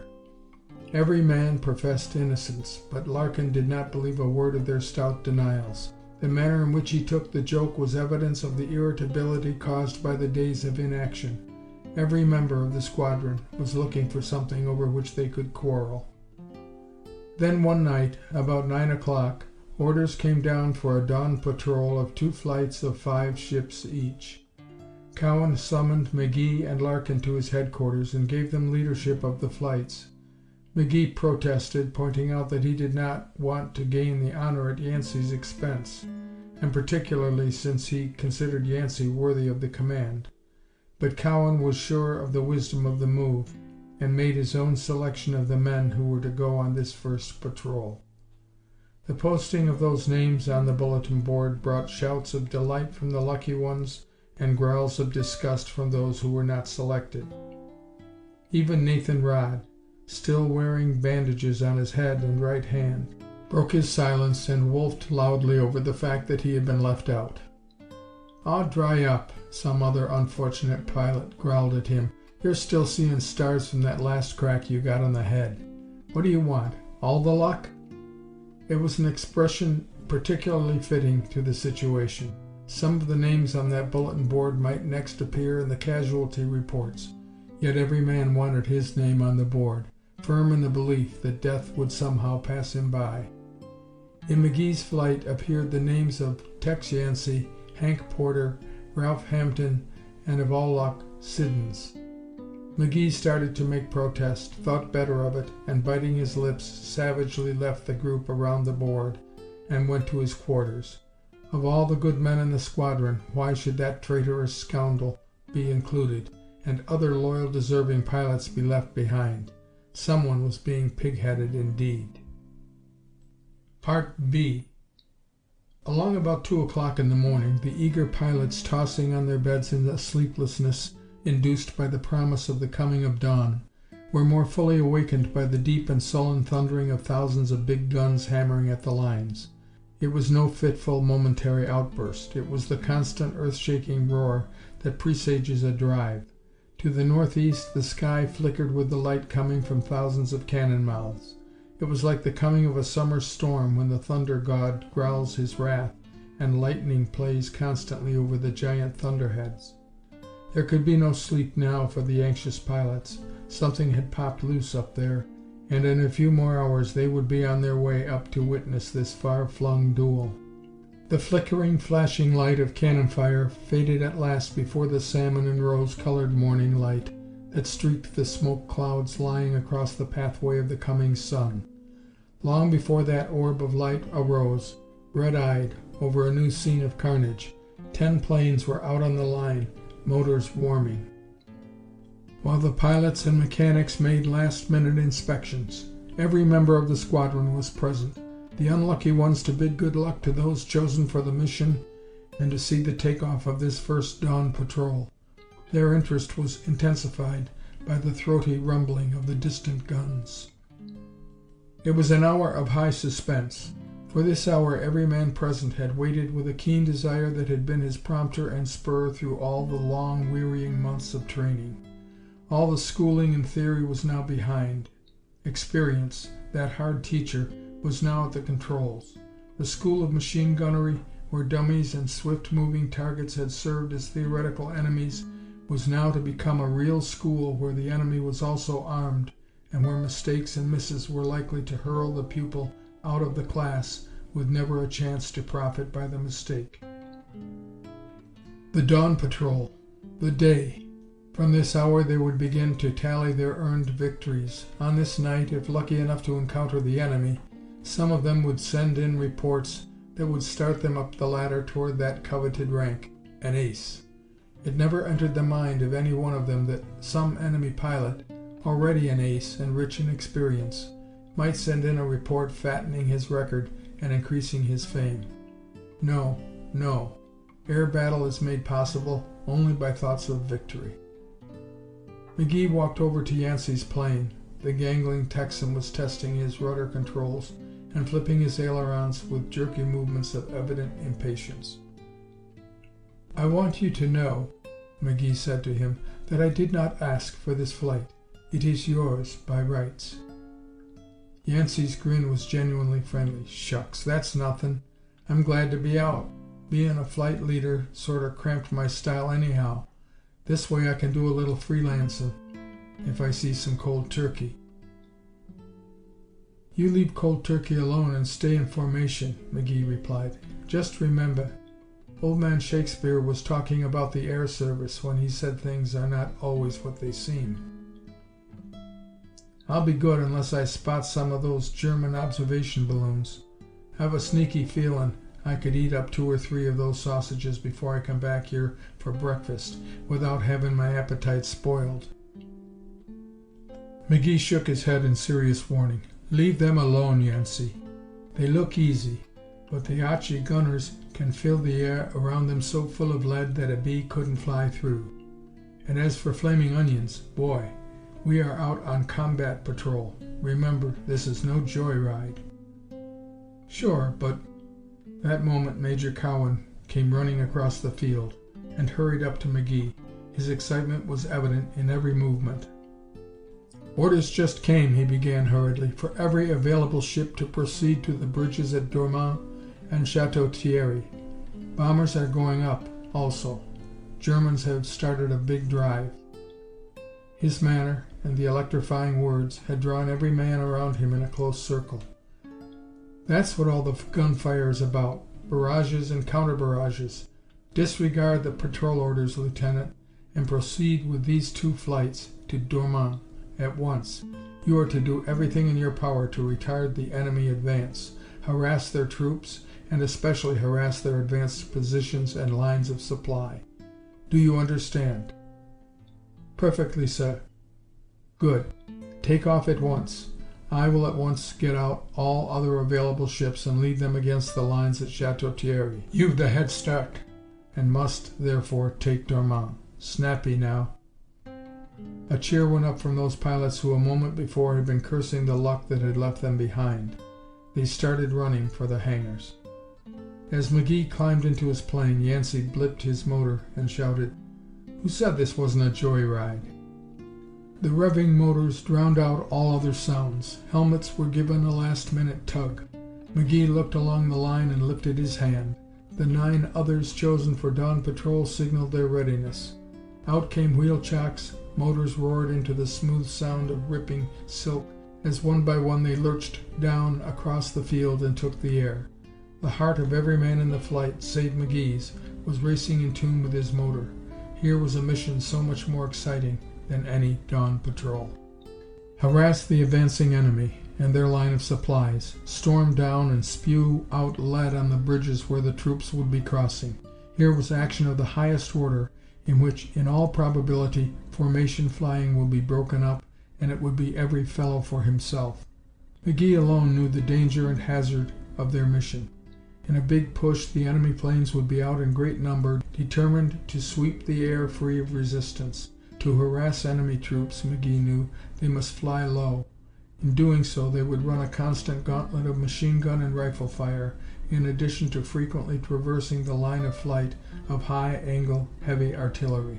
It was not pleasant to think of meeting up with one of those big GI cans loaded with enough high explosive to demolish a building. Just get in the way of one of them, and what would be left could be placed in a small basket. Added to all this was the fact that all altitude was sacrificed, and a green pilot out cutting eye teeth needs altitude in case of attack. To McGee, the outlook was gloomy enough. Doubtless the venture would run up a stiff casualty list, but every needed sacrifice must be made here, and now. The French and Americans below must not let the Hun break through. Paris, all too near, was the objective of the drive. If they broke through and reached Paris, well, they must not break through. McGee saw the planes of another American squadron working up toward the front on his left. High above his flight was a large group of French Spads. He watched them, turning his head aloft from time to time. They seemed to be hovering over him and following his course. Far ahead and below, he could see enemy observation balloons straining at their cables. Black geysers of earth, sand, and mud were spouting from the tortured strip along the river. The earth below was an inferno of flashing, thundering shells. The front. And the drive was on. He glanced up again. The French Spads were still above, a trained, experienced group of warhawks sent up to take care of the upstairs fighting, while the Americans did the dirty work below. Cowan had not mentioned this. Perhaps he did not know of it. McGee knew that in big operations, and especially in such emergencies as this, orders were issued without disclosing the whole plan to all participants. If each unit obeys and carries out the orders received, then all goes well. So far, all was well, and McGee was extremely grateful for that protecting flight of Spads. He determined to cross the river west of Dormont, make a thrust well back of the lines, cut out again over Dormont, and then, if luck were with them, repeat the performance. No need to lay plans too far in advance. Too much can happen in the tick of a second. Things that knock plans and the planner into a cocked hat. Below them now was a far-flung battle of raging intensity. German troops could be seen moving along toward the river, and a little farther inland, McGee spotted a long line of infantrymen along a road paralleling the river.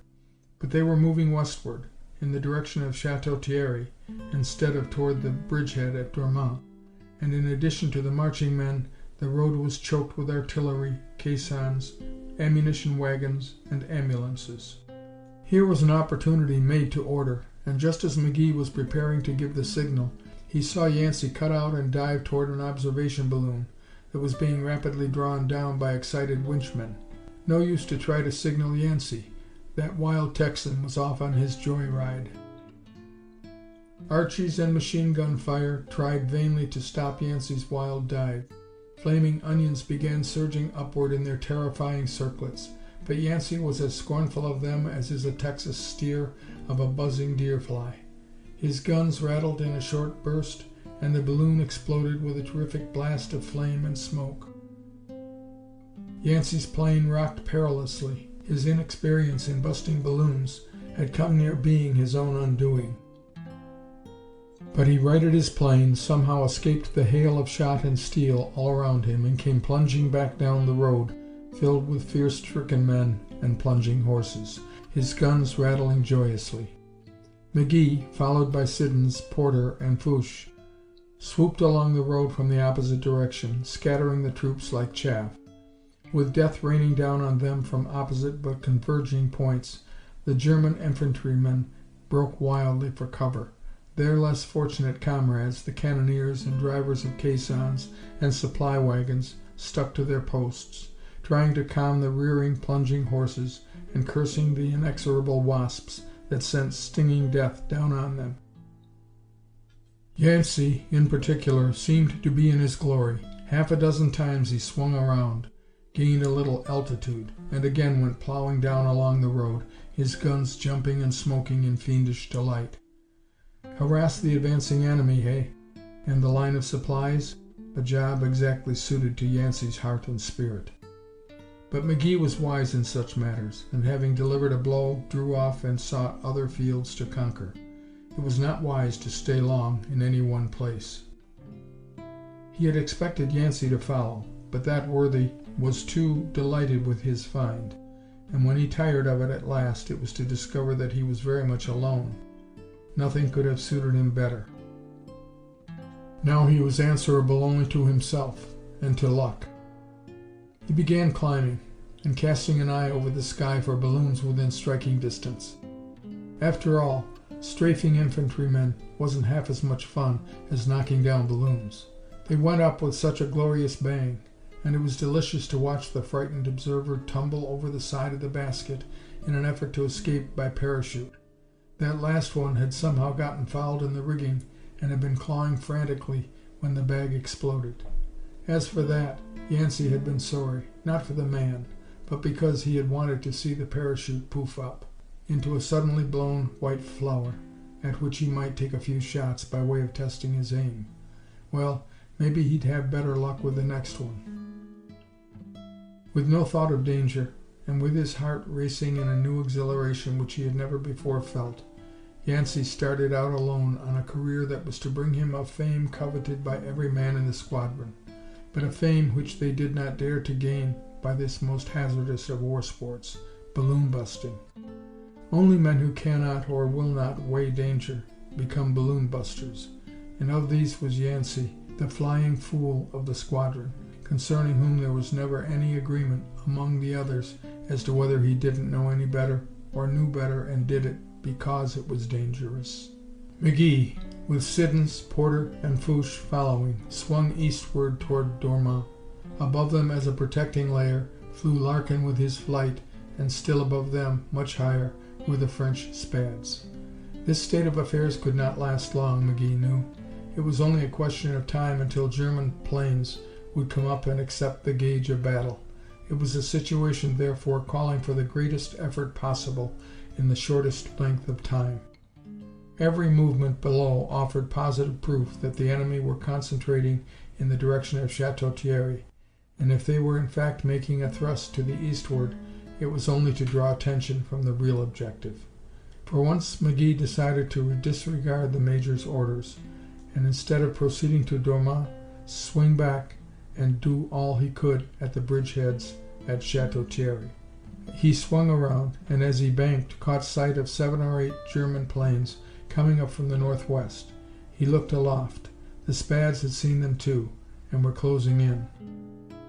McGee began climbing, and noted with satisfaction that Larkin, on the alert, was waggling his wings as a signal that he too had seen them and was prepared.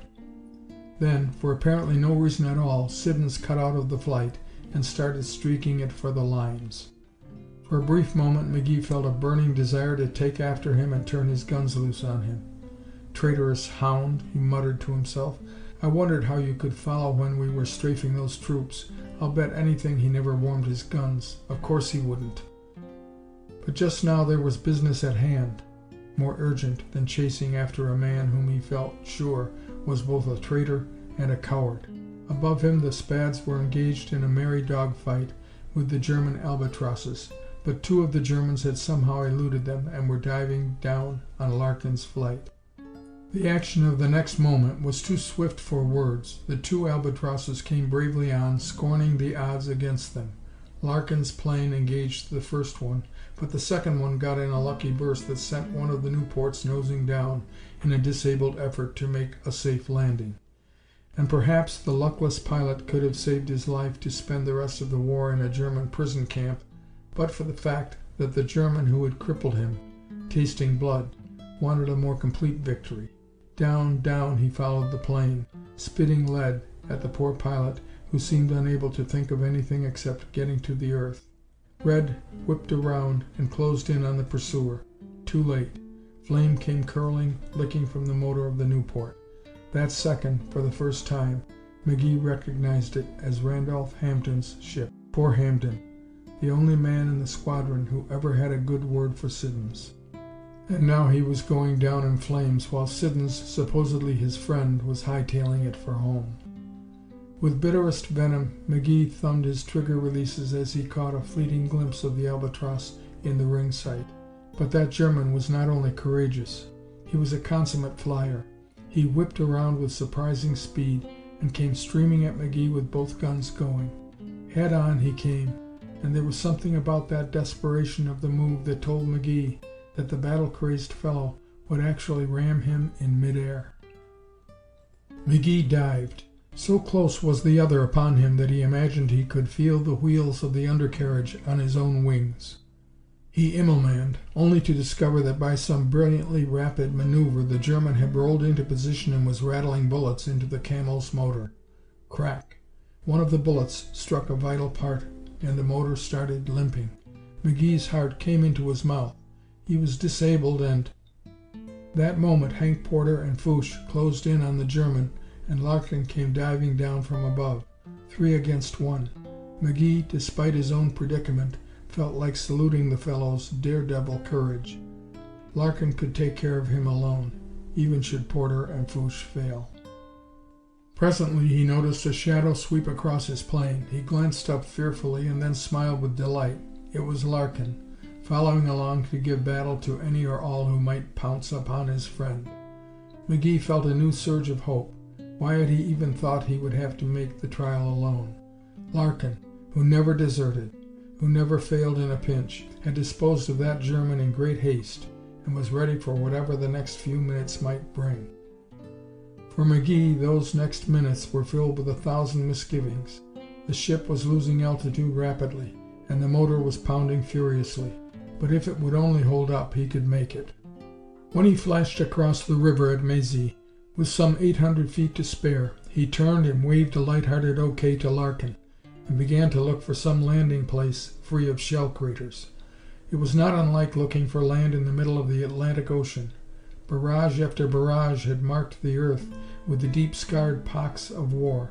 He must push on, toward the rear, with the last inch that could be wrung from that motor, and then land straight ahead, leaving the outcome to Lady Luck. She had never deserted him completely. That moment she deserted. The motor conked with a non-stuttering finality. Now for a dead-stick landing straight ahead. If he could only pancake her down just beyond that big hole, maybe she could stop rolling. He pancaked, but in doing so struck too hard. The undercarriage was wiped out completely. He felt the bound, followed by a terrific upfling of the tail, and then 1,000 stars went shooting before his eyes, and it seemed that a lightning bolt rived his brain. Then darkness, and an infinite peace. End of Chapter 9. Chapter 10. Medals and Chevrons. Part A. When McGee opened his eyes, it was upon a world in which white seemed to be the shockingly outstanding scheme of things. White walls, a white painted fence, which he at last concluded must be the end of an iron bed, and just beyond this, near at hand, yet seemingly miles and miles away, a woman in spotless white. He couldn't quite make out her face. In fact, all detail was lost in a dim haze that refused to be cleared up by a blinking of the eyes. And there was such a roaring sound as of a mighty waterfall thundering down into an echoing canyon. Oh yes, his head. He tried to lift his left hand to feel of his head, but the muscles failed to respond. Indeed, the arm seemed not only lifeless, but to be clamped firmly across his chest by tight bonds. He tried the right arm. It responded, and the hand came up to touch and wonder at the large bundle of cloth that should be his head. The woman in white moved toward him quickly, and he was about to form a question when she faded before his very eyes, and the thundering waterfall left off its roaring as he floated out of the world of white into a black, obliterating nothingness. Hours later, he again opened his eyes. Again he saw a woman in white at the foot of what he now knew to be a bed. She smiled, a sort of cheery, wordless greeting. He could see distinctly now, and the thunder of the rushing torrent had subsided until it was little more than a wind whispering among the treetops. But the left arm was still lifeless and numb, and his head felt as large as a tub. "Where am I?" he asked, and was startled by the feebleness of the voice, which seemed in no way related to him. The woman in white bent over him, smoothing the pillow and pressing him back upon it. "You must be quiet," she said, "and not talk or try to move." Funny thing to say. Why shouldn't he talk, especially when he had so much to learn about this strange place? "But where am—" The figure in white began fading away again, a most distressing habit, and darkness again rushed at him from the white walls. Hours later he again opened his eyes, realizing at once that it was night, though objects could be dimly seen by the glow of one light at the far end of the room. He could hear voices, and with a slight turn of the head saw a man in uniform talking with the white-clad woman who could so suddenly and miraculously disappear. At the movement the man turned quickly. It was Larkin, and the worried lines in his face were swept away by a quick, cheery smile as he bent over the bed and pressed McGee's right hand in a manner that spoke more than words. "What happened, Buzz?" McGee asked, and was again surprised at the thin quality of his voice. "You're all right, old hoss," Larkin evaded, "but you mustn't talk yet. Be quiet now. Tomorrow night I'll be back and tell you all about it. But quiet now. See you tomorrow." And with another squeeze of the hand he was gone. Well, McGee thought, it was rather tiring to try to think. Sleep was so easy and so soft. Part B. The following evening Larkin came back again, just as the nurse had finished giving McGee a light, liquid meal. "Hello, you little shrimp," he sang out cheerily, eyes bright and everything. "Old Sawbones just told me I could see you for 5 minutes, but do all the talking. You can have 3 questions only." A thin, tired smile came to McGee's freckled face, a face almost hidden under the bandages that completely covered his head. "All right," he said. "First question. Will I fly again?" "Of course. In 4 or 5 weeks you'll be good as new." 4 or 5 weeks? What? Careful now, or you'll use up all your questions. When you set that camel down in a shell hole, she flipped over and your head was slightly softer than a big rock that happened to be handy. I would have bet on the rock being softest, but it seems I'd lost. You went blotto. A bunch of soldiers dragged you out from under what was left of that camel, which wasn't much. Then an ambulance brought you back here. This hospital is about 5 kilos from squadron headquarters, and I've been back here twice a day for the past 5 days, worrying my head off for fear you'd never come to." 5 days? Red responded, his voice indicating his disbelief. "Yep, 5 days. 3 days passed before you even opened your eyes. Try to land on your feet next time." "The nurse tells me my left arm is broken," McGee said. "Wonder how I got that." "You've used up all your questions," Larkin told him, laughing, "and I've used up all my time. I want to be good so that old Sawbones will let me see you tomorrow night." "Wait," McGee began, but the nurse interposed herself. "No more tonight," she said. "In a day or 2 you can talk as much as you like."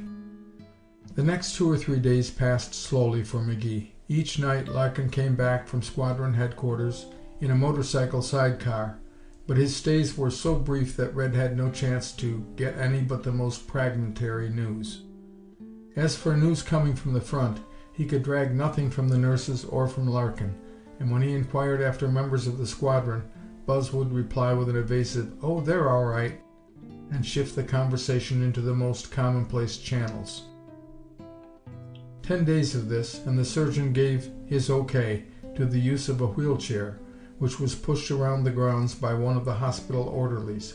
The grounds were extremely beautiful, the hospital having been a famous resort hotel before the exigencies of warfare required its conversion into one of the thousands of hospitals scattered throughout France. Great beech and chestnut trees covered the lawn, and to one side was a miniature lake, centered by a sparkling fountain, on whose wind-dimpled surface graceful, proud swans moved with a stately ease that scorned haste or show of effort.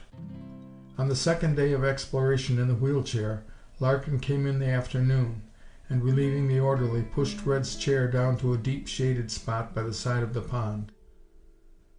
"I can't see why they won't let me walk around," McGee complained. "There's nothing wrong with my legs."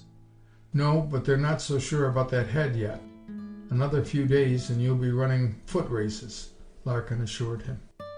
"How long does it take a broken arm to heal, Buzz?" 2 or 3 weeks, maybe 4. You had a bad break. Maybe a little longer. You're lucky, after all. Maybe. What do you mean, lucky? Red turned and looked at him quizzically. Well, some of the boys haven't gotten off so easy. See here, Buzz, I'm tired of snatches of news. Tell me all you know about everything. Back here, the war seems so far away and unreal. Except for all these wounded men and the uniforms, I'd never think of it. No guns, no action, no dawn patrols. I feel like a fish out of water. But there must be some little old war going on up there. I've heard about Chateau Thierry by piecemeal. Boy, it was the big show starting the very morning I got it. And we didn't even know it. Just my luck to get forced down at a time like that. Maybe not so tough, Buzz answered. A blighty, if it doesn't cripple, is not so bad. Our casualties have been nearly 40%, from one cause or another. No, Brett exclaimed in surprise. Larkin nodded dourly. They sure have. We've been up against von Hertzmann's circus most of the time, and that fellow hasn't any slouches on his roster. That was one of his outfit that cracked your engine. Really? Did you get him? Brett asked, his face alight with interest. Larkin shook his head. No luck. I ducked to follow you, but Fouche got him. His first that morning. That morning? You mean he... Got another one, a flamer, just back of Chateau Thierry. That boy is some flyer. He's an ace already. McGee's delight was genuine. That's great. Never can tell, can you? I didn't think much of his work. He hesitated, wanting to inquire about the others, but held back by that statement of Larkin's to the effect that casualties were above 40%. He feared he would ask about someone whose name was now enrolled in that sickening total. What about Yancey? He tried. Larkin laughed. Oh, that Texas cyclone is as wild as a range horse and is due to get potted any minute. In fact, he's overdue. He's a balloon-busting fool, and no one can stop him. He has 9 of them to his credit, and every time he goes out he comes back with his plane in shreds, just barely holding together. You'd think it would cure him, but he eats shrapnel. He has 2 planes to his credit, but he doesn't go in for planes. He cuts formation exactly like you used to, Shrimp, and goes off high, wide, and lonesome, looking for sausages. He got one just this morning, and I give you my word his ship looked like a sieve when he came in. The Major threatens to ground him if he doesn't quit cutting formation, but he's only bluffing. He's as proud as the rest of us. So Cowan is all right? Red asked. He sure is all right, Larkin enthused. He's an intolerable old fuss budget, and hard to get along with when on the ground or out of action, but he's square, and he's developed into a real commander, and he's got sand aplenty. And that's going some for Cowan. He likes you a lot. Red colored, and to change the subject, asked, What about Hampton? Didn't I see him go down just before I caught it? Yes. Flamer. Poor devil. To Red's mind came the picture of Siddons, fleeing from the field of action, a few minutes before the tragic death of the only man in the squadron who really called him his friend. Friend indeed. I suppose Siddons is still on top, McGee said somewhat bitterly. His kind never get it. A troubled look spread over Larkin's face. You know, he began slowly, none of us can figure out that fellow. He didn't get back to the squadron that day until just at dark. The news of Hampton's death seemed to daze him, but he didn't say a word. 2 days later he left the squadron, and we thought he was gone for good, grounded for keeps or sent home. But yesterday he turned up again, big as life. If Cowan is displeased, he doesn't show it. We can't figure it out. I can, McGee flared, then suddenly remembered that Cowan had charged him with absolute secrecy concerning the discoveries he had made. Well then, what's the dope? Larkin asked. Oh, he's got a heavy drag somewhere, Red replied, remembering that he had passed his word to Major Cowan. What about Hank Porter? He asked, to shift the subject. Larkin shook his head dismally. Another one of Hertzmann's circus filled him full of lead, but he tooled his ship back home before he fainted from loss of blood. He's in a hospital for the rest of the war. May never walk again. McGee decided to do no more roll calling for the day. It was altogether too depressing. For a while they talked of lighter, commonplace things, and then fell into that understanding silence that is possible only with those whose friendship is so firmly fixed that words add little to their communion. Watching the swans that moved around the central fountain in stately procession, McGee fell to thinking how little those lovely creatures knew of tragedy and sorrow. Theirs was a world secure in beauty, unmarred by the things which man brings upon himself, and this was true because they knew nothing of avarice or grasping greed. Could it be that man, in all his pride, was one of the least sensible of God's creatures? End of Chapter 10, Parts A and B. Chapter 10, Parts C and D. Part C. The day following, Major Cowan called, and in his elation over the success of American arms at the recent Battle of Château Thierry, told McGee more in a short half hour than Red had been able to worm from all others with whom he had talked. The Germans, Cowan told him, had been stopped at Château Thierry in an epic stand made by the 2nd and 3rd Divisions AEF, and a few days later the Marines had crowned themselves with a new glory when, in liaison with the French, they had stormed the edges of Belleau Wood, gained a foothold, and then tenaciously pushed slowly forward in the bloodiest and bitterest battle yet waged by the untried American forces. Counterattack after counterattack had been met and repulsed, with the net result that the Germans had been definitely stopped in the Marne salient. Their hope of breaking through to Paris was shattered, and though they were still pounding hard, their sacrifices were vain. It was, Cowan declared, the real turning point of the war, and even now men were joyously declaring that the war would be won by Christmas.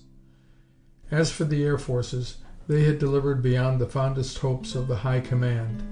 The casualties had been high, Cowan admitted, but not higher than might be expected, and not without giving even heavier losses to the enemy. The squadron losses could have been held down had the members been less keen about scoring a personal victory over von Herzmann. Every pursuit pilot along the entire front was willing to take the most desperate chances in the hope of plucking the crest feathers of this German war eagle. "I guess there's one member not particularly anxious to pluck any of the eagle's feathers," McGee put in at this point. "No?" Cowan's voice was quizzical. "Who's that?" "Siddons," McGee replied tersely. A look of aggravation or of pained tolerance crossed Cowan's face. "We won't discuss that," he said, deserting for the moment his air of good fellowship and returning to the quick, testy manner of speaking which was so characteristic of him in matters of decision. "I take it you have said nothing to Larkin, or anyone else, concerning our suspicions?" "Nothing, sir. But I can't—" "Good. Let intelligence work it out, Lieutenant. One little rumor might upset all their plans. I can assure you, however, that G2 knows all that you know. They are waiting the right minute, and perhaps have some plan in mind. Silence and secrecy are their watchwords. Let them be yours." He arose and extended his hand. "I must be moving along. I'm glad to see you doing so nicely. You'll be more than welcome when you get back to the squadron. Don't worry, there's plenty of war left yet." Part D.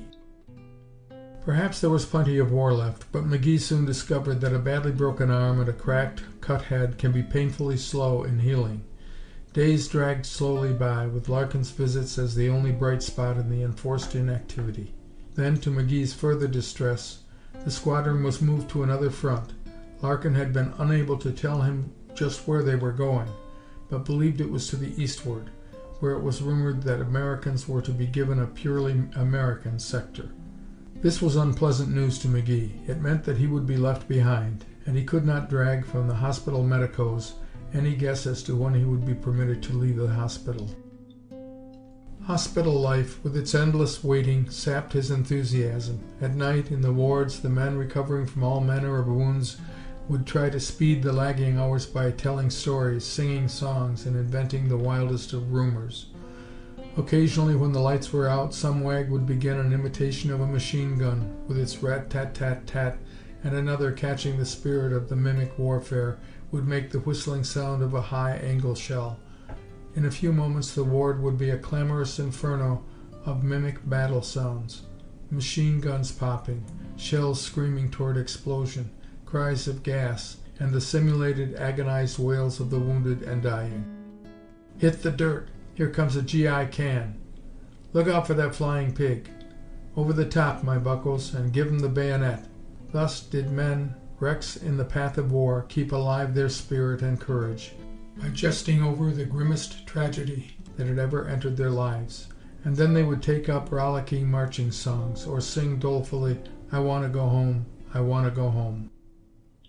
Invariably, when some chap began a narrative of the prowess of his own company or regiment, the others would begin singing tauntingly, "The old gray mare, she ain't what she used to be, ain't what she used to be, ain't what she used to be.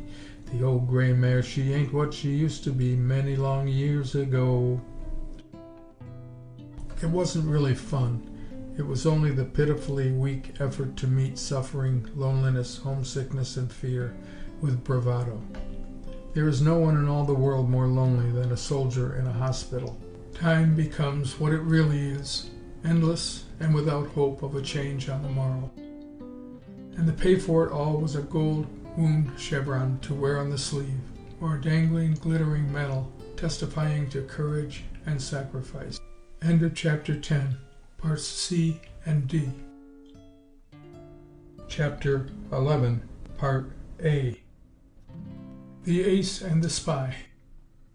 So slow was McGee's recovery that it was the middle of September before he received his final discharge from the hospital and was given orders to rejoin his old squadron, now operating in the St. Mihiel salient. 3 days prior to his release, the American Army, operating on a purely American front, had attacked the Germans in the St. Mihiel salient with such determined vigor, and the entire preparation conducted with such successful secrecy, as to take the Germans by complete surprise, overrun all opposition, and recover for France many miles of territory long held by the invaders. Thousands of prisoners and arms of all caliber were captured in the swift stroke, and all France was ringing with praise of the endeavor. News of the progress of the battle reached McGee just before his final discharge. He entertained high hopes of rejoining the squadron in time to participate in the Feast of Victory, but by the 15th, 3 days after the battle was begun, the salient had been pinched out and the battle won. On the 16th, when McGee reached Ligny-en-Bras, which had served as General Pershing's field headquarters at the beginning of the operation, he found that his squadron had been withdrawn from the sector and sent somewhere else. Where? No one seemed to know. Furthermore, no one seemed to care a great deal. A pilot lost from his squadron, or a soldier lost from his regiment, was no new thing in France. It happened daily. Men were discharged from hospitals, ordered to a certain point to rejoin their commands, only to discover on reaching there that the outfit had seemingly vanished in thin air.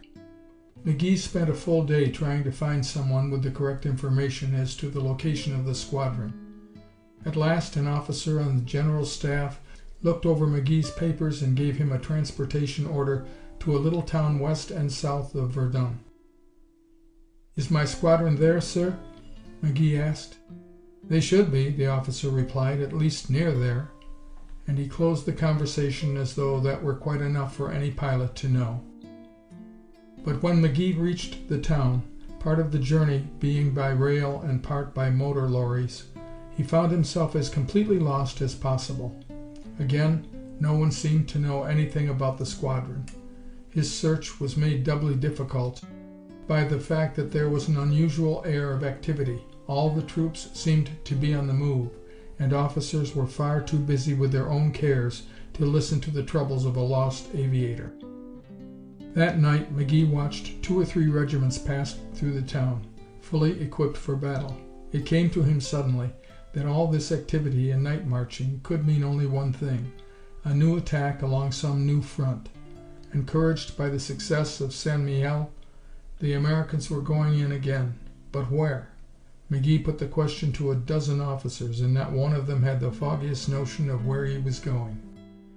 This served all the more to convince McGee that a new operation was being secretly planned by great headquarters, and from the many different divisional insignias which he had noticed, he felt convinced that it would be a major offensive.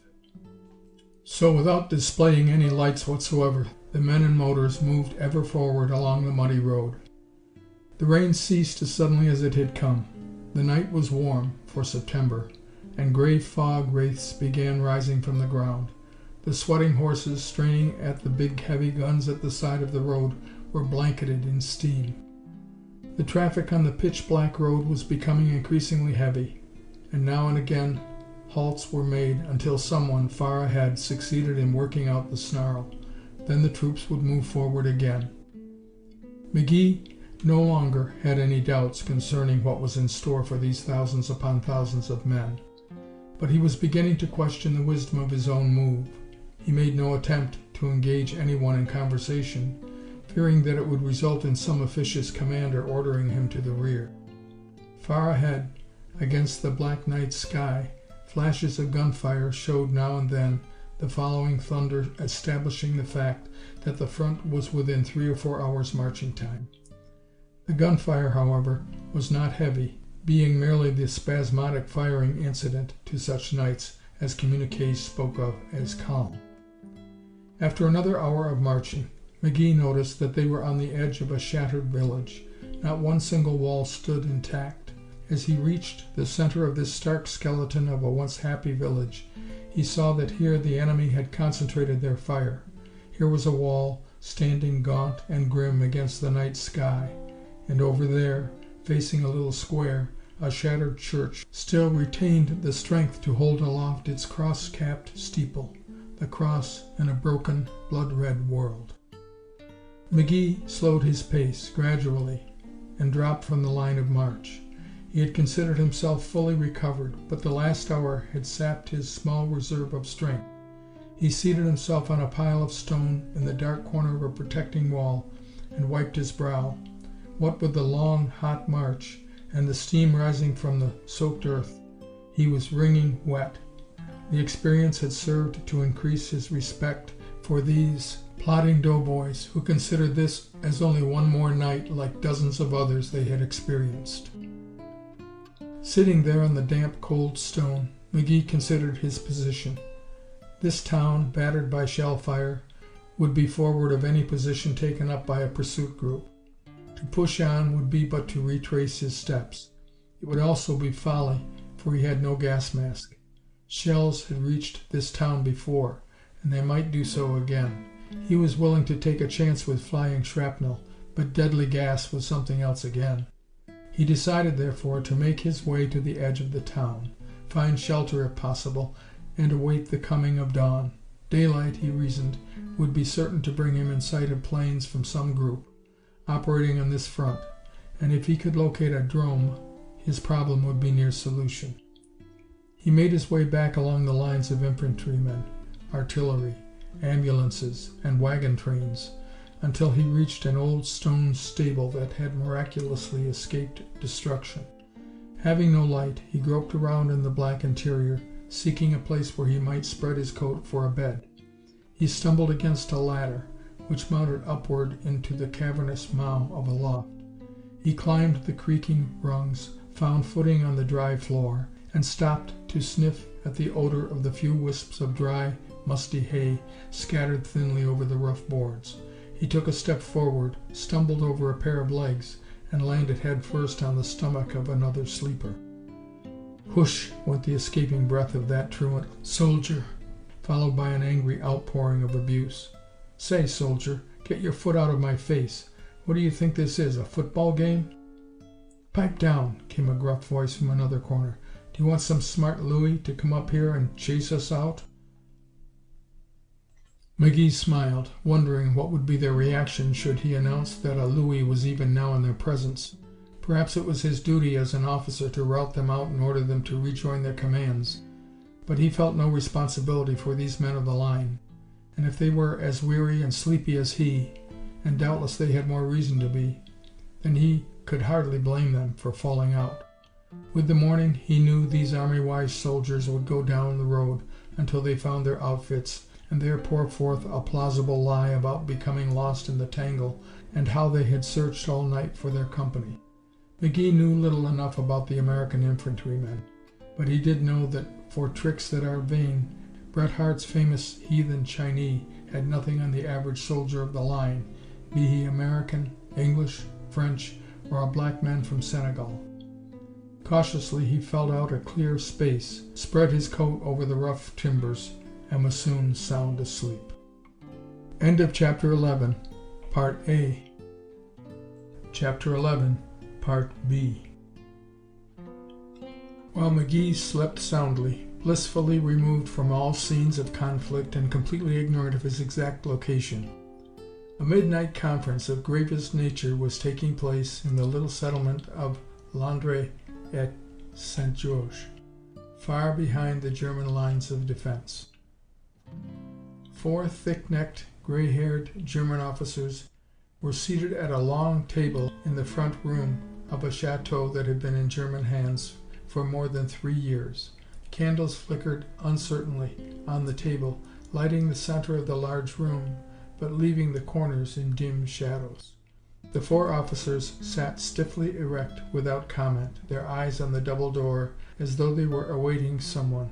Outside, on the stone flagging of a courtyard, sounded the heavy tread of a Prussian guardsman, walking guard before the sanctum of these most high ones, who sat so stolidly waiting. The resounding footfalls of the guardsman came to a clicking halt, followed by a guttural challenge which was replied to in a softer voice. The guardsman again took up his beat. A moment later, the door to the council room opened. A smooth-faced, blond young man stood at stiff salute in the doorway, dressed in the uniform of an English officer. For a long minute he stood at salute while the 4 at the table eyed him studiously. Then the hand came down, and a quick smile spread over his face as he stepped forward into the brighter light of the room. He carried in his hand one of the swagger sticks so commonly used by English officers.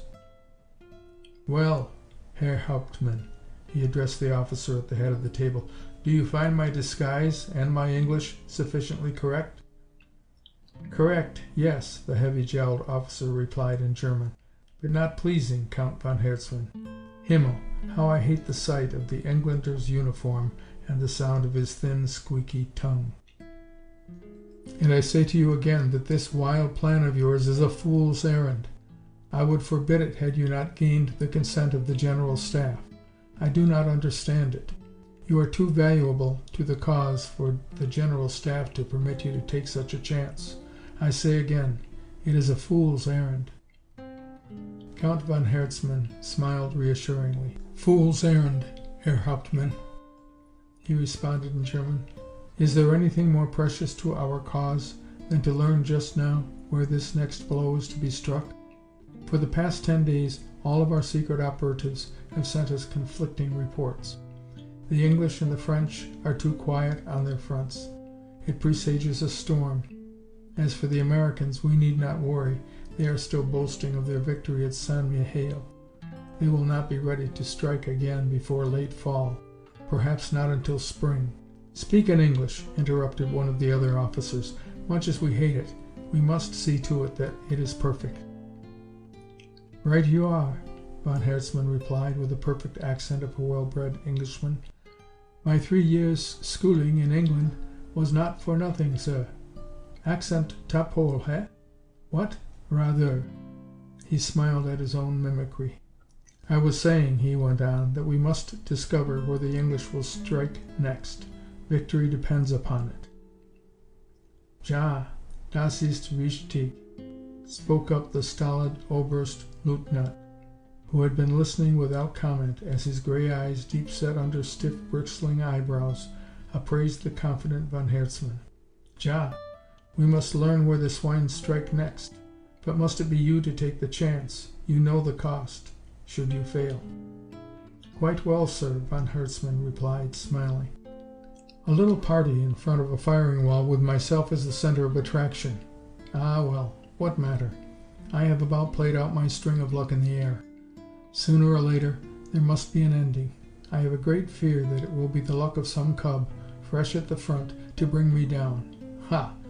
How he would swank around, boasting how he brought down the great von Hertzmann. Bah! Death, Herr Hauptmann, I do not fear in the least, but I hate the thought of a cub boasting over my bones. Besides, there are no new adventures left for me in the air. I am a little weary of it all. But this is new adventure, and deadly dangerous, replied one cadaverous, thin-faced officer at the far end of the table. If not dangerous, it is not adventure, sir, von Hertzmann replied. Do we not all enjoy the thing that permits some hazard? Youth lives it, age thrills to the reports of it. If I fail, I fail. If I succeed, the fatherland is well served, and I've another adventure in my kit. Perhaps even another bit of iron to dangle on my coat, eh? Rather jolly prospect, what?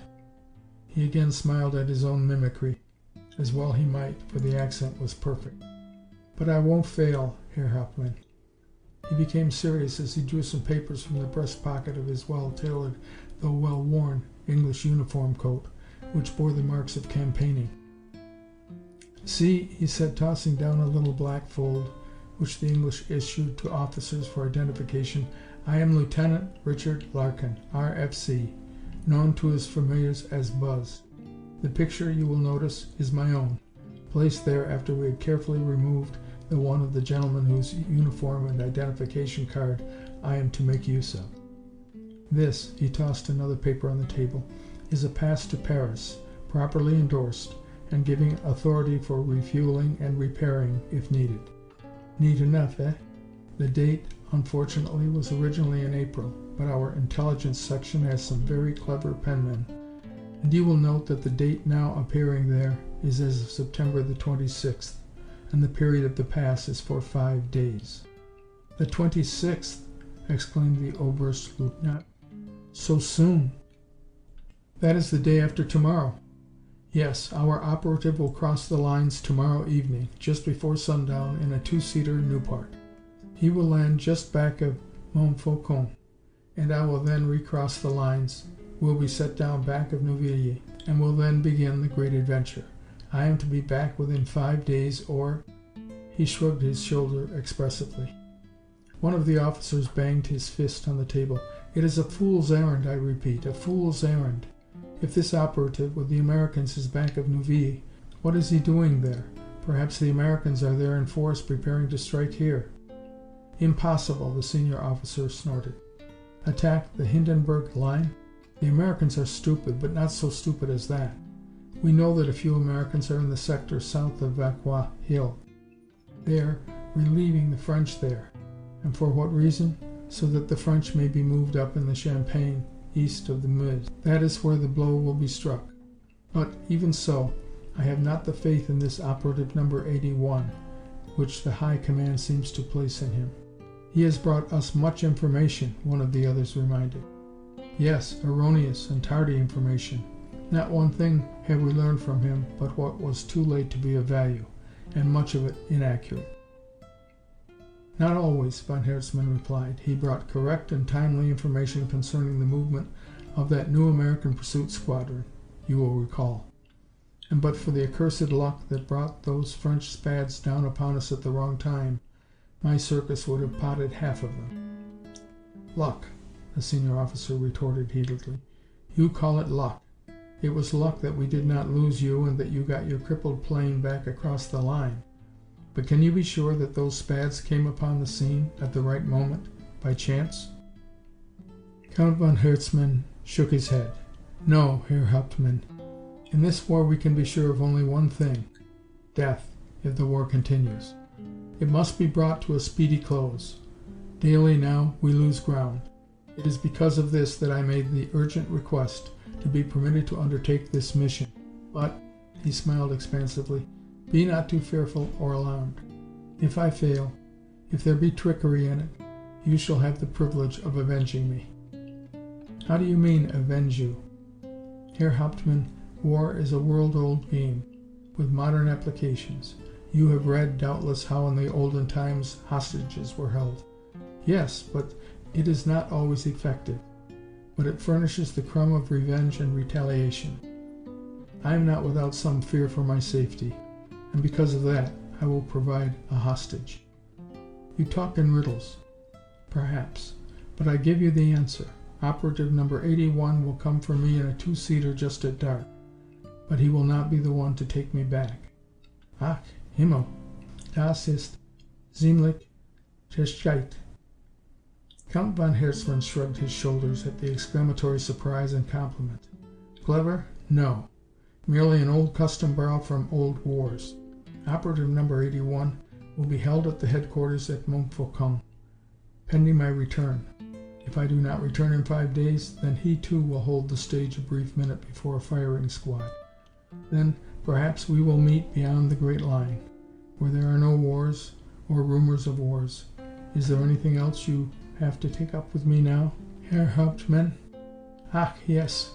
If you are successful and return within your scheduled time, how will this operative held at Montfaucon make a satisfactory explanation to the Americans regarding his long absence? Count von Herzmann snapped his fingers. Poof! That is secondary, and a problem which I leave to the superior mind of Herr Hauptmann and the High Command. End of Chapter 11, Part B. Chapter 12, Wheels Within Wheels. Part A. Near noon the following day, a motorcycle with sidecar snorted to a sudden stop at the newly erected hangar tents of an American pursuit group, and McGee crawled stiffly from the bone-racking, muscle-twisting bathtub. He thanked the mud-splashed, goggled driver, adding by way of left-handed compliment that he had been given more thrills in the last 5 kilometers than he had received in all his months in the Allied Air Service. He turned toward the hangar. There was but one ship on the field, a two-seater. By its side stood Siddons and his air mechanic. They seemed to be in close-headed conference. McGee clicked his teeth in a little sound of suppressed emotion, slipped through the hangar door, and stood face to face with his old Emma. "For the love of Pete!" exclaimed the startled air mechanic. "When did you get here, Lieutenant?" McGee extended his hand in greeting. Williams grasped it eagerly. "Well, for the love of Pete!" he repeated, lacking words in his surprise and pleasure. "Lieutenant Larkin! Oh, Lieutenant Larkin!" he began roaring. "Oh, Bill, where's Larkin?" "Just left a minute ago," came a voice from under the hood of a new Spad. "Went over to his quarters to wash up. Grease from head to foot." "I'll go show you his quarters," Williams said eagerly. "Never mind, I'll find him," McGee said. "Have to check in at headquarters first. I hear Cowan is still CO." "Yes, sir, he sure is, and he's a darb, Lieutenant." "So I hear. Piling up quite a record. How many of the old gang still here, Williams?" "Not many. If the Hun doesn't get 'em, nerves and the smell of castor oil does. Half a dozen of 'em gone fluey in the stomach. Couldn't eat enough to keep a bird alive and couldn't keep that down. It's a tough game, Lieutenant. Next war that comes, yours truly is going to join the infantry." "Don't do it," McGee warned as he turned away. "I've just had a little experience with the infantry, and it's not such a bed of roses. See you later, Williams." "Or for the love of Pete," Williams commented to himself, standing arms akimbo as he watched McGee cross over toward headquarters. And they said that bird's head was busted wide open and his brains scattered all over France. Now there he is, big as life. I'll bet $10 to a lousy centime he lives to fall off a merry-go-round and break his neck. For the love of Pete. Part B. McGee's return to the squadron would have been fittingly celebrated but for the fact that at 5 o'clock the following morning had been designated as 0 hour for the greatest drive ever undertaken by Americans on foreign soil. He had arrived just in time to hurl himself into the feverish preparations for the support which all air units must give the massed ground forces that would hurl themselves upon the supposedly impregnable Hindenburg Line. With the coming of dawn, the combat squadrons must gain and hold air supremacy. Nothing less than complete and absolute supremacy would satisfy great headquarters, who in planning the drive were high in the hope that the fresh divisions of American soldiers could break through the Hindenburg Line and by hammering at the enemy, force him into peace terms before the coming of winter. McGee was tickled pink by his timely arrival, but it was not all a matter of rejoicing. For one thing, it seemed that almost the entire group was made up of new faces. Of those flight pilots whom he had first met when he came to the squadron as an instructor, only 3 remained: Yancey, Nathanrod, and Siddons. Of course, Larkin was still on top, and Cowan not only held his command, but had established quite a reputation.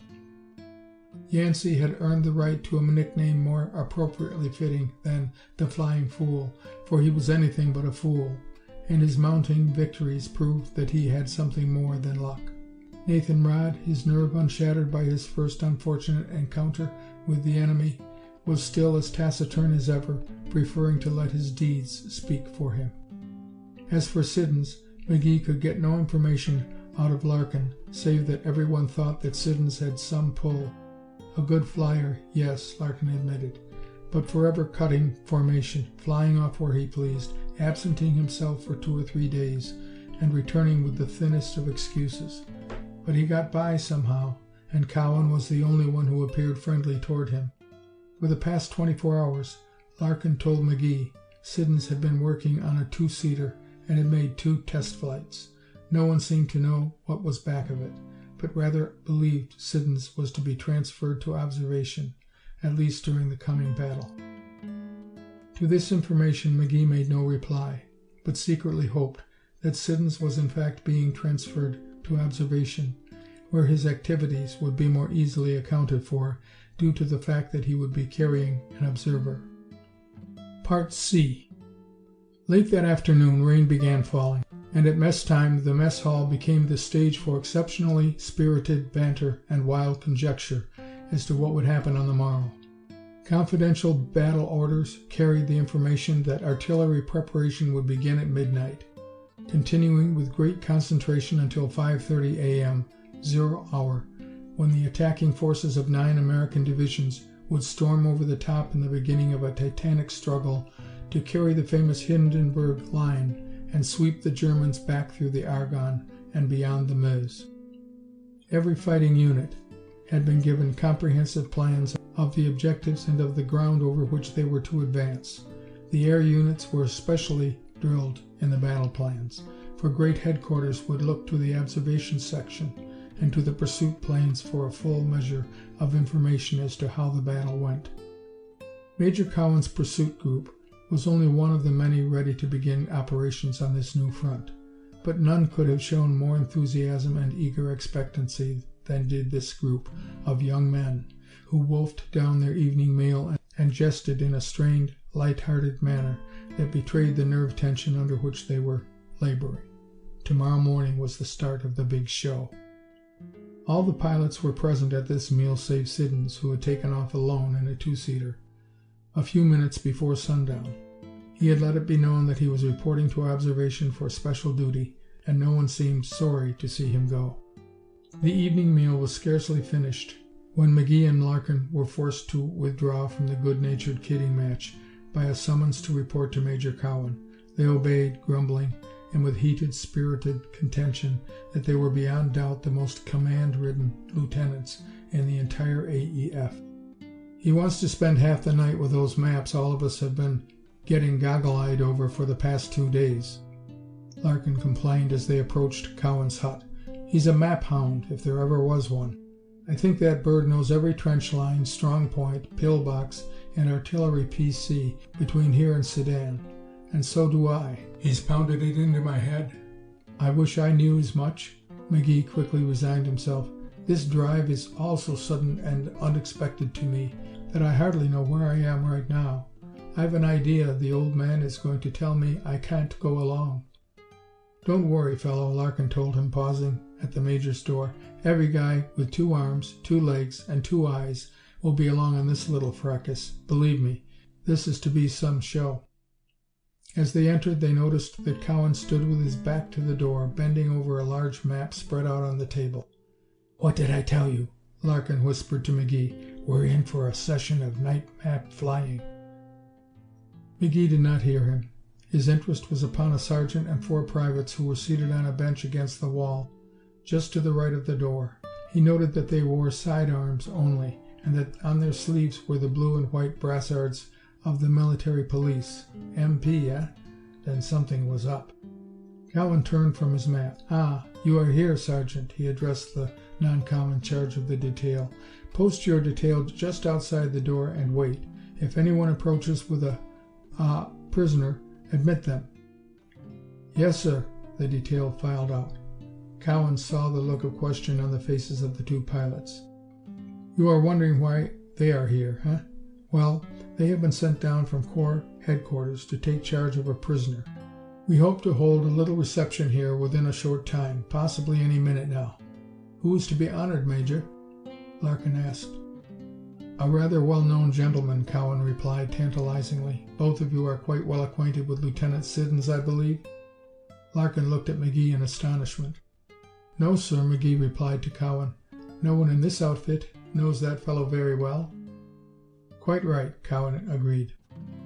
"Lieutenant Larkin, I recall that you lost your old RFC uniform a good while back." "Yes, sir." "And in the pocket was your old identification fold and certain other papers. An old pass to Paris, for one thing?" "Why, yes, sir. The identification card was there, but I don't recall what I did with the old pass."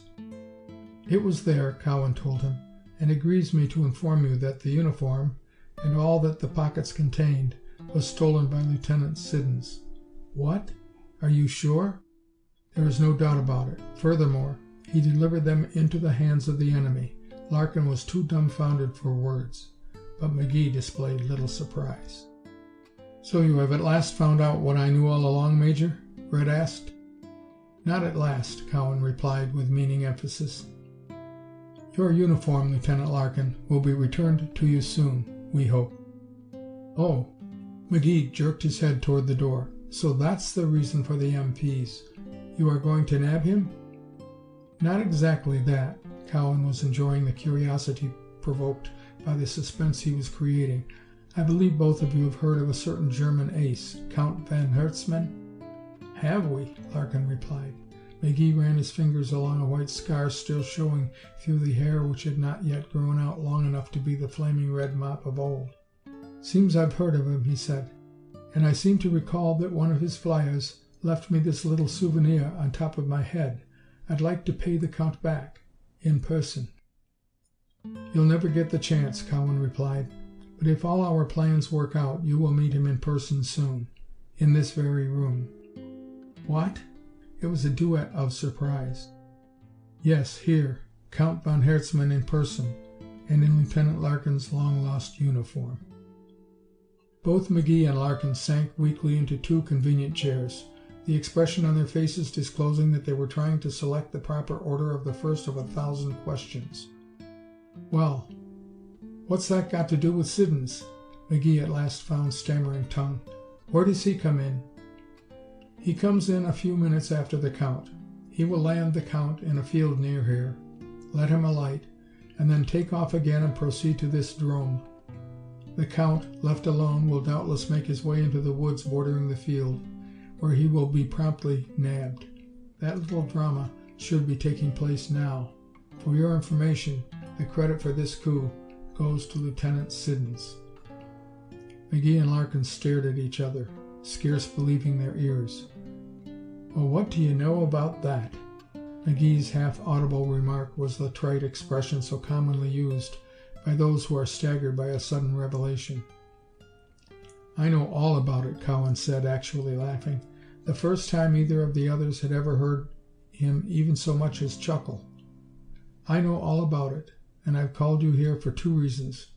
I think you, McGee, are entitled to see the next to the last act in this little, tragedy, I suppose it should be called, and I want Larkin to be present when his uniform reappears.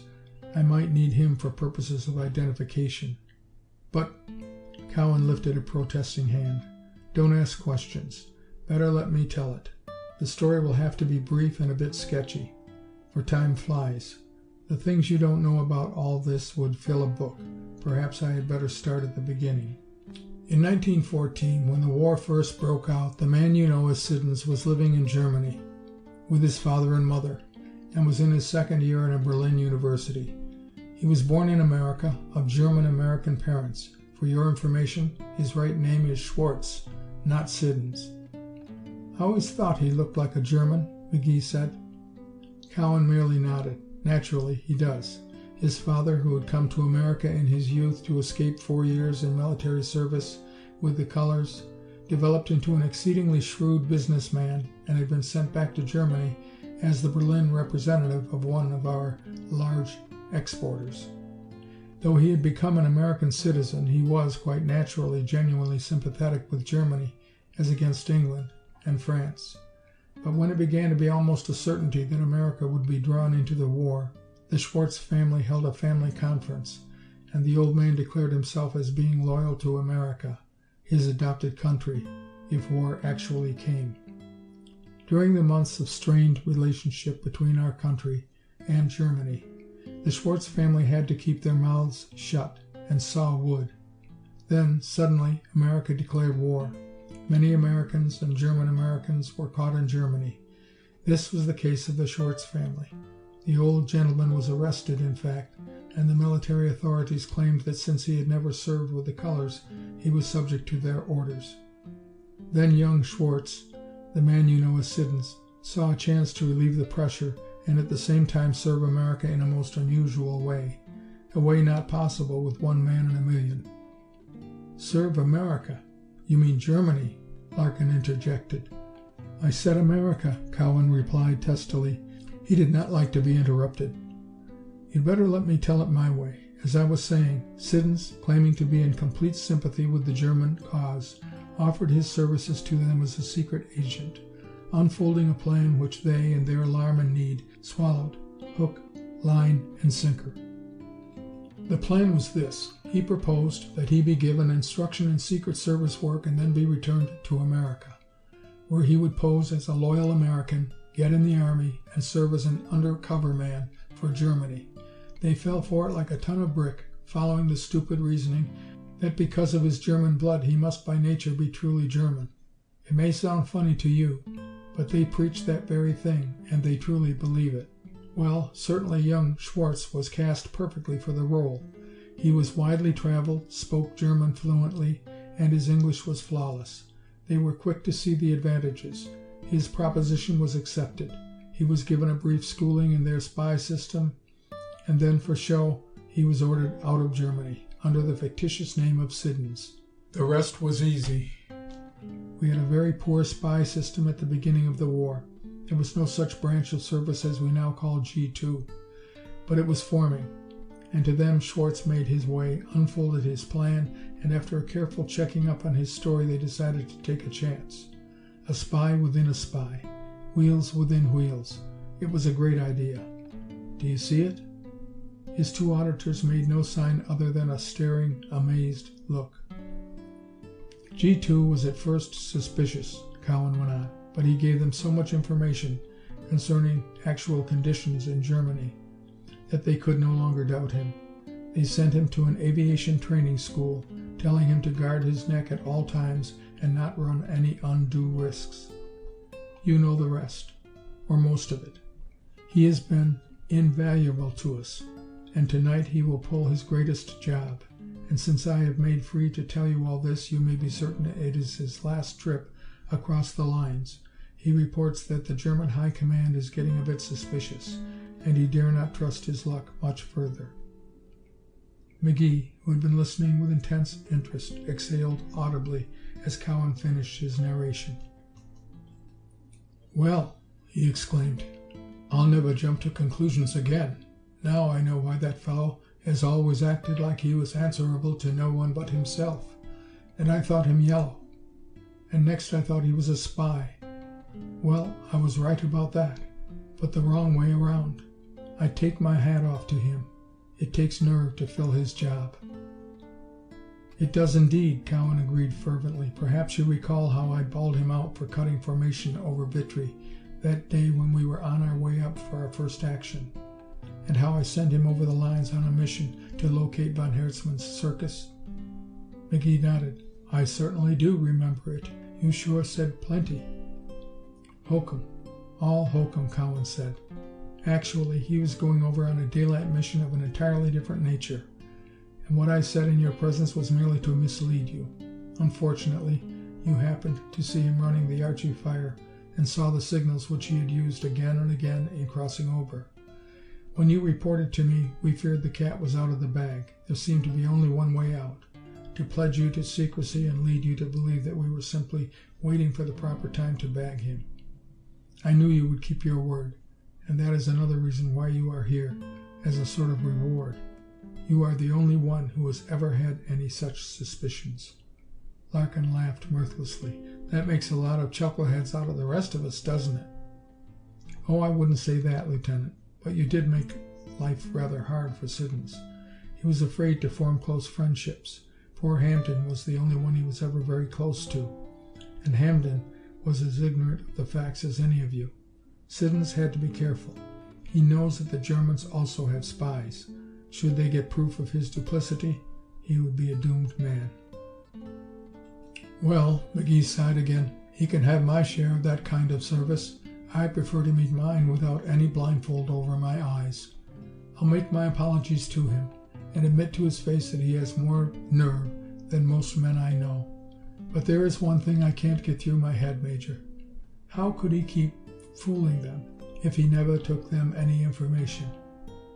"He did take them information, but it was always so cleverly false, just near enough the truth that he could hardly be blamed for not having it more accurate. Or else it was the real truth, but too late to be of any value to them. You can make sure we gained by his work." "One more question from me, Major," Larkin spoke up.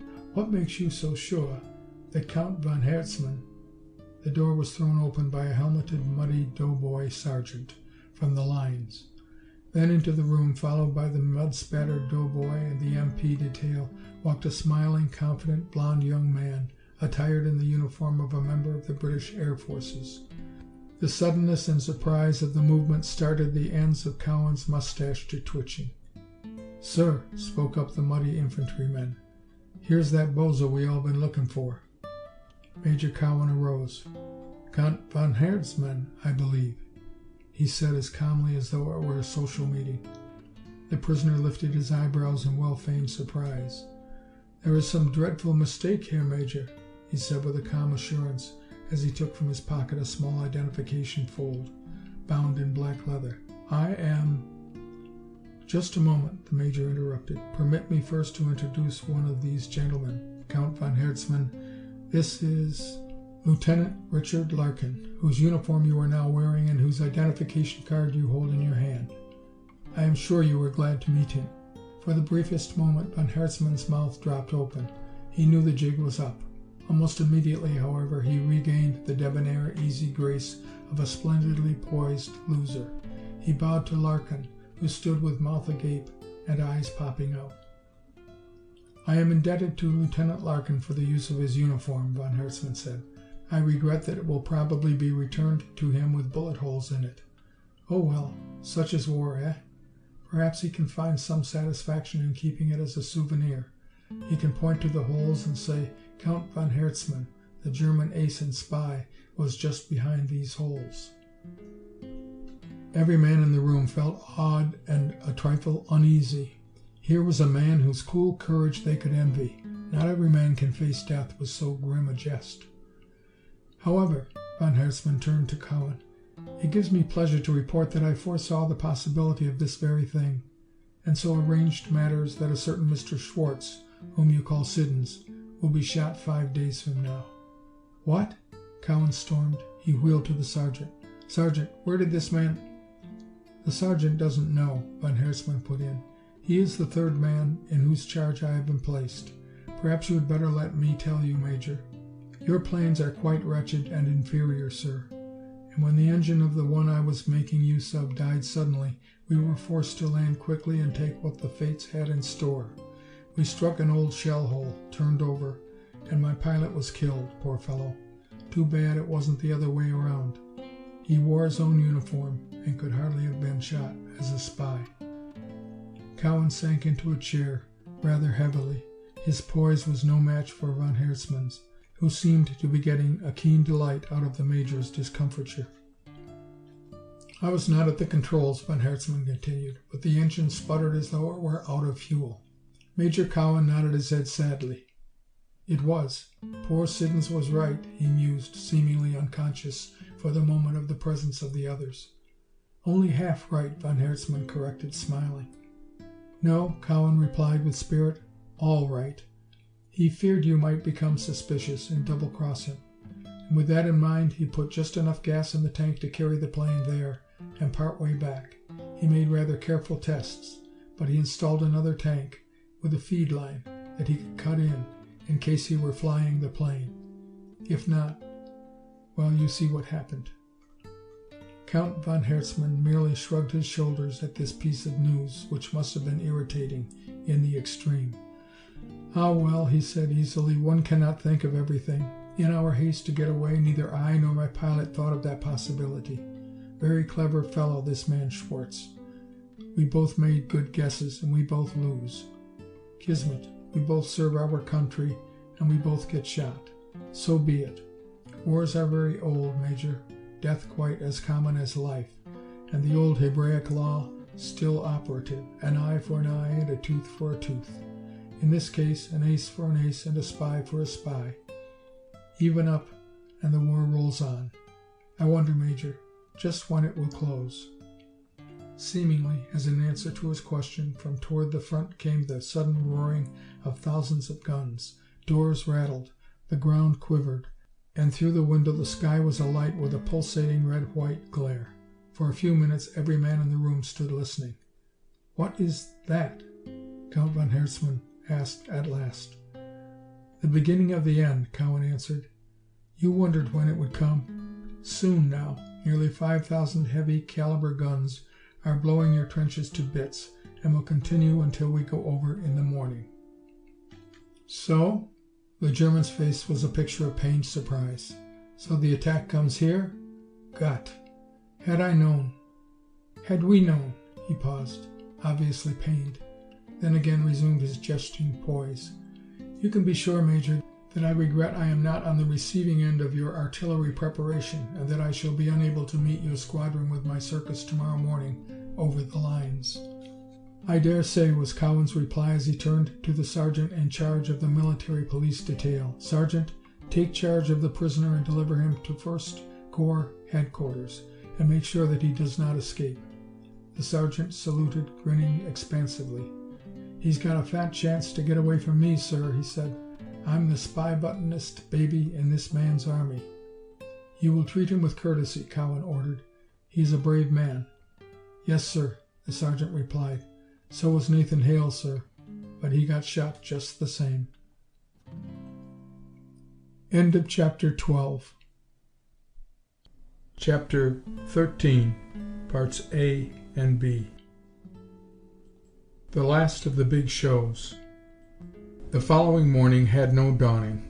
A light rain had fallen during the night, and a heavy, obliterating fog arose from the wet earth, blanketing hill and valley alike.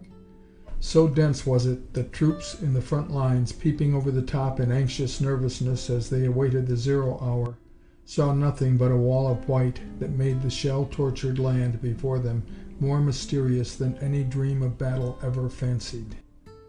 What did it hold? Where were the German lines?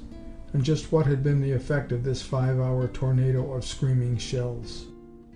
Machine guns, under cover of the fog, were boldly mounted on the trench parapets.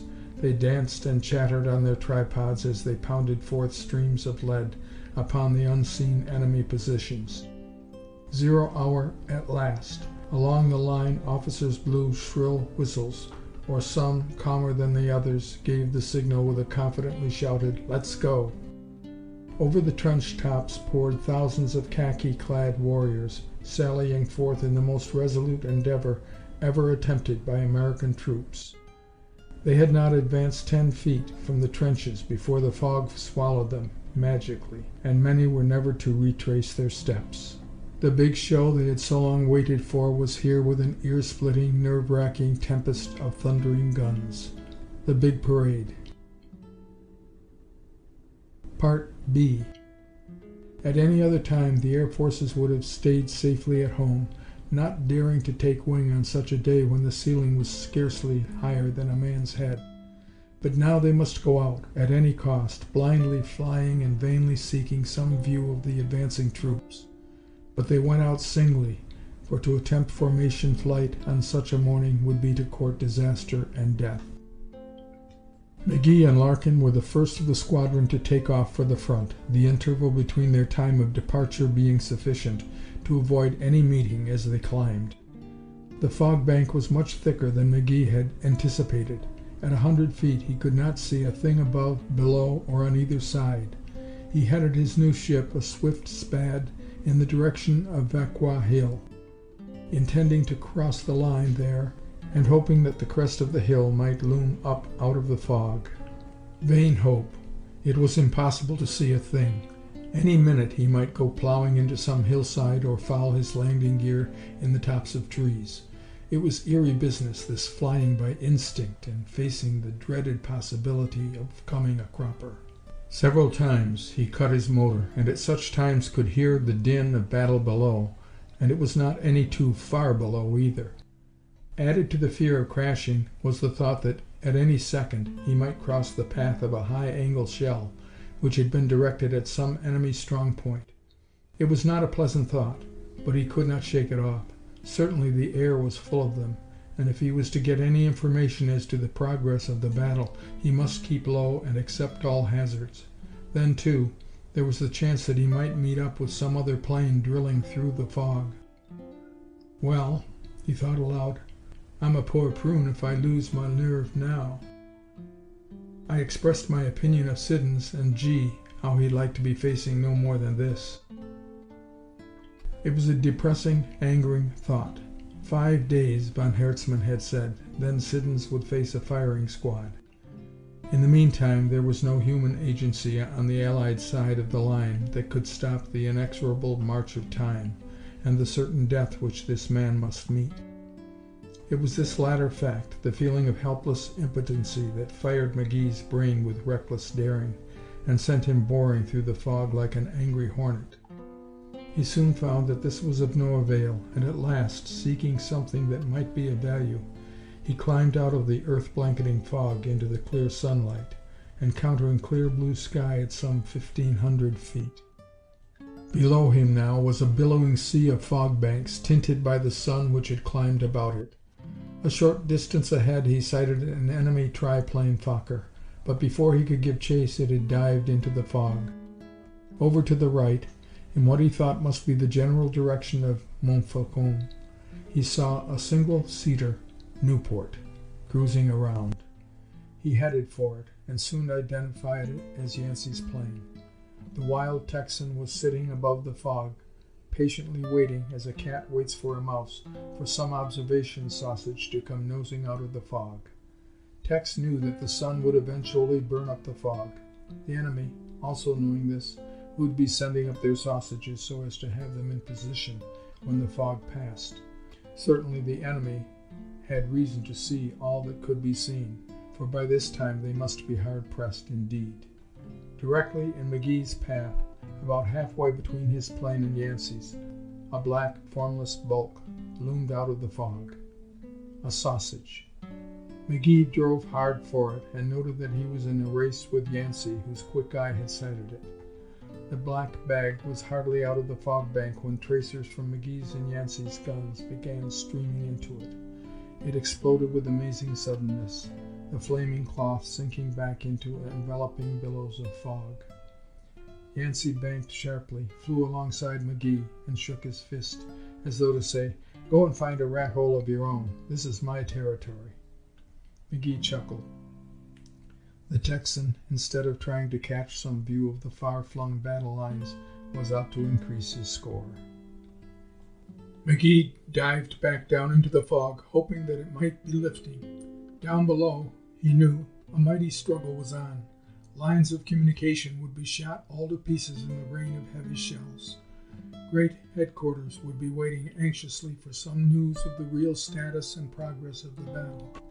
At 8:30, the fog was still holding over the field, and McGee reluctantly turned his ship homeward. By that sixth sense which the seasoned pilot has or develops, he found the field. No one had been able to catch sight of the ground forces. Cowan was storming around, under pressure from headquarters. "It's information we want," he told the pilots as they came in, "not a tale of what can't be done. Get back over the lines. This fog will pass. This is not a job for an hour. Headquarters wants information. Get it."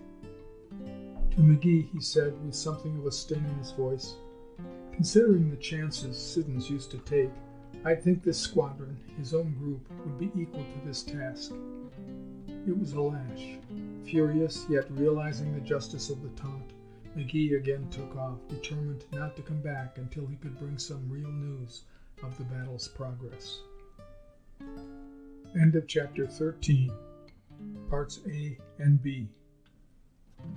Chapter 13, Parts C, D, and E. The last of the big shows. Part C.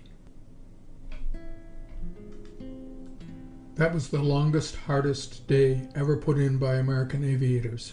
They had little trouble in gaining and holding their supremacy, but they had a most difficult time, when the fog finally lifted, in getting any accurate information. The advance had been so rapid and so successful that the Hindenburg Line had been carried by the soldiers in the first few hours of battle. But in pressing forward, in the fog, they had been unable to keep close liaison. Instead of being a well-knit whole, they were little more than a storming, victory-drunk mob. They stopped at nothing, and nothing could stop them. As for displaying their white muslin panels to airplanes so that their positions might be known, poof! They were too busy to fool around with panels, and those dizzy airbirds who never did anything but fly around and look for panels. Panels be hanged! This was a day for doughboys and the bayonet. Part D. That night, after mess, the members of the squadron sat around in glum silence. The success of the day with reference to gains was great indeed, but Cowan was riding with whip and spur. He seemed not at all pleased with the work of his own group. Added to this, word had gone around of the dramatic happenings of the previous night, with the result that Siddons, the most disliked man in the squadron, had suddenly become their mourned hero. Even now they counted him as dead, for one precious day had already slipped away, and nothing in the world could save him. The success of the day seemed as nothing by the side of this tragic fact. Not the least distressing thought was the fact that they had treated him as one who had never earned the right to a full fellowship with them. And now they knew, too late, that he was a man of surpassing courage. They even learned from Cowan how Siddons, working with the French, had plotted trapping von Herzmann that day when the squadron was attacked for the first time. The lucky arrival of the French Spads, they now knew, was not a matter of luck at all, but a daring plan to overwhelm the greedy German war eagle and rid the air of him. Yes, Siddons had courage and brains. There was no longer any doubt of that. Yancey voiced the thoughts of every man present when he said, "It wouldn't be so tough if he could get it in the air, but this way, at a wall, is tough." "But what about von Herzmann?" Fouch asked. "I guess it was tough for him, too." Yancey grinned and scratched his head. "You know," he drawled, "down in my home state, we sometimes make a mistake and slap a brand on a calf that's not really ours. Well, that's not so awful. But when somebody else makes the same mistake, it's stealing. Pure and simple. War's a lot like that. We only see one side of it. And for my part, I'm fed up with seeing that side. Boy, I hone for Texas." Part E. McGee and Larkin, as flight leaders, had been called to Major Cowan's headquarters for the usual evening conference. The major declared himself as displeased with the work of the day, but both of the young pilots experienced in the ways of the Army realized that Cowan's displeasure was but a reaction from pressure being put on him by the higher-ups. The general staff, they knew, must be gratified with the success of the day, for all objectives had been taken and the enemy sorely pressed. It was true, however, that communication had been far from perfect. Liaison had broken down, and the ground gained, therefore, was the result of the grim determination of the soldier of the line to end the thing speedily rather than to a perfect coordination of all arms. "But, Major," McGee was defending the work of the squadron by pointing out the unusual and unforeseen obstacles. We couldn't see our wingtips until after 9 o'clock, and when we could see, those doughboys wouldn't display their panels. They acted like they thought we would drop bombs on them. It's hard, Major, to get men to show white panels when they are under fire. They are afraid that the enemy will see them, too, and blow them off the face of the earth. It is always a hard problem." "All battle problems are hard," Cowan replied. "The commanders of the troops in the line are being ridden just as we are. The General Staff feels that victory is in sight. They will accept nothing but the best of work, and we must do our full share." "Yes, sir, of course. But I think the troops are to be congratulated for their success, and certainly this outfit was lucky in that we didn't hang any planes on the top of Vauquois or in the woods. 4 balloons and 3 EA is not such a bad record for a day like this. We held complete supremacy." "Congratulations will be in order after a complete success, Lieutenant. Now, for tomorrow. Here, see this map?" Larkin winked shrewdly as Cowan led them over to a detailed wall map. "The lines of departure are here. Our most advanced positions now, as near as we can tell, are well beyond the Hindenburg line, with the Hagen-Stelling line of defense facing our troops tomorrow. Montfaucon, the enemy's strongest point, and for months headquarters for the Crown Prince, blocks the way for the 5th Corps. It is a commanding and strong position. No one knows just how strong it is." "Pardon me," a voice came from directly behind them, "but I know a great deal about its strength." So interested had they been, they had not heard anyone enter. At the sound of the voice, they wheeled around. There stood Siddons, mud from head to foot, but smiling expansively. "Siddons!" Cowan exclaimed. "You?" "Yes, sir, fortunately." All 3 of the startled men rushed forward to wring his hand. There was a hubbub of excited talk and exclamations of surprise, with no chance for the mind to put forth logical questions. Cowan was the first to gain some degree of composure. "Heavens, man, how did you get here?" "Crawled, walked, and ran, and the last few miles in a sidecar," Siddons replied. "Last night, at midnight, I was being held at Montfaucon under the trumped-up pretext that a staff officer was on his way to see me, and that I was to take off with von Herzmann later in the night. But I knew that von Herzmann had taken off with another pilot, and I knew that the jig was up. They weren't accusing me of anything, as yet, but they were very quiet, and their manner told me all I needed to know. Then, bing, the barrage opened up. It was some surprise. They hadn't the foggiest notion that a blow was to be struck here. Almost the first pop out of the box, that long-range railway rifle at Neuvilly dropped one of those big GI cans just outside of headquarters. There was a grand scramble for the deep dugouts. You never saw so many high ones streaking it for safety. I made tracks too, but I missed the dugout door by design. Pretty soon another big shell came along and flopped down near the same place, but by that time I was a long ways from there and going strong. The night was as dark as the inside of a whale, but the glare of light from the guns on our side gave me direction. The rest was comparatively easy." "Easy!" Cowan exclaimed. "How in the world did you get across the line?" "Major, the confusion was so great, due to that barrage, that I could have led an elephant up to the line with no one taking the time to challenge me. You forget that my German is quite good. On a dark night, well covered by a German officer's coat, which I borrowed from a chap who won't ever need it again, it was not a difficult feat. Believe me, my biggest worry was that I would get sent west by one of our own shells. When I reached the front line, I crawled in a funk hole and waited for dawning and for our own troops to come along. And when they started, man, how they came. The enemy is completely disorganized, Major, and victory will be ours within a month or 6 weeks. Maybe sooner. The Germans know it. Montfaucon will fall tomorrow. This is the last of the big shows." He paused, and his eyes, which McGee had always thought so cold, twinkled with merriment. "By the way," he said, "at division headquarters of the 79th, where I made a report and was given transportation back here, the intelligence officer told me a spy was nabbed last night, a chap by the name of von Herzmann. Plane forced down, the officer told me. I wonder if it could be possible that he ran out of gas. Yes, Cowan replied, catching the spirit of the banter. He ran out of gas. Tut, tut, Siddons mockingly reproved. Wasn't that a careless thing for a great ace to do? End of chapter 13, parts C, D, and E. Glossary. Ace. One who has brought down 5 enemy aircraft. Emma. Air mechanic.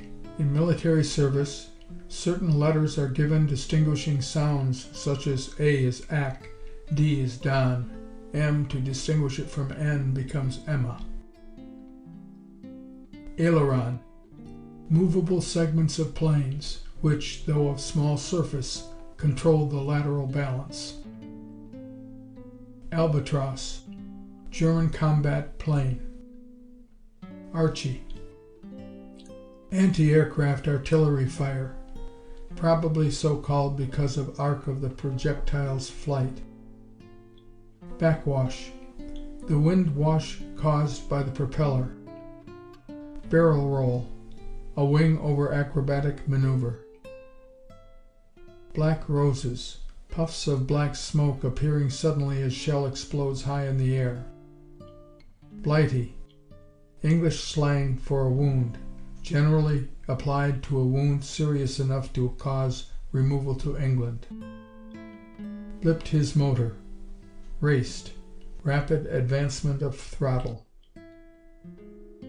Blotto. To become unconscious. Brass hat. A general officer, commonly used by British soldiers. Bucked. Encouraged, made confident. Caisson. An ammunition wagon for mobile artillery. Caudron. Early type of French plane, slow and poor climber, later used for instruction ship because of high factors of safety. Ceiling. Sometimes designates highest point to which a certain ship will climb. Again, the altitude of cloud banks or fog stratas obscuring ground vision. Circus. Name applied to certain large air groups of the German army. CO. Commanding officer. Applied to any who command a unit. Contour chasing. To fly low, following the contour of the ground and zooming over natural and artificial obstacles. Crate. Derisively applied to any old or badly worn plane, or to ship types not linked by the pilots. Dawn patrols. Patrols going out for combat at dawn. Dogfighting. Wherein a number of planes engage in a free-for-all fight. Generally develops into an every-man-for-himself fight. Drome. Applied loosely to both hangars and landing fields, an airbase. EA. Enemy aircraft. Elephants. Semicircular huts of steel capable of being moved, so called probably because of color and size. Ferry pilot. A pilot used to fly ships from aviation pool or supply base up to active squadrons. Fini la guerre. End of the war. Flying pig. A large projectile from a type of mortar used by the Germans. Could be seen in flight and because of appearance and size were nicknamed flying pigs. Fokker. German plane, very fast, good climber. GHQ. Great Headquarters.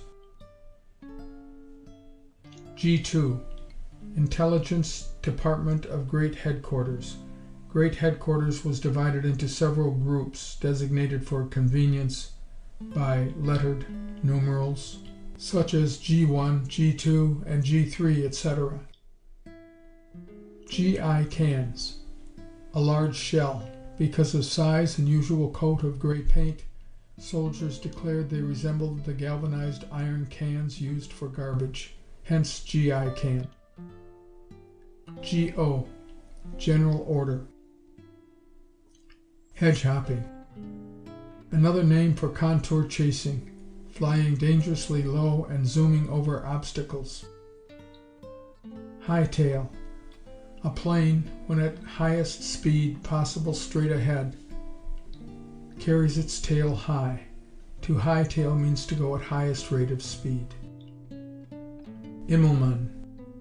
A sudden turn, reversing the direction, first used by a German aviator, Immelmann, and later used by all air pilots.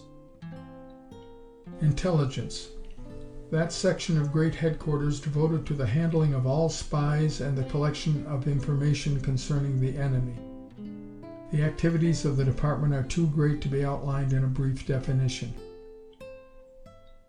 Liaison. Contact, communication with. When several units are operating in unison, each dependent upon the other, the contact and coordination is called liaison, a French word. Limey, nickname for a British soldier. Louis, a lieutenant. Observation balloon. A captive balloon of sausage shape, carrying an observer whose duty it is to spot artillery, fire, etc. The balloon is paid out on a cable attached to a winch. Such balloons are always given protecting ground batteries to ward off enemy planes. Observation bus. Generally a two-seated plane carrying pilot and observer, slower than pursuit planes but more heavily armed. OD. Olive drab, color of uniform. Old man. Captain, major, or colonel, usually applied to commander of the units. Panels. White muslin cut into various shapes to designate positions of various headquarters such as regiment, brigade, etc. When spread on the ground, pilots could see them and report positions. It was extremely difficult to get ground units to display them, since enemy planes, seeing them, could give location to their artillery. PC. Post of command. Applied to any headquarters, company on up. Poilu.